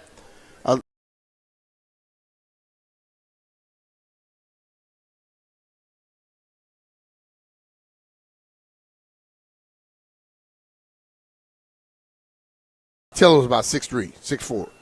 When Body was trailing you by 5 yards and the quarterback looks, he was so tall that over than most of the receivers, where the quarterback went off of him because it's like, nah, he's covered. When you're a guy 5'10" and you're 5 yards behind the guy, they feel they can just slide the thing right over the top. So sometimes those long corners, just like those are receivers. You see a receiver that might be 6'2", 6'3", 6'4". If he runs a 4.5, that's not a problem. You know what I mean? Because he normally can out-jump you, and his body is big enough to shield you off. So I think bringing in bigger corners and things like that, you never know what you can find. Totally. I got this. Speaking of cornerbacks, our guy Midnight Rider, Fat Poet, tweeted me. He said, I'm listening to you and BMitch, and I always talk about what I love talking to defensive backs. It's just their incredible, irrational confidence. Yeah. Because I talk to Fred all the time. I know what you're talking about. Dude, you're in a position that is incredibly hard to win, right? Yes. It is hard. It is hard to play corner. What you're running, you're going to fail at that position. Just think about the beginning of every snap. You're running backwards against some of the fastest people in the world. Yeah. You're running backwards. It is a position built to fail. And yet corners and defensive backs have this extreme confidence because it's the only way you can operate in that space. Yeah, you have to believe that I will get the next one. And you can't allow one thing to snowball into something else. So if you have a bad play, guess what? You got to forget about it. If you have a good play, you got to forget about it. Because if you have a good play and you're like, I got it now, playing cornerback is just like golf. The moment you think you have it, what happens? It's gone. You know what I'm saying? It's gone. So it's exactly like golf. Well, you it's have funny to you figure say it out. that because Fat Poet said, listening to you guys, Jeff Too Funny plays golf with the delusion and ego of a cornerback. 100%. There's a reason, a quarterback will throw the ball away. The ball will be 5 rows up in the stands, and that corner will jump up and hit the incomplete. How about because their job is hard. How about the cornerback is 6 yards behind, the guy drops the ball, and he's Yeah. Dude, you got beat. Shut the hell up. All right, we're taking a trip to Columbus, Ohio next. Ohio State Pro Day in the books. Man, what a performance by some of those guys. What a collection of talent the Buckeyes have. Nobody go anywhere. BMitch Finlay live at Spanky's Shenanigans Pub in Leesburg. If you're out this way, come hang out. We'll be here all day. We're going to be watching the Nats game here. Grant and Danny come on after that. Should be fun.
This sports update is brought to you by Coach Wooten's Basketball Camp. Early registration discounts are available. Learn more at CoachWooten.com.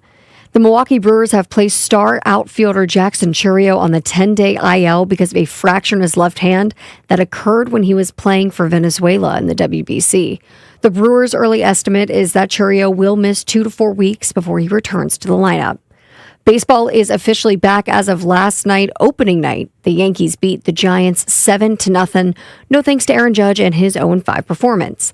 The Nats open their season today, 2:20 p.m. in Chicago. Listen live right here on The Fan. Coach Wooten's Basketball Camp, the world's #1 teaching basketball camp since 1961. Your child will learn the game and get the experience of a lifetime. Let your kid just be a kid and put down the screen and go shoot some hoops. Early registration discounts are available. Learn more at CoachWooten.com. From the Crop Medcap 5-Star Sports Desk, Savannah McCann on The Fan.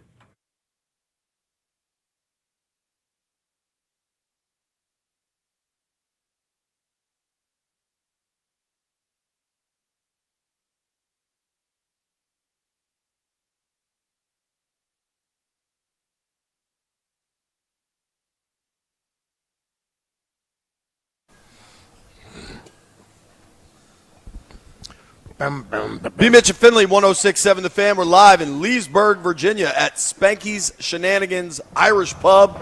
Really cool setup out here. I just had some breakfast. It was phenomenal. We were talking with two very nice people, Rusty and Roxanne. And it was a pleasant conversation. And then I had a home fry that I dipped in ketchup, and I got attacked. I don't know what happened. I've never been attacked by ketchup, but I didn't know if I was going to make it there for a minute, B. Jay had some onion on it. Maybe that was it. Yeah. Damn it, You onions. just soft, dog. Onions, the bane of my existence. Boys, we're having real trouble here, so maybe you guys can sort that out. I think we're good here. All right, opening day in baseball, Sweet 16 tonight. Cannot wait for these games. The games tomorrow night in D.C. at Capital One Arena are going to be freaking epic. But as we get closer and closer to the draft is 4 weeks from today. Yeah. Isn't that great? I'm ready to rock. So I'll be there, Jay. Yes, yeah. I still don't know if I am. I think I am. Man, I got you if you can't find a place, dog. I think we can talk about that off air. Yeah. But yeah. I think we're in good shape. It's just a matter of if we're done. I got to be honest with you. I wouldn't mind. I don't know not what this going. is telling me to do right now. Yeah, I don't either. We got we got a lot of moving parts here. Hey, I'm gonna have you come read this over here. I think that is good. I think we just leave that alone. No, it's just give us a message right here, dude. That message. Don't just get rid of it, Jay. 1 day, 23 hours. Okay, good. That's when we're going to deal with that. Yeah. You know what we call that? Kicking the can down the road. Like the Saints did. Exactly. But and the Cowboys with their contracts. The biggest event yesterday. Yeah. I honestly wonder this. What do you think was a bigger deal yesterday? Ohio State's Pro Day with 4 projected top 10 players, or the Yankees-Giants opening night? Ohio State's Pro Day. I agree, dude. When you got 4 projected top 10 picks, you got the whole football world there, and the sports world, like, they got how many people going in the first 10? If you got a chance for all 4 of those guys to go, and looking at the athletic ability of a Sonny Styles, okay, you got Tate, and all these different guys up here now, you're going to have to really, really have some eyes on that. So I think that was bigger than the Nats. Than the Yankees opening day. So the other part of this is there was some question with Caleb Downs about his health, right? Caleb Downs, if you look at just coverage from NFL Network all over social media, the word was Caleb Downs looked 100% healthy and was really, really elite at the Ohio State Pro Day. Okay. Carnell Tate, same thing. There's a clip that I think I know this young man, Ryan Fowler. I don't know if you know him, B. I got to be honest. I don't know how I know him, but I've met him before. I almost wonder if he worked. I think he worked for the Skins. I don't think he worked for us at NBC. But Ryan Fowler? Yeah, do you recognize that picture? Nah. So I have seen him in Indy, like at the Combine. Like he puts a lot of work in, and I give him credit for that. a lot of stuff specifically with the draft. Yesterday he reported that Carnell Tate has a visit coming with the Skins, as well as Giants, Chiefs, Saints, Titans. All the teams those are all top 10 teams. It all makes sense, right? Yeah. He posted this picture, though, of kind of a D-line drill where you're supposed to bend around the corner, right? Uh-huh. And the idea is to show the bend. And this picture went super viral because he compared it with Ruben Bain from Miami, who's a bigger guy, and Bain's able to get way lower. Now, here's the actual rep, right? Let's see if we can get this to work. But Arvell Reese has not really played much edge. He probably hasn't done many D-line drills. Yeah. So when you see Ruben Bain getting that low, one, it should tell you a lot about Bain. Like, you should be excited about the player He's he bendy. is. But if you watch the tape, he could do that. Like Yeah. we saw that in game play. This has basically gone viral because of how bad it looks for Arvell Reese. But the whole thing about it is Arvell Reese is not that guy at this point, okay? He does a lot more things than just go around the edge. And if he's just learning it, he's not going to have the drill down pat. But he'll learn that. I think that's the problem with things. I just saw this interview because I was going to use John. John was sitting there talking with Kevin Garnett on a deal, and he was like, John Wall, you're saying? No, John Thompson. Oh, wow. So, you know what I always say, John said, don't let people judge you on sound clips of your life. Right. That's one rep of something that he's going to be doing 20, 30, 40, 50 reps a day. He'll be totally different when it comes around to it. And there's one thing about the NFL, and I want that dude to understand, the NFL is all about potential, okay? If they believe you could potentially be the best at something, they're going to give you a shot, hands down, point blank. For sure. The 4 top prospects from Ohio State, Caleb Downs, Carnell Tate, Arvell Reese, and Sonny Styles. What would your order be if you were able to get – you only get to draft those 4 players, what would your order be? You say Downs, Tate, Reese, Styles. And Styles. I'll probably go Tate, Downs, Styles, Reese. You're saying right now for Washington? Yeah. Would that be different if it was just you're building a team? If I'm just building I'm building a team and Reese is the guy that I'm going to project as my outside pass rusher, I'll take him first. Then I would go with I still go with Tate then Downs, then Styles. If I'm just building a team, I think I go Downs. I think I go Downs, Reese, Styles, Tate. I understand, but like for me, I want my person that's going to be hitting the quarterback in the back of the head. That's my first guy. You hit a quarterback in the back of the head, that's a flag, dog. Whatever, he get tackled. But for me, listen, man, I am not going to put a safety ahead of a defensive end ever. Okay, and when I look at Styles, although he is super athletic, they still are confused about what position he's going to play. So when I start getting tweeners and stuff like that, that kind of bothers me a little bit. I agree, dude. I like Reese a lot, but there is a question kind of where it goes. I think, though, if you're building a team, Reese is by far the biggest upside play, right? Yeah. Like it's a bit of a lottery ticket, but if it hits, you might have somebody in like the Micah Parsons conversation. That's what I'm saying. So sometimes what you do is this. I'm going to go to the guy that's going to make an impact on others. So Reese being a guy who they're saying he can be that outside pass rusher, but he's super athletic as well. If I got a guy that I believe could do the most important position other than quarterback on a football field at a high level that's super athletic, I'm giving that a shot before anybody else. Now, for Washington, you think Tate? Yeah, because I just believe the setup and how things are right now. Right, I love Terry, and I'm going to always love Terry.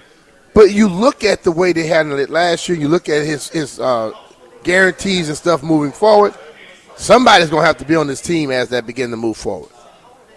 I still say receivers are more important than running backs in the NFL today. Not that that's how it's supposed to be. That's how the NFL plays it. Right. That's how the rules are set up and established. And that's where the money is, And right? so that's where I would be looking at it right now. Now Styles was great in all the things he did over at the Combine. But I don't. When you are kind of questioning where I'm gonna put him, or you confuse yourself sometimes. You know what I mean? Right. I want somebody who I know can do one damn thing outstanding. Not somebody that can do everything at a high level. Because he's not doing it. If he's not doing anything outstanding, that's a problem to me. For As sure. athletic as he is, what does he do great, though? Don't tell me, he could. You saw his 40? I don't care what guys do in T-shirt and panties. I care what you do when you put on those damn shoulder pads. We had Bucky Brooks join us yesterday. If you missed any of that interview, I'd go to the Odyssey app or the Spotify, wherever you get your podcasts, and I'm sure it's up on YouTube as well. But Bucky Brooks yesterday was talking about why he kind of leans towards Caleb Downs. Mm-hmm. Bucky watches more tape than the rest of us combined. Yeah. You know what I mean? And I think Bucky did a really good job breaking down kind of why he's in the Caleb Downs camp for Washington. I'll say this, Mansell Delane is a terrific player. He's a high-level player. He's an A player on the board. You can take him and put him on the outside, but I don't know if he's going to impact the game more than a guy that is doing it in the middle of the field. And for the longest time, safeties have been undervalued, much like running backs, in terms of what they bring to the table. But if you have a dominant player, let's just go back to Sean Taylor and the brief impact that he had on the Washington franchise when he was there. When you have an A-level safety, it changes everything because they can go in the box and act as an additional linebacker. They play in the deep middle and be the center fielder that you want. They just have the ability to do so much. I would lean towards Caleb Downs versus Delane in that scenario, but I would understand if the Commanders are like, man, we didn't get it from Lattimore. We haven't gotten an elite corner on that spot in a long time. We need one to be able to match up, particularly against our division. A.J. Brown, Devontae Smith, C.D. Lamb, George Pickens. You need one, so it comes down to who can we get the greatest impact. I like Downs better as a player, but I would understand if Delane is the choice. Yeah. So that I see him comparing the safety in the corner. Yeah. And I think if you feel that high about Downs, what you have right now with Amos, okay, and guys you've signed, Amik Robinson, still having Mikey there. If you feel that good about Downs, I think right now you can make it happen. I ask this question to you: is Downs on Sean Taylor's level? Like, I hear what he's saying, what Bucky is saying, but Sean Taylor was a man-child sitting in the middle. Sean Taylor had people ducking their hands when they left the line of scrimmage. So I wonder, does he have that type of influence and effect on a receiver? Because if you got that guy that's doing this is concerned by the guy coming over to tattoo him. Listen, Sean is, I think, one of one, right? And who knows what his ceiling would have been? Who knows where his career would have gone? Mm-hmm. But one significant difference just on the surface level with Downs and some of these other elite safeties, he doesn't have the size. Like, when you watch Sean Taylor go through warm-ups, he didn't look like he fit in with the DBs. He looked like he's supposed to be with the damn pass rushers. Right, because he was 6'2", probably 235. No, 6'3" plus. They listed him at 6'2", 231. I'd take the over on both of those. Yes. And Downs, I think, is listed at 6 foot 2 bills. Like, the size of Taylor, his ability to run at that size, but just looking at the two guys getting off the bus, Sean's going to stand out. Yeah. And I don't think that should be a surprise. He flashed all-time great potential. You know what I mean? Like, it was I'm just saying, the thing about Sean, man, I watched that dude in a Green Bay game, interceptions and all.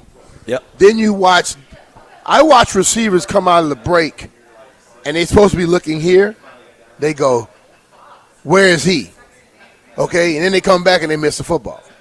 He just did a different influence. So Downs on more of the size of an Ed Reed.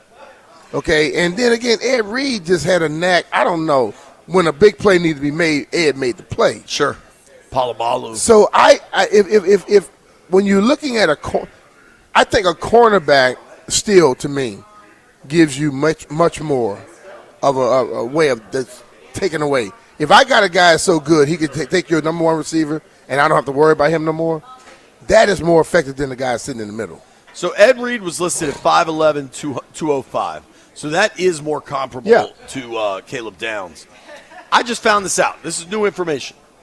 What do you think me, Ed Reed, and Dan Quinn, and Ludacris all have in common? Same birthday? Same birthday. Who knew? And Tom Landry. Rest in peace. Yeah. I mean, God bet 75. I mean, 0.75 on that. Huh? He put 3 great ones at JP. How would you rank? How would you rank that of me, Dan Quinn, Luda, and Ed Reed? Luda, Ed Reed, Dan Quinn, and you. That's how I would have ranked it too. The only real debate is Luda and Ed Reed. I think Luda made a little bit more cheddar. Jeff, how would you? I'm not even saying money-wise, just impact on society. Definitely the way B said. Everyone knows Luda. Like music, it just transcends more. Move. Only the football heads know Ed Reed. Luda's also now made a second career as an actor. He's an actor as Fast well. and Furious. Yeah, Luda killing it, dog. He lived the life. He went from DJ to rapper to actor. But I tell you what I love about him so much is like, you know, somebody make it and you get a lot of hang-alongs. He made sure all his boys got a trade and hired them. We going to hang up around each other. You going to make your money. I'm paying you.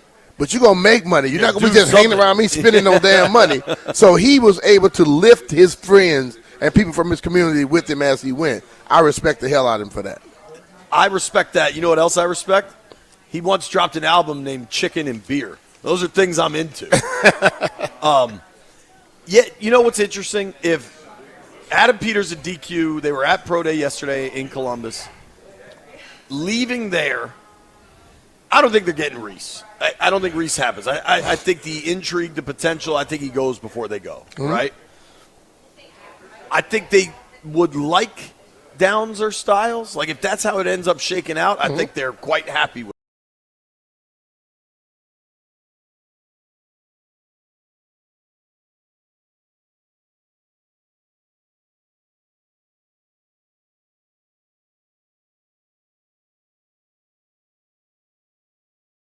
Conjecture is real.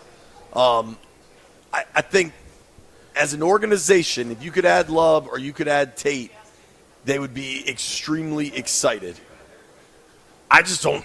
What does your gut tell you? 4 weeks out from the NFL draft, does Love get to them at 7? Based on what I'm hearing, I don't think so. What about Tate? I think that's very much a possibility. You do think Tate's a possibility? Yeah.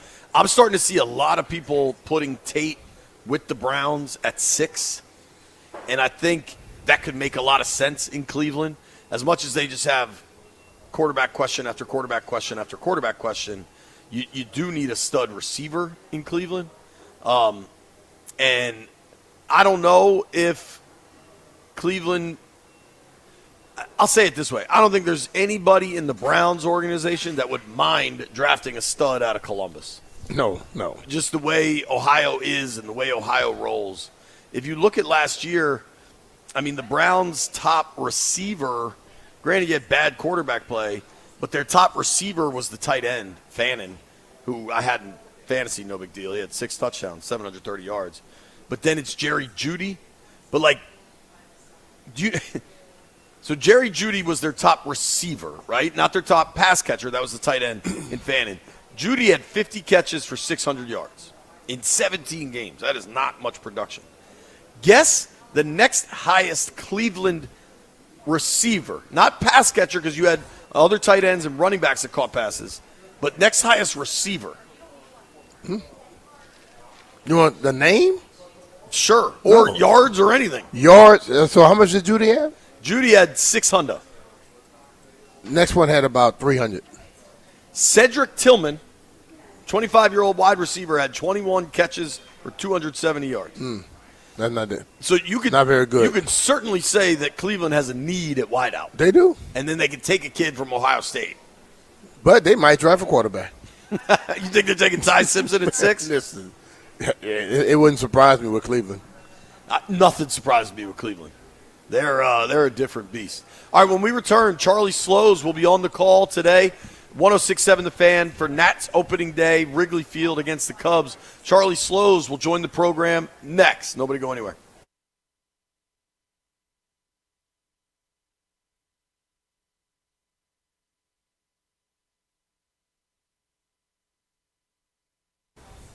BMitch Finlay here in Leesburg. And you know what else is here in Leesburg? Oarsman Automotive of Virginia. They've got 7 convenient locations all over Northern Virginia, from Alexandria to Chantilly, and they've got everything you're looking for. Toyota, Kia, Ford, Lincoln, Chrysler, Dodge, Jeep. Have you seen that smaller Lincoln SUV?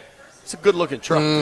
It caught my eye, Brian. Chevy, Buick, GMC, whatever it is you're looking for, Oarsman can set it up because they've got new cars. They also have quality-certified used vehicles to go along with their incredible deals and tremendous financing. You need that financing, man. Rates aren't going anywhere. But the best thing, the differentiator when you go with Oarsman Automotive of Virginia is the Oarsman Lifetime Edge. Yeah, and with that Lifetime Edge come to up to $1,500 in extras, including complimentary car washes with every scheduled maintenance.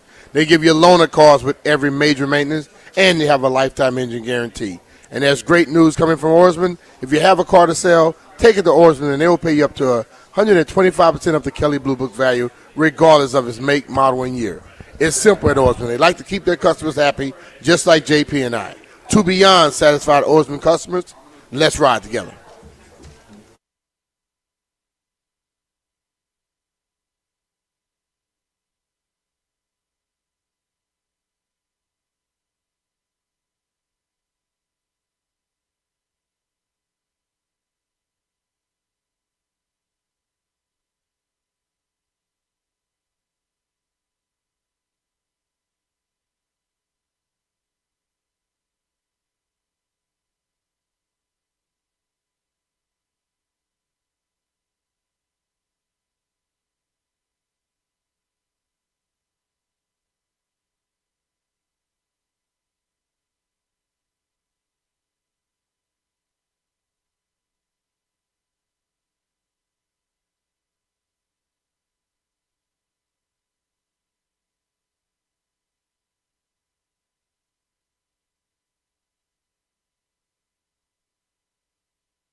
This Sports Update is brought to you by The Window Man. Buy one, get one 40% off and 0% financing for a year at thewindowman.com. The Nationals open their season against the Cubs. Cade Cavalli on the bump for Washington, going up against Matthew Boyd for Chicago. What does success for this team look like this season? Well, success for them would be young players like Dylan Cruz and Harry Ford, who are both starting the year in AAA, emerging as legitimate building blocks, and some veterans playing their way into trade value. All we know for sure is 1 of 162 starts today, 2:20 p.m., right here on 106.7 The Fan. Final days, no extension. This is it. Buy one, get one 40% off and enjoy 0% financing for a year on windows and doors at thewindowman.com. Ends March 31st, thewindowman.com. Select products only, minimums and installation apply. Prior sales already quoted, projects excluded. See consultant for details. From the Crop Medcap 5-Star Sports Desk, Savannah McCann on The Fan.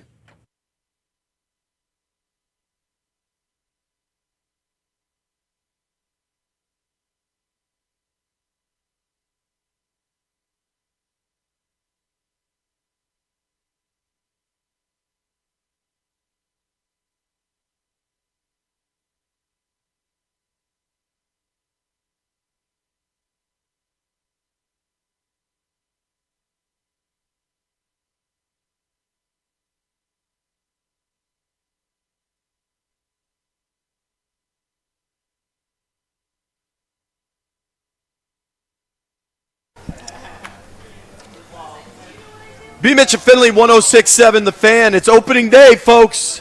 We're live at Spanky Shenanigans in Leesburg. A whole bunch of Nats fans. Starting to see some Nats gear. I saw a Jason Worth jersey. My man Drew over there.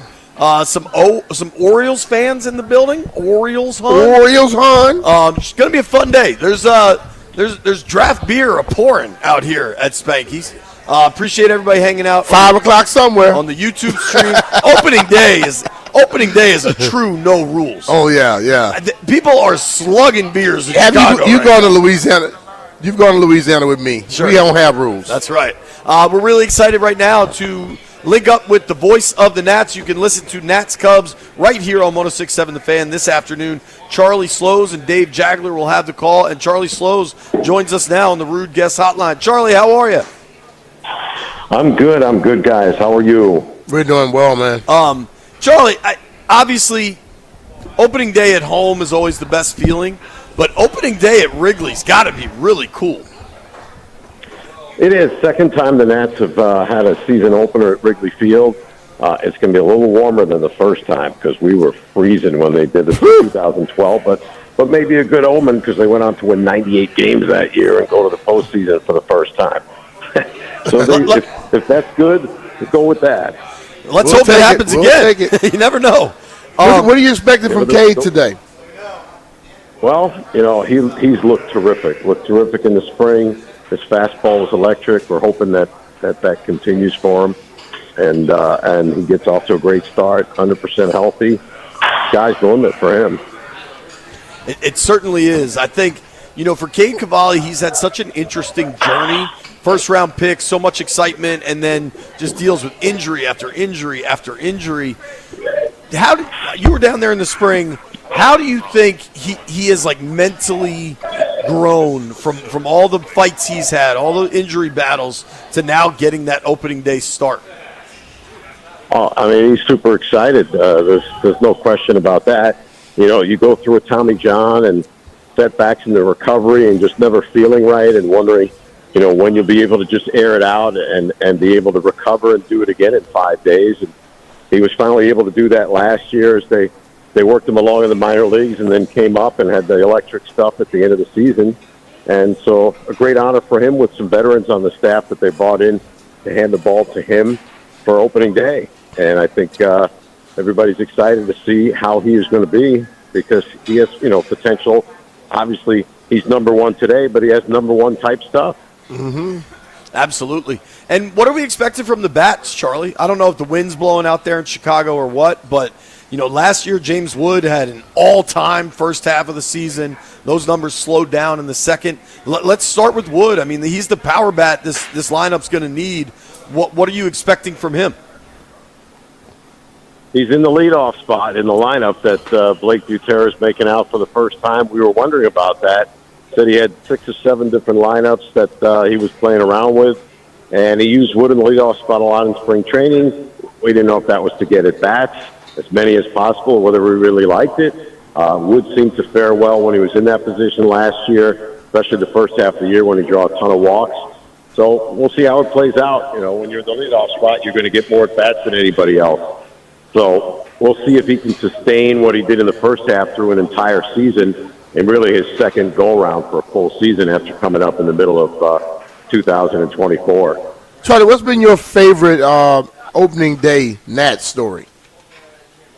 Oh, wow. There's 21 of them before today. Favorite opening, I don't know if I have a single one. Actually, I do, because it was the first opening day at RFK State after all those years. Washington, D.C. was out without baseball. And watching people at RFK Stadium, the press box was kind of on a catwalk. You could look out and see the people at RFK Stadium. You remember it came in the mid-level, and then the lower bowl was below street level. So I could see people come in, and the Nats were taking batting practice, and watch people of all different ages, especially people who were alive when the Senators played at RFK Stadium. I'm basically seeing people crying, tears running down their cheeks. They were so excited to have baseball back. And then they had a great game. Livan Hernandez throwing a shutout till the 9th inning. Chad Tracy hits a 3-run homer, but Chad Cordero comes in and closes the door, and the Nats won. Sellout crowd, 45,000. President Bush threw out the first pitch. It was an unbelievable atmosphere. You know, outside of that, the opening of Nationals Park, Ryan Zimmerman hits a walk-off home run to beat the Braves at the bottom of the 9th inning. I would say those two are at the top of the list, hard to top.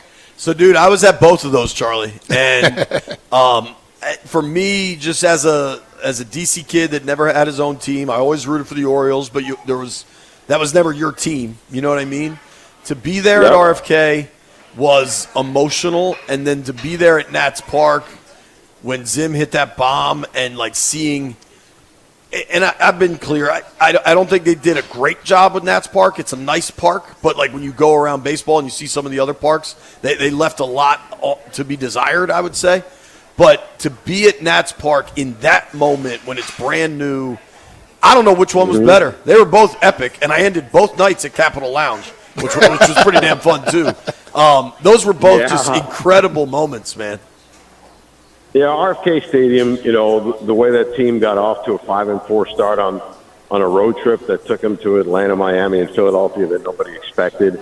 And then you got to the point where they were playing 500 baseball and get to June, and they run off 10 wins in a row and go 20-6 that month, and they're 19 games over 500. A 5.5 game first place lead at the midway point of the season. Everywhere you went in the city, there was Nats gear, there was stuff on the street signs. It was amazing. It was like they had already won something without winning anything. So as we get to this year, right, obviously the scope of the operation has changed in Washington. You get a regime change in Rizzo out and Tabone in and all the people he's instilled. You also kind of get a mindset change going from more scouting to now really, really heavy analytics based. As this season goes on, who are some of the guys you think might surprise fans that aren't necessarily expecting a lot? I know there's a lot of excitement. I talked to Ryan Zimmerman the other night at the Red Carpet Gala, and he was talking about Brady House. I was just talking with one of the fans in here who was saying Brady was really hitting well in the spring. Is that a guy you think could maybe emerge this season? Well, naturally, Zim would be taking a close look at the guy playing. I figured that right? too, yeah. But he was high on Brady last year, and, you know, Brady had a slow start coming up from AAA. He didn't hit for the power that he did in the minor leagues, but he had a great spring, which, you know, doesn't necessarily mean anything. We've seen guys have great springs, get off to slow starts. And, you know, Zim used to be like that. He hated when he had a good spring because usually meant he didn't get off to a good start. So we'll see how it plays out. I mean, he's getting a chance to be in there almost every day against all comers. The other guy I'm really excited to see play, and he's already a super exciting player defensively, is Nasim Nunez. He's going to get a chance to play a lot at second base. He's a magician with the glove. He can steal a ton of bases. And if he's able to translate that hand-eye coordination that makes him an electric fielder to the batter's box and be able to hit and get on base, the value for him skyrockets. He will be a super exciting player to watch. Players love the clubhouse. Around the clubhouse, he's one of the most popular guys. Everybody loves him. The more you watch him, the more you like watching him play. Nunez at the red carpet, he's got some swag to him too. Like kind of a quiet guy, but he was dressed well, and he was an exciting guy to kind of chat and just talk to a little bit. One guy that I know a little bit, and I'm just a huge fan of, like the human to start with, and then the way he plays defense is Jacob Young. Is there growth potential in his bat? Like, can he get to that 280 range and then really become a weapon for this team? Well, like Nunez, that's something we need to find out. With Dylan Cruz having been sent to AAA, he had a little less of a logjam in the outfield. Today it's going to be Wood, Jacob Young, and Joey Weimer in right. Dalen Lyle is going to be the designated hitter today. And that's getting an extra right-handed bat in there with a left-handed pitcher and Matt Boyd going for the Cubs. But they need to find that out. Last year was very much a struggle for him, particularly against right-handed pitching. When he hurt his wrist last year, he didn't bunt after he hurt his hand, getting hit by a pitch trying to bunt early in the year. So it took some of the element of speed out of his game. He struggled on the bases, getting leads and getting jumps for stolen bases, particularly against left-handed pitching. We'll have to watch for that today, something Dave and I will talk about in our pregame show, the pitching matchup. Matthew Boyd has 27 career pickoffs. 11 of them were last year, and he led the major leagues in pickoffs. So the Nats plan to be aggressive on the bases, but you really got to be careful with this guy on the mound today. Charlie, last one. There's been some question what they're going to do at first base. It's not Luis Garcia today. What do you expect from at first base position?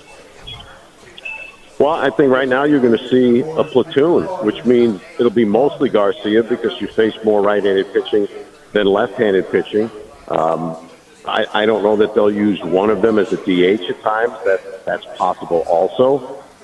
They have two backup infielders in Jorbit Bibas and Jose Tena, both left-handed hitters. Bibas can play second, short, and third. Tena is mostly second and third. So they're a little bit more of a left-handed hitting roster. You got Drew Millis, the backup catcher, is a switch hitter. And so, one of the things to watch is how they tinker with the roster, with the bench. I think a lot of that'll depend too on, when Dylan Cruz gets here, because that might not necessarily knock an outfielder off the roster. It might knock an infielder off the roster. So all that remains to be seen. I think we're going to see, with flexibility of players who have options to the minor leagues, same thing with the bullpen, so that you don't have tired arms. I think you're going to have more roster flexibility and changes during the course of the year than what we've seen the past few years, where they didn't have that type of roster flexibility. Hey, Charlie, have a great call on the game. Enjoy Wrigley. Thank you so much for making time. We'll be listening this afternoon as the Nats take on the Cubs opening day. All right, guys, I'll give you a tip. The wind is supposed to start blowing out at 1 o'clock Central Time, and the temperature by the late afternoon is supposed to drop 30 degrees in 2 hours. Woo! So that's a lot. 60 to 30. That's insane. Sounds like you're saying the wind blowing out makes me want to take the over, Charlie, but I don't know what to do with the temperature. But right now there's no wind. So I don't know if you can do that before the game starts, because I don't know when it's going to change. Okay. I'll consult Doug Kammerer. Thank you for the time, Charlie. All right, Charlie. Appreciate you, brother. All right. Charlie Slows, you can listen to Charlie and Dave right here on 106.7 The Fan this afternoon as the Nats open the season out in Wrigley Field. Should be a lot of fun. I know the folks at Wrigley are going to be enjoying themselves. They always do. Nobody go anywhere. Coming up at noon, Stacy Dales, NFL Network, will join us to recap Notre Dame's Pro Day. And if the worst kept secret in the NFL is how bad the Commanders want Jeremiah Love. Nobody go anywhere. It is BMitch Finlay.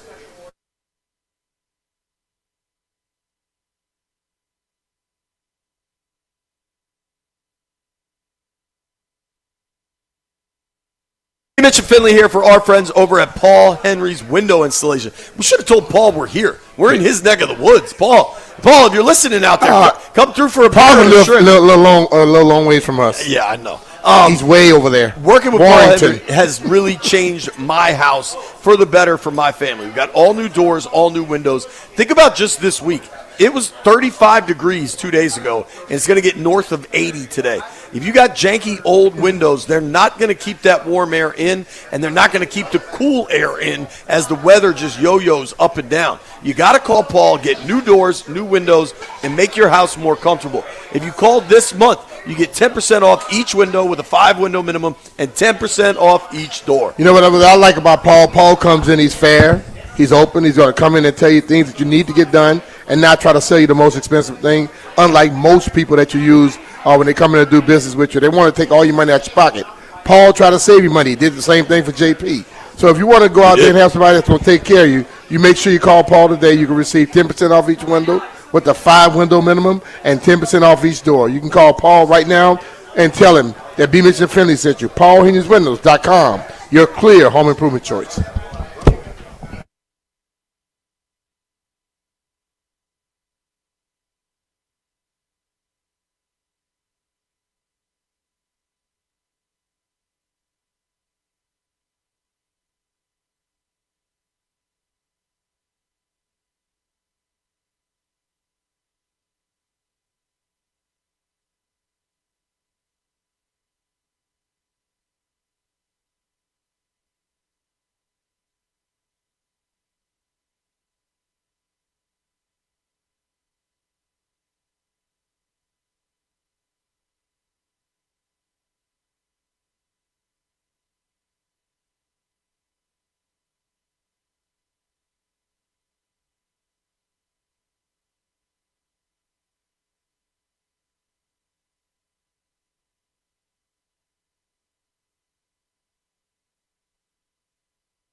BMitch Finlay, 106.7 The Fan. We're out in Leesburg, Spanky's Shenanigans Pub. I'm going to put this on TV real quick. Shout out to folks at Spanky's. Man, those shrimp off the chain. So Spanky's is known for its shrimp. What are these shrimp called, Steph? Blackened. Is there a blackened shrimp? And it's incredible, man. They're banging, dude. Outstanding. That's some good shrimp, dude. I'll eat 4 trays of those today. I'm letting you know it right now. I know Brian likes his seafood. How many you at? 6-ish? 8? Damn, you get more than I thought. That's 8, 10. All right, B's had 10. The shrimp arrived, I don't know, 5 minutes ago? Yep. I think we should have B-Mitch keep his little... That's 9. That's 9. 9, okay. Yeah. Let's have you keep your little plate of empty shrimp tails, and those only B-Mitch's shrimp tails go there. If they're going to keep bringing shrimp Don't put your tail on my tail. Over under 35 shrimp, Brian. I would eat that easily. I think you will, dude. Yeah. Man, look, I love shrimp. I mean, and this is... And you like a little spice? These have a little spice slightly, to them? but it's not much sodium. You can tell. Right. I can deal with that all day, bro. It feels like they're like char grilled. I like a little bit of char on there. Yeah. Those are very That's good. kind of like Blanche Mitchell used to do it. My dad would hook it up like that. I like that. It is opening day for the Washington Nationals. You can listen to the game right here on The Fan. You can come hang out with us at Spanky's in Leesburg. It's a good vibe out here, man. And you can also hang out with us on the YouTube stream. Watch us on Monumental Sports Network. A couple things I wanted to go through real quick. Last night was Yankees-Giants MLB opening night, right? That was on Netflix. We had a Netflix promotion that I was reading throughout the course of the week. I just got this tweet from District Sports Talk. He said, "Thank God opening night is over so I don't have to listen to JP mispronounce Rafael Devers' name anymore." I have something wrong. You got it right just now. I know. Why would you get it wrong all day yesterday? It's not that I don't know what the dude's name is. Something is broken in my brain. I just think you're broken, Jay. You got it right just now, but yesterday you kept calling them divas. You're right, B. I am not scared to admit my faults, Brian. That's one of them. It's a long list, dog. Something that that is not at fault, that What's I'm that? cool with. It was announced this morning, I believe, the 2029 Super Bowl. So this upcoming season, 27 is going to be in L.A. 28, they're going back to Atlanta. Yep. Celebrity in the building, the Cluster Buster. 2029, they're saying it's likely going to be in Las Vegas. Likely in Las Vegas. I enjoyed that. You and I were in Vegas a couple of years ago. Yeah. We got up early. We hung out late. Yeah, man. We indulged the candle a lot. We were burning the candle. I shot 89 on the golf course, 81 on the golf course, and had more drinks than that. I believe that. You got a head start on me every day because we were done with radio at 11 a.m. and then I had to go work for 4. And by the time I'd come back, were open at 11. By the time I'd come back and meet up with you, we were on different wavelengths. But I mean, that's the one area in the world I'm able to catch up to you. It's certainly not on the field. So let 2029 Vegas. Ahmet and Bees get ready. Book the trips. Book Let's the go. dinners. Bees, you got to only walk down the middle of the hallway. You can't hit both of the walls as you walk. But, dude, what Vegas can do so well, I still think my one seed for Super Bowl cities is New Orleans because it's so walkable. Like, it's just so cool in New Orleans because it's an old-school city, and you can walk everywhere you need to go. Some of the walks might be 20, 30 minutes, but you can still just walk. But there's so many people you don't much know you walk for. And there's restaurants and bars everywhere you go. Vegas, though, is pretty damn great for the Super Bowl. Because Vegas knows how to handle big things. They can handle the crowds, Yeah. dude. They can handle the crowds, no problem. They don't lack for like high end and They don't need to build more hotels.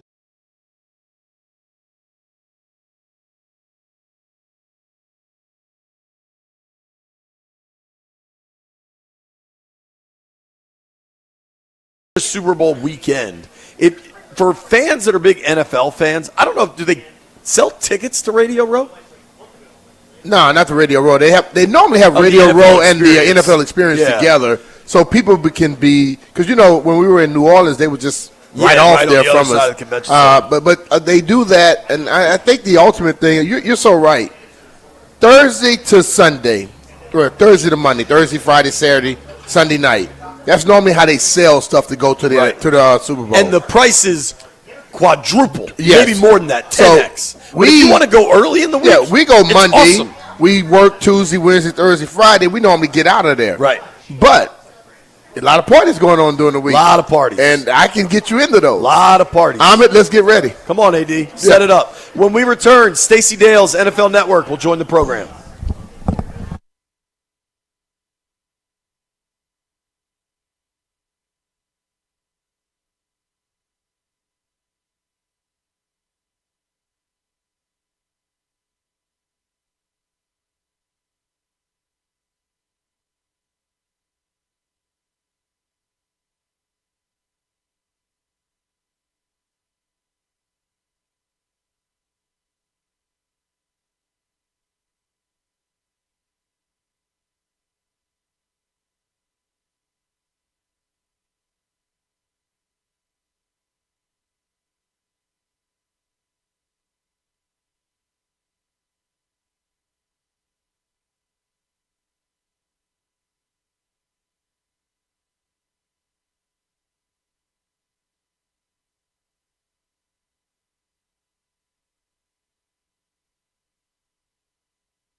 Happy MLB opening day. The 2026 season arrived starting with a 7-0 blowout victory for the Yankees over the Giants last night and continues with season openers for the rest of the day today and tomorrow.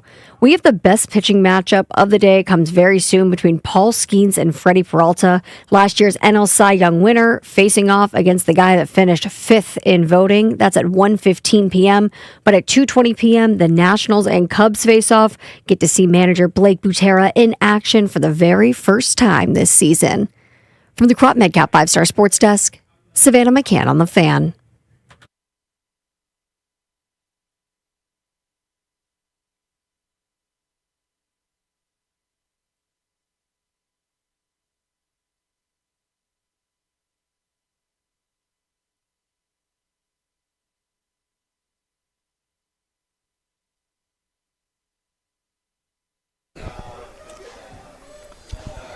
High noon in the District of Columbia. Brian Mitchell and I out west, Leesburg, VA. Spanky Shenanigans Pub. It just got silent here. You guys can make some noise. Yeah. You don't have to be quiet on our account. Good crowd here. Just spoke with Kelly. She and her husband met BMitch at a furniture store in Vienna. It was the perfect BMitch we met there story. Yeah. I think we're about 2 hours away from first pitch of the Nats season. The 2026 season is upon us. It's a rebuild in Natstown, man. You got the youngest manager. 2 hours, 18 minutes. 2 hours, 18 minutes to be exact. So obviously it's a fun day. Opening day is always fun. You got baseball starting all over the country. You got Sweet 16 tonight. But if you know Brian and I, we like football. We like football. And helping us learn more about football is the great Stacy Dales joining us right now. Stacy, how are you? Thank you for making time for us. Hey, it's great to be with you, JP, and the legend himself, BMitch. Appreciate by the way, the chatter behind you sounds fantastic. I live in Chicago, and the train, my friends tell me, was packed this morning for the Cubs home opener. Oh, I bet. Yeah, we're doing our show remote from a bar in Virginia, and folks are getting fired up. Beers are pouring. It's called Spanky Shenanigans, and there's some shenanigans going on here. Yeah, for sure. No day drinking from you guys. Come on. Dr. Pepper. Yeah, we're off at 2 though, so we'll see what happens then. There you go. So, Stacy, I saw earlier in the week you were in South Bend for Notre Dame's Pro Day. I don't think the Commanders are really making it much of a secret how much they'd like to get Jeremiah Love. How impressed are you with the person? Because I know he spoke at length. And then what do the folks around that Notre Dame program say about Love? Yeah, I don't think it's any secret. And I know Brian's probably pounding the table there, too, for this guy, that every team would love to have Jeremiah Love. I mean, speaking to Marcus Freeman, the head coach at Notre Dame, who, you can say, well, every head coach is going to beam about their players and, do everything they can to help increase their stock. There's nothing you can say that will help Jeremiah Love more. He's done it. He's done everything. I think my biggest takeaway in my private conversations with personnel, like just being at Notre Dame and talking to NFL personnel on the field, his humility and his football recall. I was talking to one personnel member, and they were talking about protections. They had a meeting with him on protections, and they didn't even need to use the board. Now, BMitch, you understand what that means, right? Like, he was verbalizing different protections without visualizing protections. So his football IQ, I think, may be the most underrated aspect of his game. But to have Marcus Freeman call him a unicorn to me, I don't take that word lightly. And then I think what he does in terms of mismatches is going to be unparalleled at the next level. When I spoke with Freeman and even talking to Jeremiah, his ability as a receiver to be motioned out of the backfield and jump into, let's just say, the slot or into open space, some dead space. How can a linebacker defend this guy? You want to play physical with him, he can run through you. If you duck your head, he's going to jump over you. So he isn't just a running back. He even told me in our interview, hey, I wouldn't mind playing gunner. I wouldn't mind going to special teams, which, Brian, I know you understand what that crossover's like. Yeah, they're not going to let him do that, though, Stacy. And he said the same thing, man. He said the same thing. But, who would you compare him to, or Do you think Bijan is the closest person to him? Because Bijan can line up and run routes from the slot as well. And is he a little better than Bijan when it comes to route running? That's a great question, Brian. Listen, he's bigger than you think. Jeremiah is a long stick running back.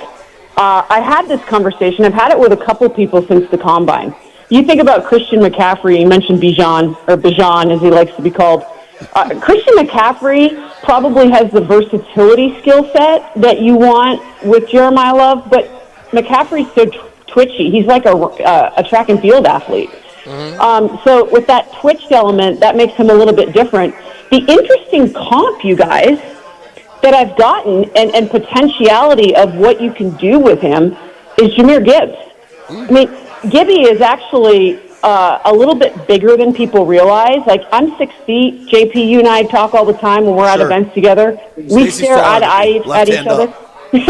you got me by like a half inch. I lie and tell people I'm 6 feet. You're actually 6 feet. Jahmyr Gibbs has that elusive speed. Now, let's not forget that Jeremiah Love is a 4.3. He is really fast, and I think he was in the 4.3 if I'm not mistaken. If I wrote it down properly, no, 4.36 he ran at the Combine. Yeah, that's moving. That's moving. That is freaking moving, you guys, and that's what Jahmyr Gibbs does. And so now you're talking about Brad Holmes going and getting Jahmyr and shocking the world. Well, it's not going to shock anybody that Jeremiah goes high. It's just a matter of how the dominoes fall. It's going to be, to me, about how these defensive edge rushers fall, because they're all a little bit different in Bailey, Bain, and Reese. They're all different skill sets. How do they fall? And I think the wild card in this thing is Carnell Tate, the wide receiver. I've had him going, talking to people, anywhere in the 10 to 15 range, but all the way up to, even 6. I think Cleveland's sitting there at 6. Yeah. You guys are at 7. The Commanders are at 7. I think he's kind of a wild card in this, and so is Caleb Downs, the safety out of Ohio State. Yeah, absolutely. I have a comp, and I'm curious where you guys land on this. I thought this during the season. The last dude I saw able to maintain his speed but also his fluidity. A lot of guys have to break down a little bit if they're going to try to juke somebody, right? But Love does it at full speed. The last guy I saw, I have a Reggie Bush comp. I'm curious what you think, having seen him work out in person, and B, I'm curious what you think about a Reggie Bush comp for Love. I want to hear B first on this one. You know what? Reggie had a little bit more that Barry Sanders in him, yeah. but I think you're right about the break. He does not break down. He breaks down, but you don't see it. Right. Say it like that. He doesn't look like he's slowing down. He has the ability to be able to run and keep his look like his body's moving the same, but he slows and he cuts on you in full speed, which I think hurts a lot of people trying to tackle him. Stacy. Yeah, I like that breakdown of Reggie Bush. I just think that I would answer it this way. I think the potential you have with Reggie Bush, I think that you have an even greater. Whoever drafts Jeremiah Love, you're going to, and this goes back to your first point, Brian, about Bijan. Mm-hmm. Bijan Robinson is so special that they tailored the offense to him on day one, right? I think you're going to see that immediately with Jeremiah Love. And the things that he can do, it's going to transform you offensively. So, like, for instance, let's just say the Washington Commanders select or have the chance to select, because I don't know if he's going past the Tennessee Titans at 4. That's right? Crazy. Yeah. That'll be interesting to see what happens there. But if add him to this offense with Jaden Daniels and the potentiality with this continuing to develop offensive line, and now you have a couple new additions in your defensive backfield, right? You have Rachaad White, Jerome Ford. But you think about the changeup with Rachaad White that right there in terms of the differences in those two backs if you add Jeremiah Love, and then what it will do for Terry McLaurin. This would be a game changer for Terry McLaurin, who needs the help. Yeah. and if it's not, with 6 picks currently in this draft for the Commanders, I certainly hope that, you target, maybe it is a Malachi Fields opposite, Terry McLaurin. Give him that number 2 receiver moving forward. How did Fields look? Because Washington doesn't have a second rounder, but they have that pick at 71, and I don't know that Fields is going to last that long. But I think Malachi Fields is the player that's really going to help somebody. Yeah, I think he's sneaky crazy, going to be pretty good. Like, a guy standing beside him, he is a power forward. And so when I think about receivers in the NFL right now, DK Metcalf is the biggest, physically wide receiver if you're standing beside him. Malachi Fields has the same stature, maybe not as wide and stout, but he is that big.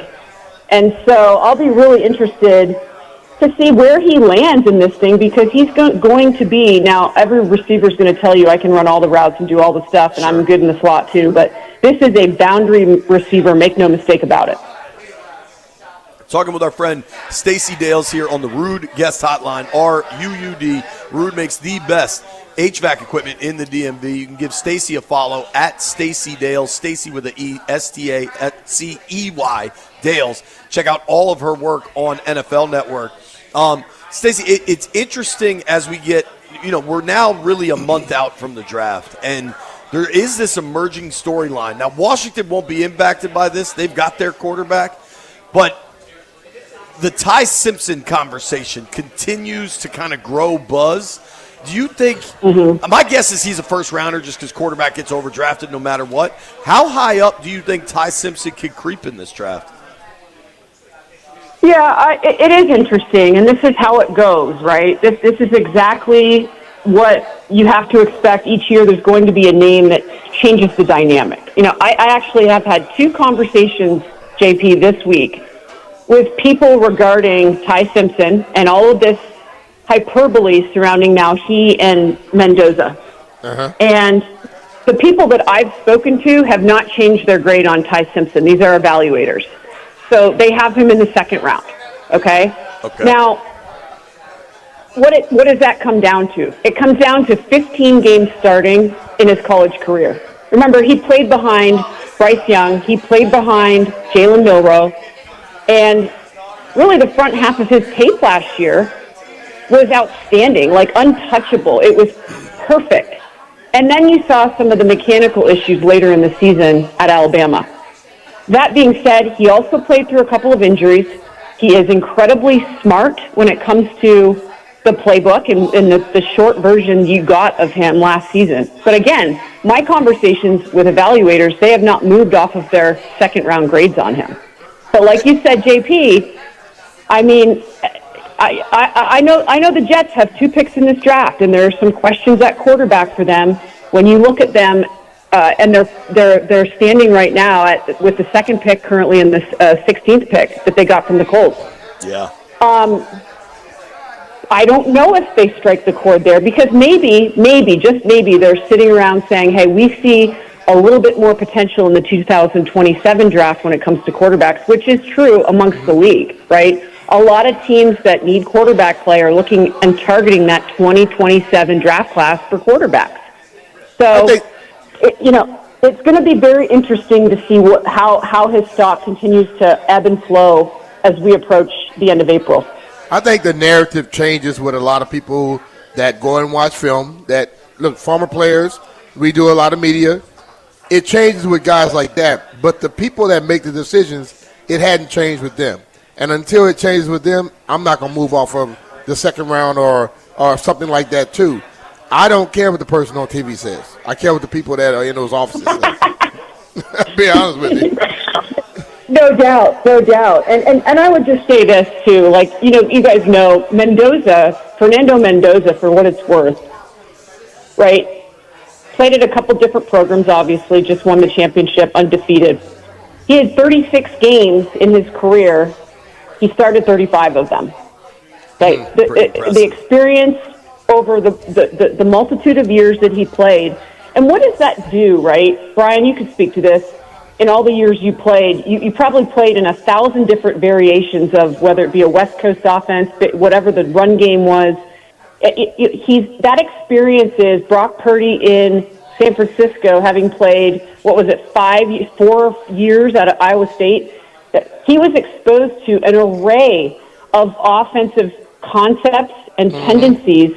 And now he can come into the NFL and say to Kyle Shanahan, oh, I'm real comfortable with this. Oh, yeah, I love this concept because I did this my junior year at Iowa State. And that's the beauty of experience for quarterbacks specifically, is they have that ability to test the waters in college with different concepts. Now, I would say also about Mendoza, he didn't play a hell of a lot under center, so that will be an adjustment for him coming into the NFL. It sure will. Totally. Talking with our friend Stacy Dales here. You can give Stacy a follow at Stacy Dales. It's STACEY. Stacy, I'm curious, just reflecting on Washington. 2 seasons ago, everything was a magical carpet ride. Every break went their way. Last year was kind of the opposite. Injuries at the top of the list. Where do you think this Commanders team is? Granted, we're a month before the draft, but they've had a really active free agency cycle, and they want to get back to the playoffs. Really active, JP, especially on the defensive side. I mean, the additions to the defensive front in Chazon and Odafe Owe, obviously adding Nick Cross and Amik Robertson to the back end. Leo Chanel, from Kansas City. So you've added a couple of Kansas City, or at least one Kansas City player who I think is a really good linebacker. Crazy athlete.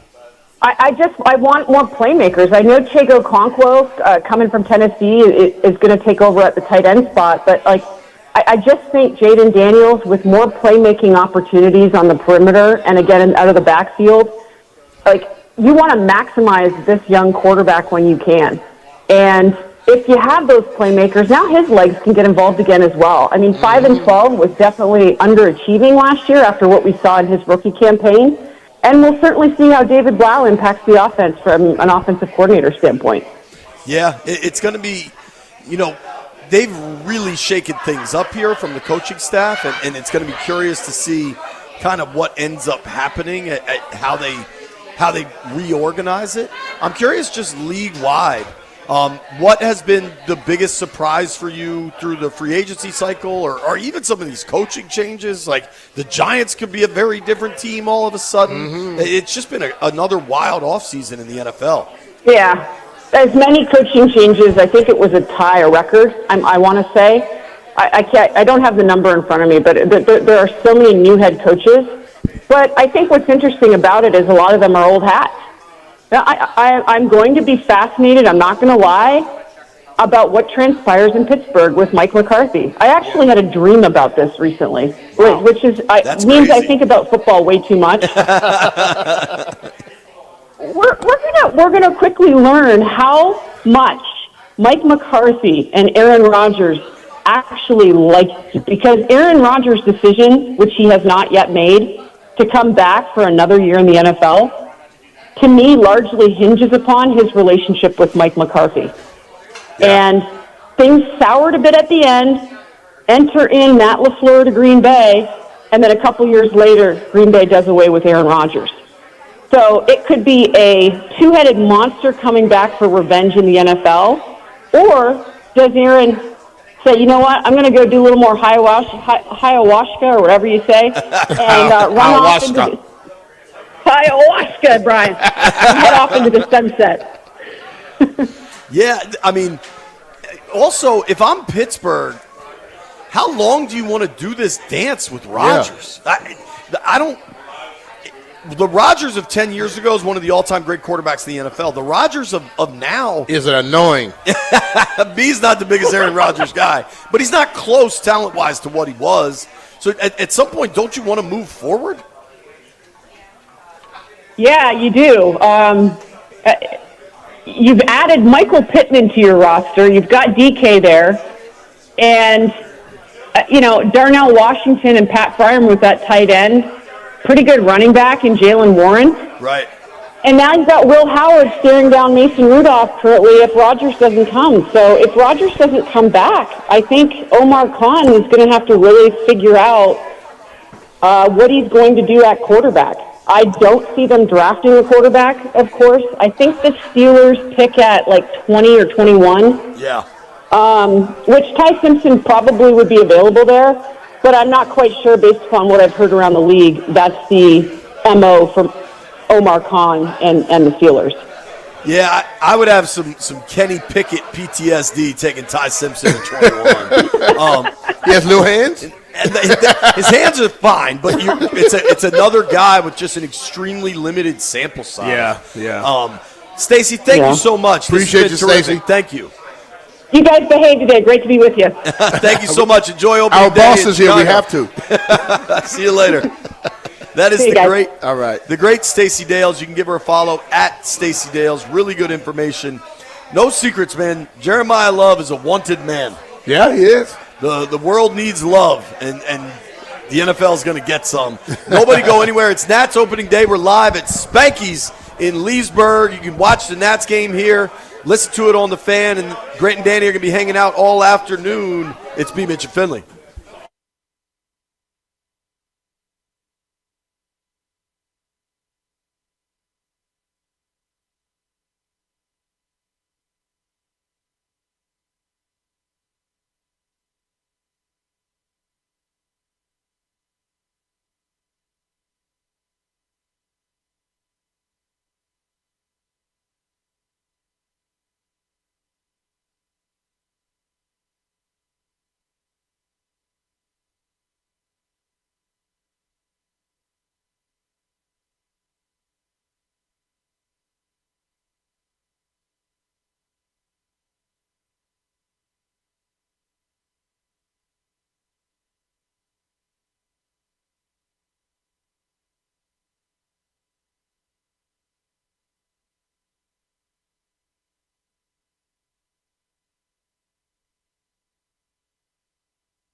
The 2026 Major League Baseball season is upon us. We've got Nats baseball underway 2:20 p.m. right here on The Fan.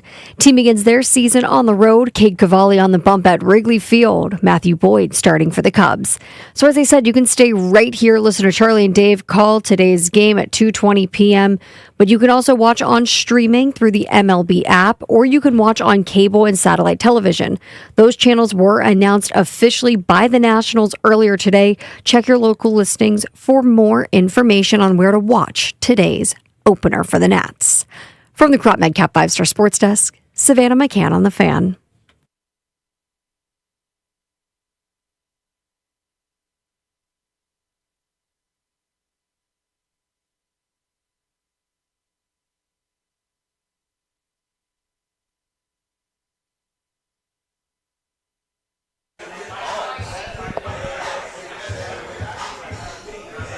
BMitch Finlay, 106.7 The Fan, live. Spanky Shenanigans, Irish Pub, Leesburg, Virginia. We got a good crowd out back sitting on the patio. Appreciate everybody hanging out. Before we get, I want to have a conversation. We're going to go to journalism school here in a moment, but we got to check in with Brian Mitchell, NFL legend. Hello, B. How you doing? Good. Spanky's is famous for its grilled blackened shrimp, is how I would describe them. Yeah. I've shown the camera on Monumental. These shrimp are phenomenal. That was full. I'll show the shrimp here. These are really good. They are good. I'd guess I've had, I don't know, a 10-pack of shrimp now. They just keep bringing them out. We keep eating them. Catch up, dog. Catch up. B, what's your count at? What number did I wear? Number 30. Dirty 30. Damn, that's where I'm at. So we set it at 35. I think you're going to cruise through 35. I'm going to just get to 36 and stop. I'll show this for the camera on my That's all the little... This is B's shrimp tail tails. pile. Also, I got to thank my man Caleb. Caleb somehow has a secret supply of Dr. Pepper back there. We're cruising with Dr. Pepper right now. At some point, that will switch to Dr. Pepper Clear. The doctor made it, didn't it? Yo, the doctor makes it. It's got to be good for you. Yeah, it's good for you. All right, B. I'd like to have a discussion about Tom Brady, but I'd first like to have a discussion with how people frame things in the era of clickbait, right? So if you do a quick search on Tom Brady, all of a sudden there's a lot of stories about Tom Brady saying he might want to return as a player. All right. Oh, my God. Brady wants to come back as a player. If you watched him play flag football the other day. He's better than most of the quarterbacks in the league. Because, like I say most because we might have many of them are 10, bad. We have 10 exceptional ones probably. And, the 10th one might not be as exceptional. The people that go from that on down, they're not as good.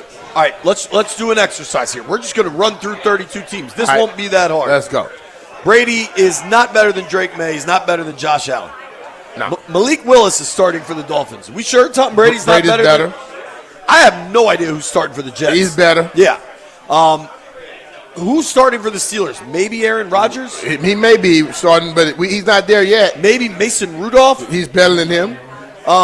Lamar's better. Yeah. Burrow's better. Yeah. Whatever. No matter how many quarterbacks they've amassed in Cleveland, Brady's He's better. better than all of them. Jacksonville, Trevor Lawrence, no. The C.J. Stroud that showed up in the playoffs. He might be better than C.J. Stroud. That dude that played in the playoffs sucked. I can't wait to ask you this one. Danny Dimes in Indy. He's better than Danny. Cam Ward, young guy. Cam has potential, but I think right now Brady's better than him. Bo Nix, Denver. I don't know if Bo throws all them short passes. Brady can still zip it down the field. Herbert, L.A. Herbert's better. Mahomes. Yeah. Whatever the Raiders are going to do. Fernando Mendoza and a veteran to be named later. Well, Brady picking him, so. I mean, come on. I'm going to ask you. Jalen Hurts. I think he could do what Jalen does. Brady was way better in the flag football game. Jalen don't want to run. Brady's not. He can't run. Right. And he can get the ball out of his hands quicker. So maybe yes. Dak's better. Jaden's better. Yeah. Dart. Jackson Dart. I'm not gonna put Dart in front of no Tom Brady, especially not right now. Caleb Williams. So. The highs with that dude are so high. The highs are high, but damn, like he's inconsistent, man. Jordan Love? Yes. Yeah, I'll go with it. whatever they're How doing. many have we named? I don't know. Maybe About Stallions 4, keeping track. 7, 8. But my thing is, I think we can keep going. Kyler Murray, J.J. McCarthy in Minnesota. He's better than them. Goff's better. Goff better. Not over the scope of his career, but today. Yeah. Bryce Young, certainly. Yeah. Baker. Baker's another highs and lows guy. He's an up and down guy. He's like a roller coaster ride. Penix. What do they got? Penix and Tua in Atlanta? Nah. No. Tyler Shook. Nah. Cody Shook. Nah. Darnold. The Sam Darnold that played last year is better than him. Stafford. Stafford is up there. Yeah. Brock Purdy. No. I legitimately don't know Arizona's starting quarterback at this juncture. Is it Tyrod or Jacoby Brissett? or Brissett? No. No.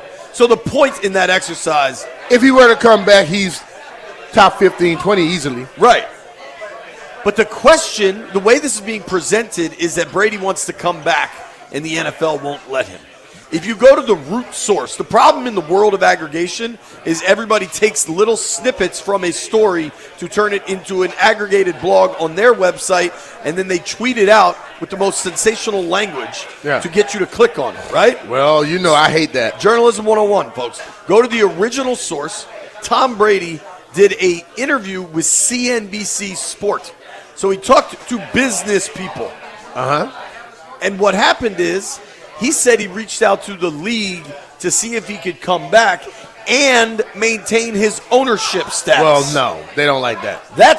So he said they don't like that idea very much. We explored a lot of different things, and I'm very happily retired. So the headline, go down. Tom Brady says he asked the NFL about potential comeback. They don't like that idea very much.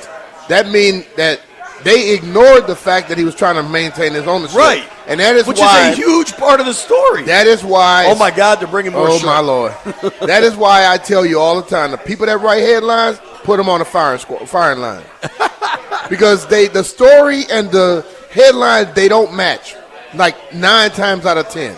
So those guys are just trying to lift you up, and then you read the story. I have seen people read stories and go, what? Why? Because this story and this headline don't match at all. They have to stop that, man. So you talking about leading the witness? Yeah, man. That's putting people down, having to go down the wrong avenue. So to lead people down the right avenue, let's hear from Tom Brady talking with CNBC's Alex Sherman.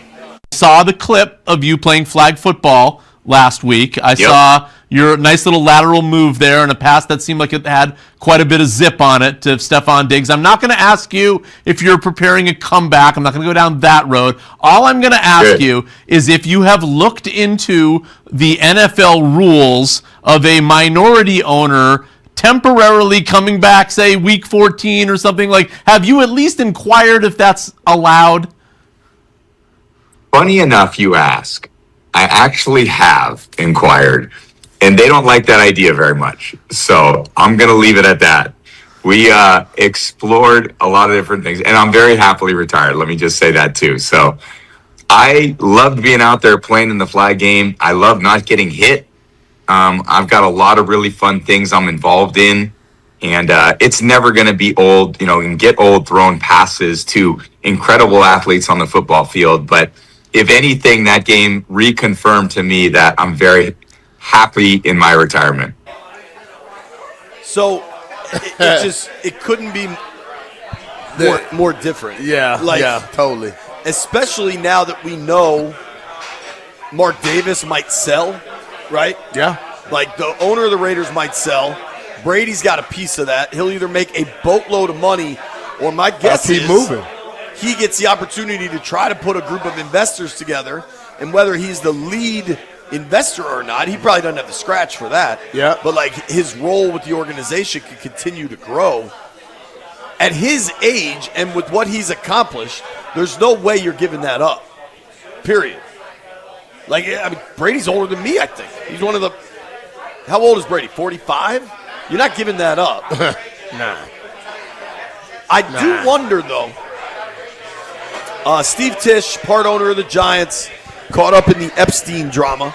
Steve Tisch asked the NFL to allow him to put his shares of the Giants into a trust. For his kids. Right. What if Brady was like, yo, I want to come back. I'll put my shares into a trust. Let me play some ball. Is that the craziest thought? That's not the craziest thought. At least Brady is putting his in a trust for a legitimate reason, not running away from some other stuff. Right. You know, so no, the NFL should never ever go down the line of allowing guys to utilize putting stuff into a trust because they're running away, because they know they're going to be in trouble because of a potential crime. Say it like that. All right, we have, I don't want to call this major breaking news, but we have a major breaking tease from the Washington Commanders, all right? Not necessarily news, but there is big news coming in April. We'll tell you what the hell we're talking about. You're listening to... It's not just say on the 15th. You're damn right. A lot of people are going to be very, very, very happy. You got her hanging on. She's like, what the hell are you talking about? BMitch Finlay, you got to wait through the break. That's how it works.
BMitch Finlay live in Leesburg at Spanky Shenanigans Irish Pub. Just got to meet with Alec, one of the owners here. Very cool dude.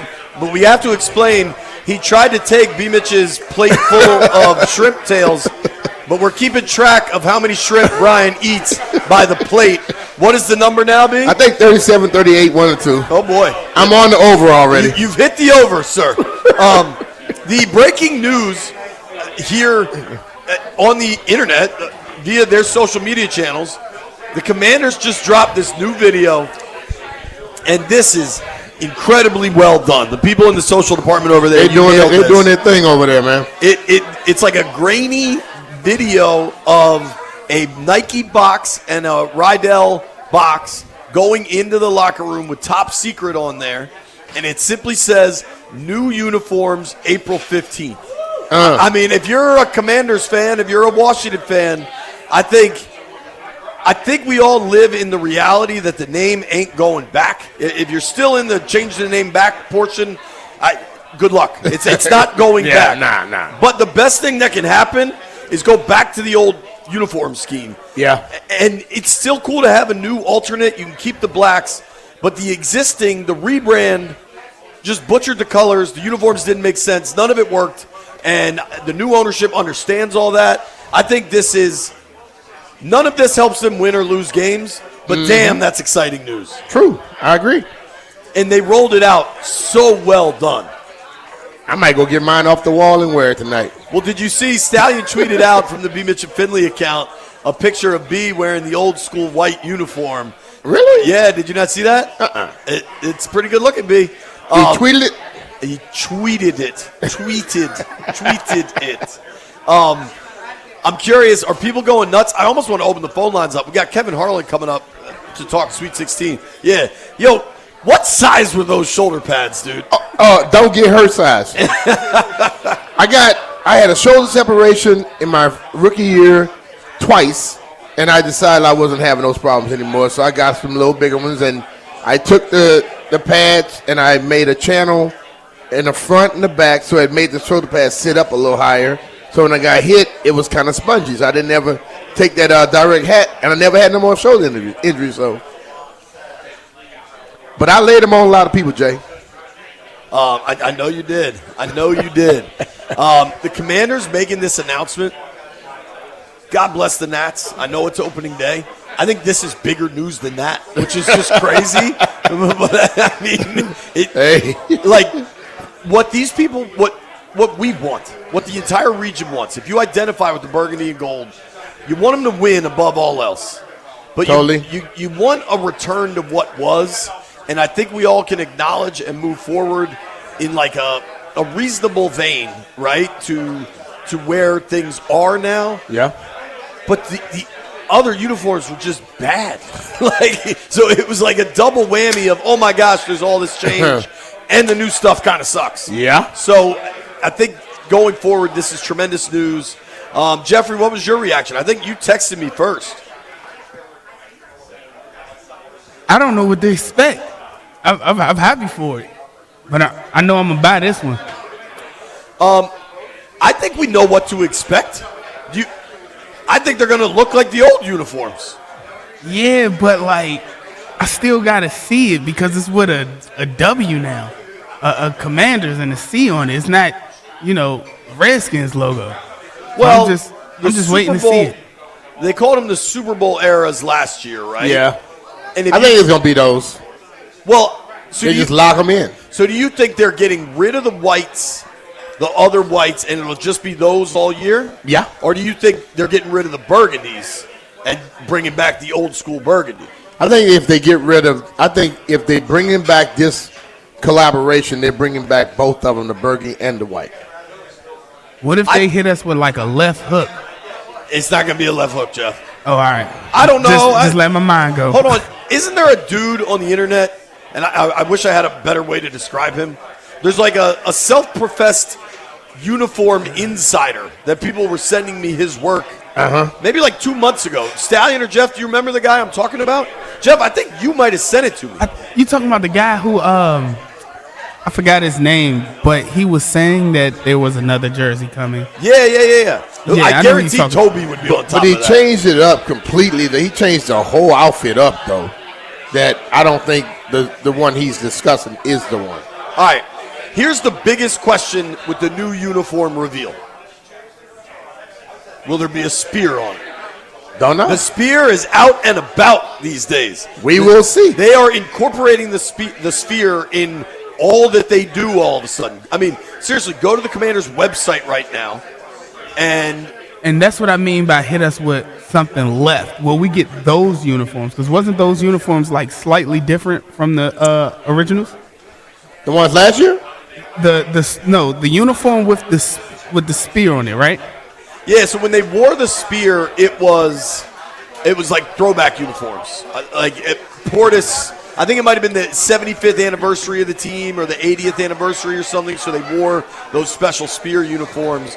And it was like when Lombardi was coaching was when, maybe even prior to that, it was like Sonny Jurgensen black and white photos with the spear helmet. I think, I've said this for a while, I don't know how long this all takes. The NFL has their own protocols for when and how you can change uniforms. Yeah. I think we are headed to a place eventually where the uniforms, the home and the road, are the classic burgundy and white that I saw growing up. The helmet has a spear on it, the W is gone, and they keep the alternate blacks. I think that's the road we're on. Yeah, they like the blacks. I know that. Every team in the NFL has an alternate. If they were still the Redskins and still wore the old uniforms, I would like the black alternates because it's what the league does. Everybody's got an alternate. So, of course, they're going to keep an alternate. And if you go back to the original burgundy, the original white, or as back as you can get to that, you get a spear on that helmet. Hey. I mean, cooking with gas, dude. It's going to happen, dog. Stallion, you're a young guy. What's your reaction?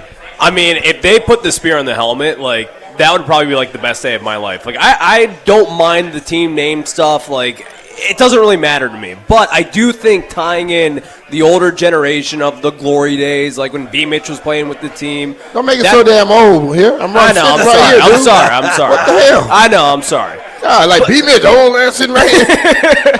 But I do think it ties in the past, and I think that, like, for a lot of fans, like, even out here today at Spanky's, like, I think it's going to be really cool.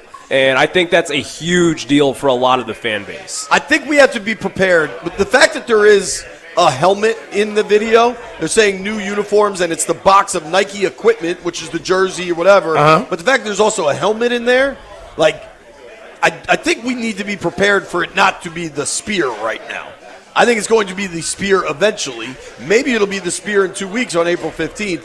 But, like, I think, some of these internet people are incredible. I saw one video of one of the free agent signees. For talking sake, we'll say That was Amik Robertson. no, it wasn't Amik. It was the cornerback. I mean, the safety. Cross. From Maryland. Nick Cross. Yeah. Yeah. And they had that all white. Well, and you could see, so people understand the layout of the locker room. The locker room is a giant room, probably a little bit larger than this patio we're on, right? And then to one side are the showers and the restrooms, and then to the other side is the equipment room. And the equipment room has a zillion of everything, but lined up are all the helmets, and there were a lot of the helmets appeared to have the gold face mask, which was only the Super Bowl era, right? Yeah. So maybe they're just rolling that in as the permanent helmet. I don't think we're getting the spear on the helmet in 2 weeks. I will be pleasantly surprised to be wrong about that. But the spear's coming. New unis are coming. Good days in Washington. Win some games. Kevin Harlan when we return. Win the games is what I care about.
This sports update is brought to you by the Ted Britt Automotive Group, home of Ted Britt for life. I know it's MLB opening day, but some fun Commanders news. The team just released a video announcing new jerseys are coming April 15th. And I'm not a detective, but the video features images from iconic Redskins moments as highlighted as photos on a wall. Okay, back to baseball. Nationals play today 2:20 p.m., and here is how that opening day lineup looks. Batting first, you got James Wood, Andres Chaparro, Brady House, and Dalen Lyle batting cleanup. Joey Weimer, C.J. Abrams, Nasim Nunez, Keibert Ruiz, and Jacob Young batting cleanup today. For over 65 years, Ted Britt has set the bar for the best car buying experience in the D.C. area, hands down. Ted Britt Ford Fairfax, Ted Britt Ford Lincoln Chantilly, and Ted Britt Chevrolet Sterling, all home to Ted Britt for Life lifetime vehicle coverage. All of it just a click away at tedbritt.com. From the Crop Medcap 5-Star Sports Desk, Savannah McCann on the Fan.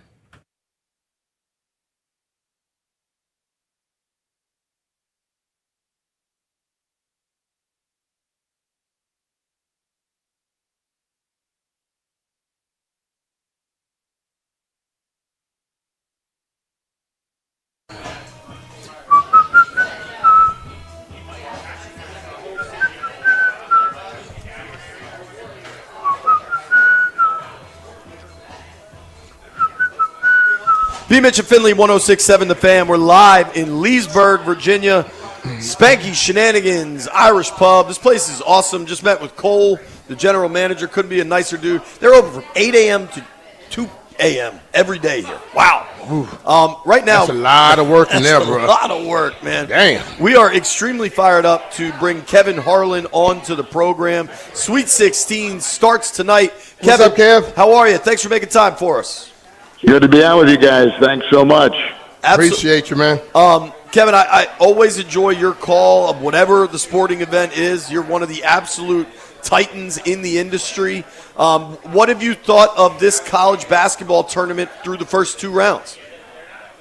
I've liked it. You know, it's had all the different things I think we want. You know, emotional moments, upsets. We've had a couple close games, clearly, and that makes for the great mosaic that is this tournament. Now we're down to the final 16 teams, and we have no Cinderella, basically. We've got a couple of, seeds that are close to double-digit, one which is, and so the known schools, known commodities.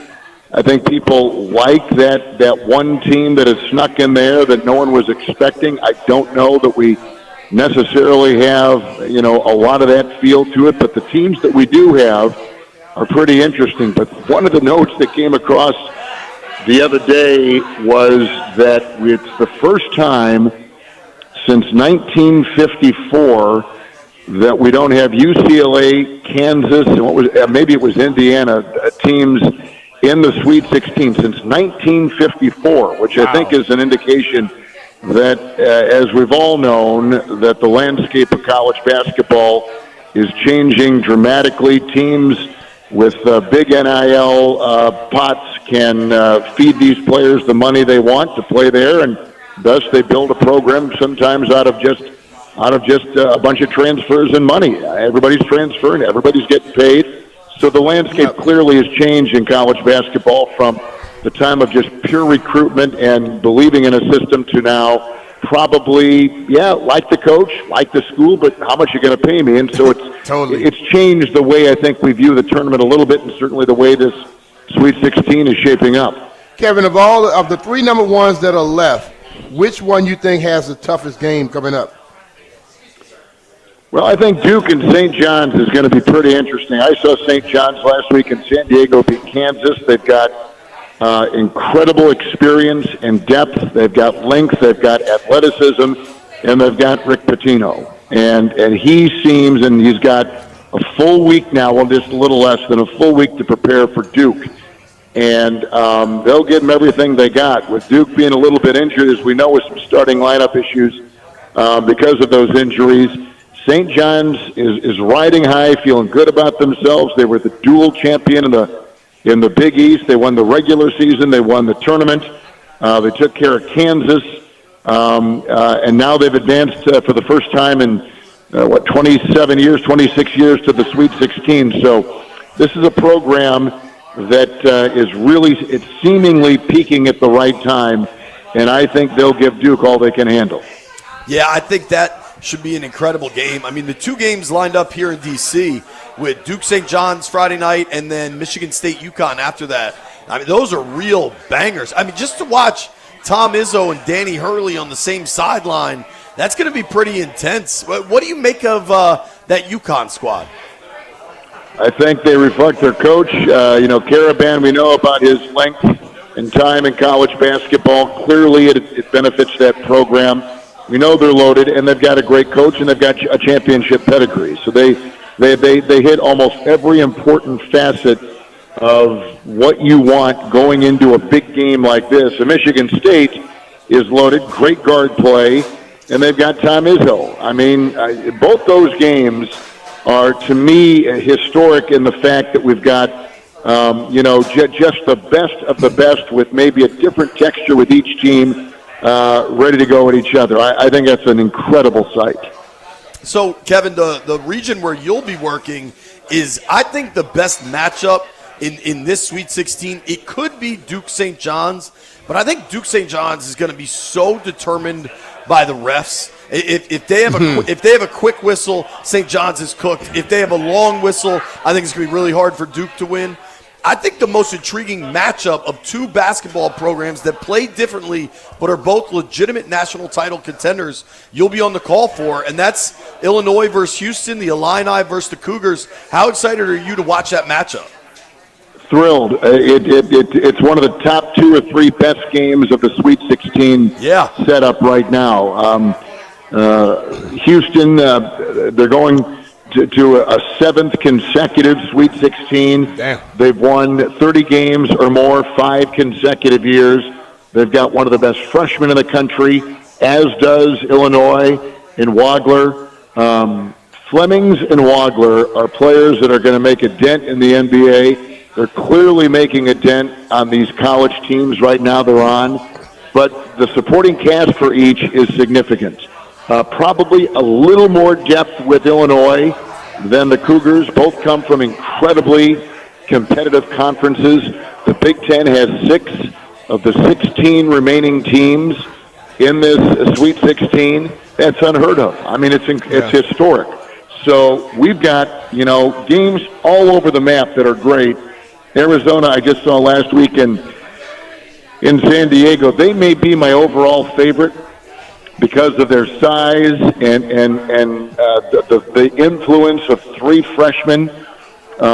If the freshman class is any indication of where college basketball is headed, regardless of the cumbersomeness of the transfer portal and NIL, if this freshman class nationwide is any indication of where college basketball is headed, I'm here for it. I mean, it's unbelievable. We've got good freshmen here, and they've got good freshmen being out in San Diego, out in San Jose, rather, with the start of their Sweet 16, with Arizona having 3 freshmen that really have made their season as great as it is with 34 wins. So freshmen have dotted the landscape of college basketball all season, but in this tournament, you're really seeing where they're putting their fingerprints on teams and just how good they really are.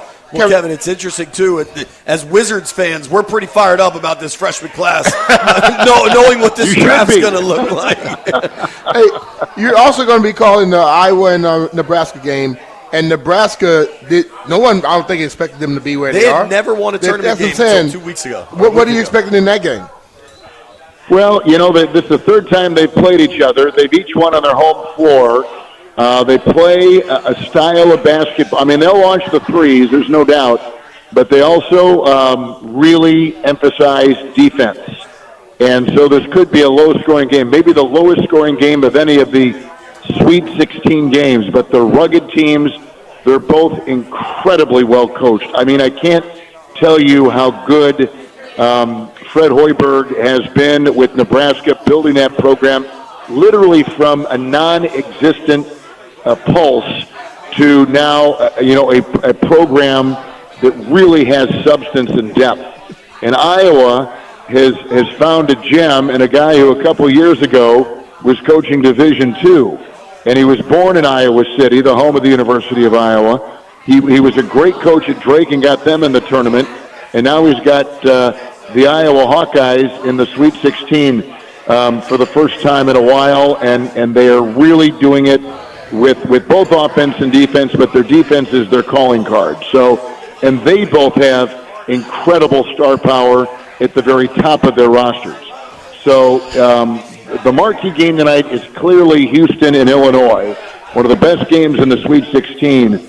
But the Iowa-Nebraska game coming from the rugged Big Ten will give whoever wins the nightcap a real battle in the Elite Eight. I don't know which one it will be. They're so close, Iowa and Nebraska are. But whoever wins between the Cougars and the Illini, they're going to have their hands full in that elite game. There is absolutely no doubt about it. Well, Kevin, the other thing I wanted to ask you, we're talking with CBS Sports' Kevin Harlan. He'll be on the call tonight for two excellent basketball games, Houston, Illinois, and Iowa, Nebraska. I did want to ask you, Houston, Kelvin Sampson is a guy I think anybody that follows college hoops would love to see finally cut down the nets, get a title, right? He's been so close so many times.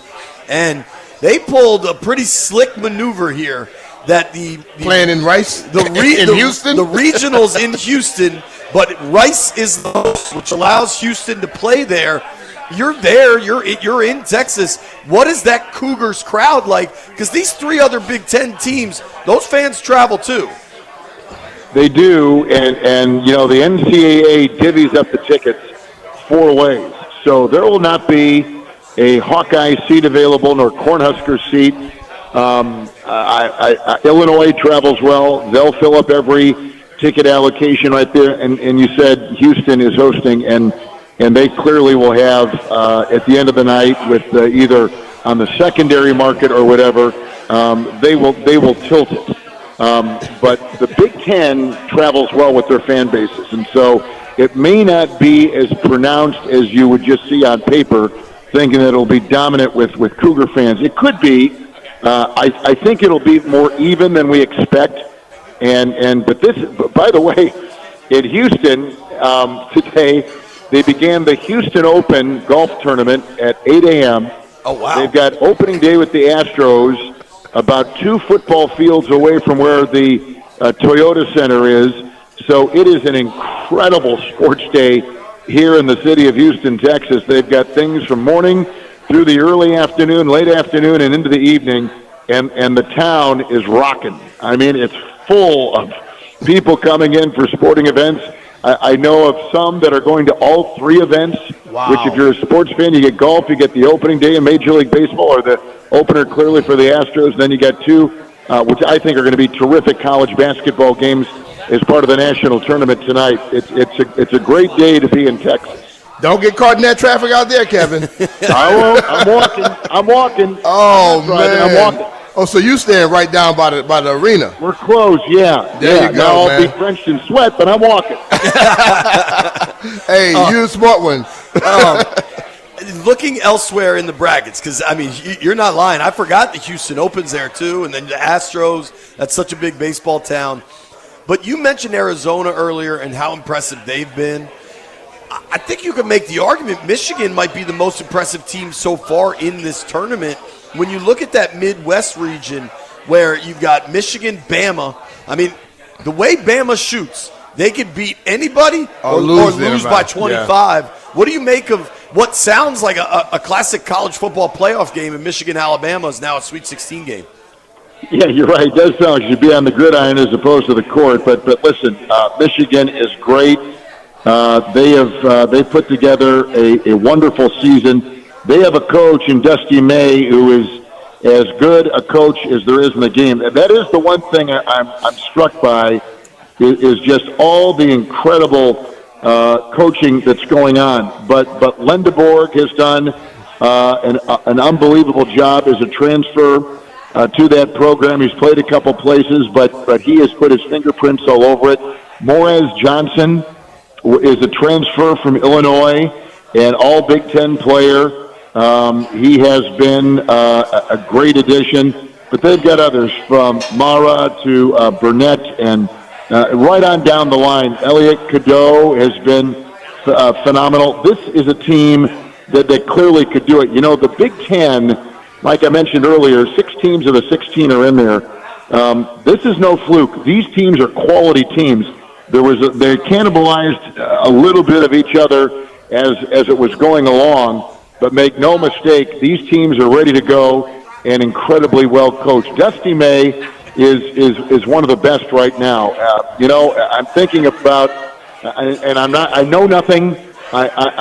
This is just a off the top of my head, but a program like North Carolina, I'm just wondering, you know, if May feels, I know nothing. I'm just saying this just as a fan.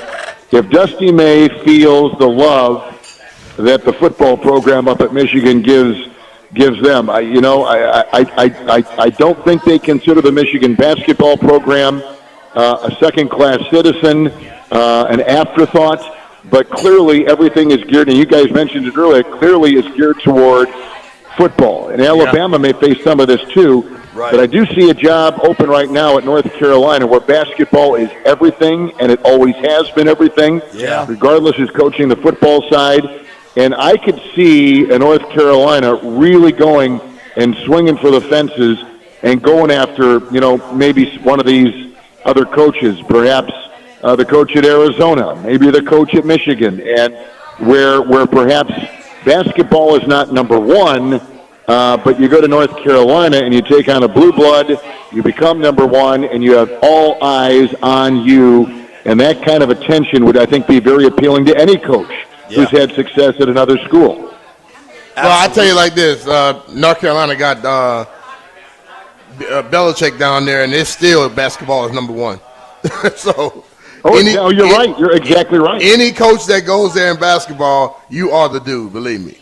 Totally. Yeah, and they've got, you know, I mean, Michael Jordan played college basketball at North Carolina. I mean, what more do you have to say? I mean, it's just it's the ACC is looking to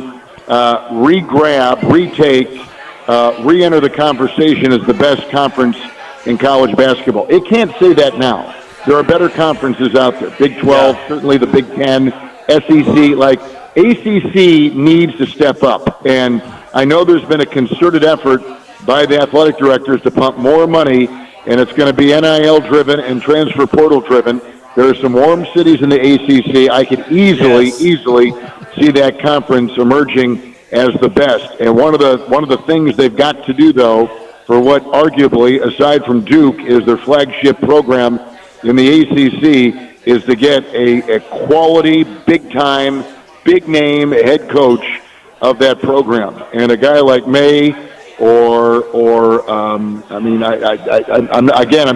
I'm just throwing Tommy Lloyd. I'm just thinking outside the box here. I think they've got to swing for the fences and go for the very best of the best. Don't you think they could make a run at Golden from Florida? They could. You know, they could. He's won. He's been successful. I don't know that he was harmed by losing in the round of 32. Golden could definitely be a young guy, a young coach who is into this world of college basketball, which, you know, for an older guy, and maybe that's why we're seeing a lot of these older coaches say, you know what, no way. You know, whether it was Jay Wright or Bennett or whoever has said, I'm done. You know, the coach at Miami, you go around the country and you'll find coaches say, I'm more fundraiser than I am coach. 70% of my time is involved in raising money. Rick Pitino told us last week, he said, our coaching staff at St. John's has to come up and by our appearances, whether we're speaking and getting an honorarium or in a golf tournament or out literally banging doors or making cold calls, our basketball staff has to raise between $6 and $7 million as a staff. Not as a university, not as an alumni group, as a basketball staff. Well, that's time away from, and then you're spend the other 30% or 40% of your time, if you're not fundraising, you know, digging into that portal and trying to figure out who's available there, dealing with agents of these kids in NIL, or going the traditional route and trying to lure, you know, high school, you know, graduates the traditional way into your program and get them as freshmen. I mean, it's a multitask business now, more so than ever. And a lot of now Patino is stuck in there. He's 73, and he's done it. But it's taken a lot of time from these coaches away from teaching, away even from recruiting and fundraising. So something's got to be done to level this out and get some guardrails here. Yep. Kevin, phenomenal Appreciate you, stuff. Can't wait to watch tonight, and I hope you get to see some great games this evening. Thank you for the time. Thanks. Great to be on with you guys. Take care. Appreciate you, man. That is the legendary Kevin Harlan joining the program. I hear Kevin and CBS Coach Sports. Thompson talking. Bro. That's cool. God. Think about the history there, you know? Kevin Harlan just does such a tremendous job. He'll be on the call tonight for Nebraska, Iowa, the Corn Bowl, as well as Illinois, Houston. And Houston. The winner of that game is a very legitimate national title contender. Yeah, you're right about that. Very, very legitimate. All right, I want to switch things back, all right? About 20 minutes ago, half hour ago, the Commanders revealed that they're going to reveal new uniforms on April 15th. Tax day is uniform day in the DMV. I want to open the phones, 800-636-1067, 800-636-1067. People are going to go nuts about the uniforms, rightfully so. These could be incredible. What do you think it's going to be? All we know, they're saying new uniforms. We saw a Nike box, and we saw a helmet box. You think they're going Spear? It's possible they could be doing something else. Maybe they're rolling out a yellow joint. I don't know. Could be. But that thing I saw with Cross, I looked at that jersey, then I looked at another picture that was online, and it looked exactly like the Tampa Bay Buccaneers when they wore the all whites from back in the day. Yeah. It didn't look like it was a totally new uniform, and it wasn't anybody from the Commanders sent it, so I didn't buy it. I think that was us a little pulling the wool over your head. I don't know what this could be. We're going to take your predictions, your ideas, your suggestions, your conspiracy theories, whatever it is you think is going to be in that box for the Washington Commanders when they reveal it in 2 weeks, 3 weeks. I think people are going to go nuts. I think people are going to be so excited by these uniforms, man, and I think I'm curious what the phone lines are like because I know my Twitter feed is going ballistic. I think, you know what? I'm generally a let's temper expectations kind of guy. Well, I'm with you on this tempering nothing. I'm still going to temper, Jay. Well, you're a casual, cool, laid back fella. I am a. I'm like Shaft. I'm a volatile roller coaster of emotions, B. Yeah, man. If you think it's going to be crazy, let it be crazy. Yeah, give me your best. I don't mind hearing crazy. But I'm not going crazy. Thank you to everybody that was watching us on Monumental. We're going to keep going on the YouTube stream and on 106.7. Nats coming up. We're 40 minutes from first pitch? I don't know, 45? Something like that. Busy day. You get to listen to Charlie and Dave right here on The Fan. Grant and Danny hosting a watch party here at Spanky Shenanigans. Nobody go anywhere. Phone lines are open. It's BMitch Finlay.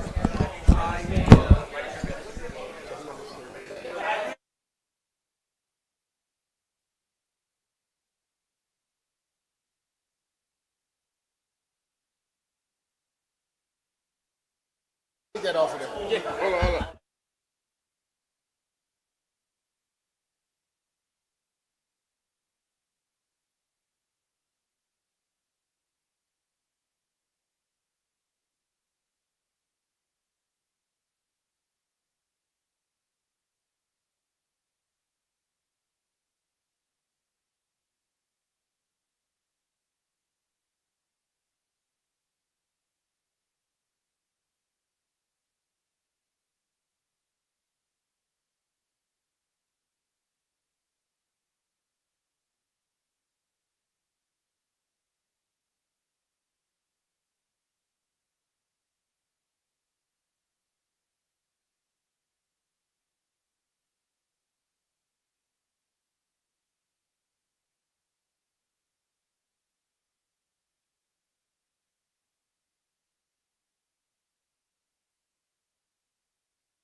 Folks, it's that time of year. It is college hoops season. We got 4 games tonight, and if you're like me, you'll be flipping around, watching all the games, keeping an eye on everything.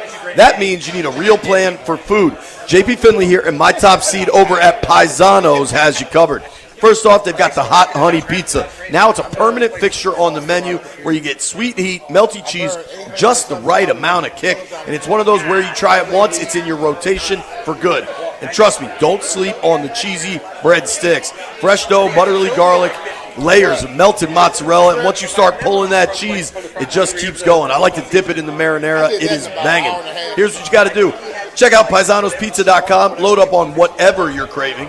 Pizza, wings, pasta, salads, whatever it is. Throw in the hot honey. And Paisanos made it real easy with their new Pick and Save special. Pick 2 items, you get them for $9.99 each with the promo code PICK2. Pick 3, that goes down to $8.99 with the promo code PICK3. And what about Pick 4? Goes down to $7.99 using the promo code PICK4. Paisanos is not just pizza, but something for everyone. Paisanospizza.com.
J. Abrams, Nassim Nunez, Capert Ruiz is your catcher, and Jacob Young is batting cleanup. Cade Cavalli on the mound for Washington, going up against Matthew Boyd for the Cubs. You can listen to Charlie and Dave right here on 106.7 The Fan, or if you want to watch the game, you do have some options. They will be streaming through the MLB app, or you can watch on cable and satellite television. Those channels were announced by the Nationals officially today. Check your local listings for more information. Nats baseball begins 2:20 p.m. From the Crop MedCap 5-Star Sports Desk, Savannah McCann on The Fan.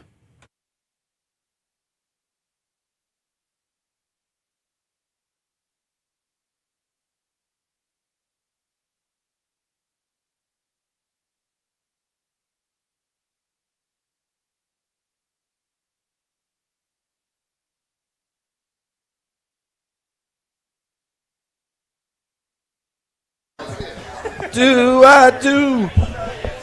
Shout out to my man Charles, big time listener. We appreciate him. How about this? My guy Jamie sitting in the back over there, losing weight, eating salads. Jamie comes over. He's like, "Hey, what's up, dude?" Jamie's my friend. I've known him a long time. I was like, "Yo, what's up? Good to see you." He's like, "Well, just to be clear, I came here to see BMitch, not you." Appreciate that, Stop James. talking about Jamie. I've grown quite used to that when you're in my profession. All right, so Jeff, here's what I wanted to do. I just want to let people react to the Commanders announcing that new uniforms are coming. Phone lines are open, 800-636-1067, 800-636-1067.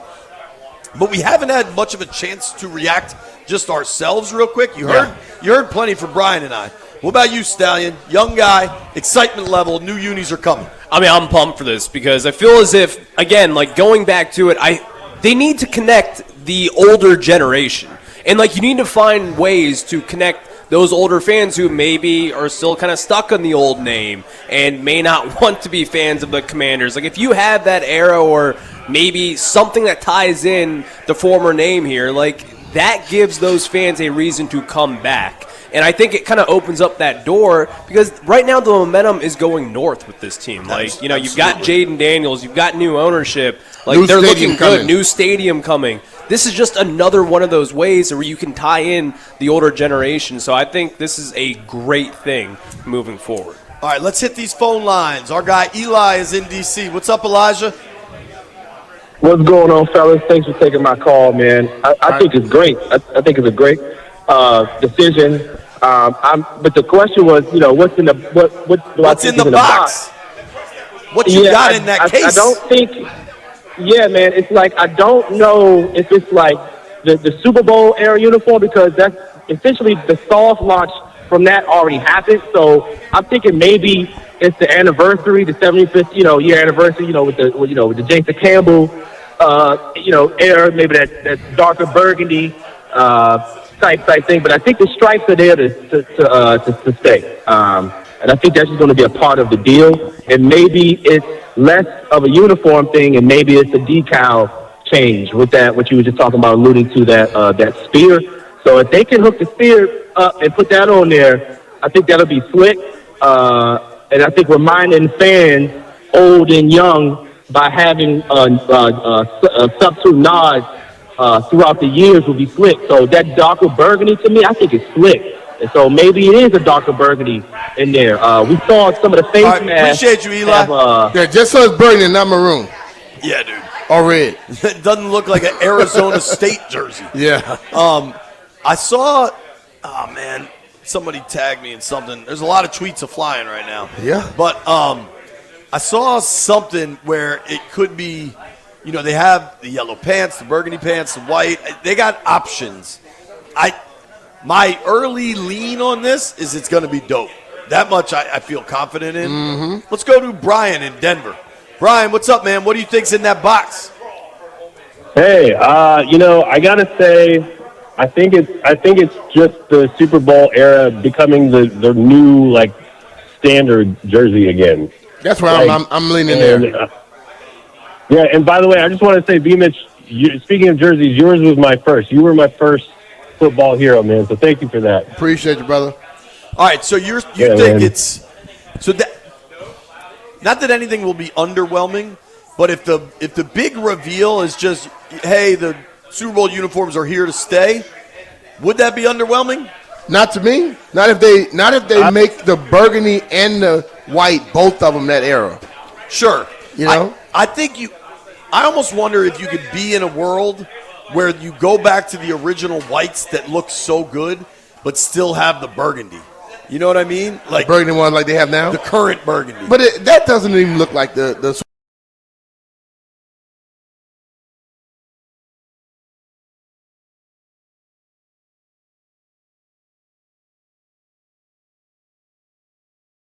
That's what I think it's going to be. Yeah, I think if you get both of the original home and away back, keep the black because it's an alternate. The whole league has alternates now. I mean, the Giants have like one of the ugliest alternate I've ever seen. Yeah, the Giants are like the most traditional. The Giants, the Eagles, and the Steelers, the Packers. Their stuff is horrible. Horrible. Yeah, and those are like original franchises. All right, I'm gonna keep the phone lines going. Our guy must have been clown shows back in the day when they were wearing that stuff. Dominic's in Chicago. Dom, what you got in that case? Hey, man, I'm old school and I'm simple, man. I'm very simple. Like steak, potatoes, missionary simple? Yeah, like fried chicken and french fries or catfish. Check this out. I was cool with the alternate uniforms, the burgundy and the black, right? And if you throw something else in there, I'm good, man. I'm believing moving to the future. That's futuristic. Those alternate, this not 1980, it's 1970. You cheer for the team, not the uniform. So if they moving with the time. We need to move time. Stop reaching back there. For, you can put a little. So you like the new uniforms? You're the one. Yeah, but check this out. I like the Washington football team. I was cool with the number on the helmet. That's the kind of fan I am. I just like the team that's different. Just keep the burgundy and gold. Keep the colors. That's all I'm concerned about. Burgundy and gold. Not maroon and yellow. Burgundy and gold. I agree. Burgundy and gold. Thank you for the call, Dom. Appreciate you, bud. We'll take another call here. Our guy Toothpick's on the line. 800-636-1067 if you want to chime in. What's up, Toothpick? What you got? Hey, what's good? Hey, listen, I know what's in the box. There's two things in that box, right? We got the Super Bowl era uniforms in the box, and BMitch's 2-2 for another 12-win season. That's what's in the box. I'm just telling you right now. That's what's in the box. If they win 12 more games, I damn sure win a 2-2 again. Hey, B, I'm only upset because you didn't cut me in on the Nike deal. So since that 2-2 made by Nike, I need a little cut in. I need a little. That 2-2 was made by Stevie. Yeah, that 2-2 wasn't made by Nike. I think it's very exciting. Thank you for the call, Pick. Appreciate you, bud. I think it's very exciting they're going this direction, and I think ownership has been pretty damn clear about what they loved before, and I think those folks, through the official NFL protocols and all the kind of song and dances required to make significant changes like this, that's what they're going to do. They're like, yo, we paid $6 billion. We're going back to that. Let us know what the process is. But that's how what'd they say? We want to get back to RFK. What'd they do? Going back to RFK. They said we loved the old look of the team. They're doing it. And so I think we should expect that to continue. Yeah. And I do think eventually we get a spear on that helmet. Nobody go anywhere. It's BMitch Finlay.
So much drama. Opening day, Brian, there is baseball on our television. Is that Skeens getting touched up in Queens up there? Look at that. Did he just give up a homie? Nah, man, but that's a 2-run double RBI. I don't know. What is that, 4-2 now? That's a banger of a baseball game early from Queens. You got Skeens, Soto on NBC. Are they in Pittsburgh or are they in? If you saw, They're at Citi Field. Whoever was on the bottom is the home team. I hadn't seen. I've only been watching that same. Damn, game. that dude in the front, slow as hell. Might have been. I mean, we're far away from this TV, and I have bad eyesight. He's slow. Tremendous day here on the program. Nats opening day in just moments. We'll have live coverage from Chicago. Charlie and Dave on the call. Grant and Danny are having a watch party here at Spanky's Shenanigans Pub. If you want to come hang out, hang out with the boys, then their show will come on live. What time will they roughly be on? About 5-ish? Yeah, I'd say about 5:40. Yeah, so you get an hour or two with Grant and Danny before you watch the Sweet 16 tonight. That's a day. Have a day, America. Let's do it. Speaking of having a day, let's make some bets. Jeffrey.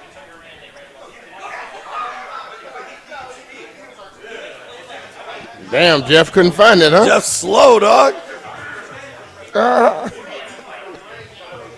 Yeah.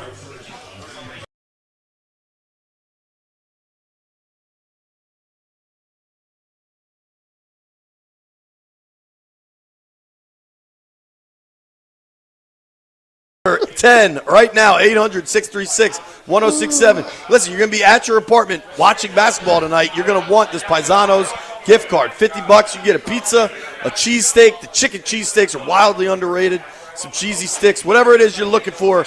Caller 10 right now gets a $50 gift card to Paisanos. All right, White Brian, did we make bets yesterday? We did not. All right, so I'm 2-0. I'm 4-0. He's 4-0. Which is I want the Pistons and I want the Houston Cougars tonight. Cougs. Pistons -3.5, Cougars -2.5, I think it is. B's going to be watching the Cougars tonight. What about you, Clary? You watching for Cougars too? Houston love Cougars. Well, yeah, we might. But I'm actually going baseball. Andres Chaparro, anytime home run today against Matthew Boyd. I like the lefty-righty matchup. That's the Nats first baseman? Nats first baseman, Andres Chaparro, man. You say you're going to hit a home run? I'll book that, actually. Anytime home run. Calling it right now. I'll be doing it in the second inning because that's like giving away stuff over there. I'm taking Nebraska. All right, White Brian? Pete Crow Armstrong home run. I'm taking Illinois plus the 2.5. Real quick, You're a hater.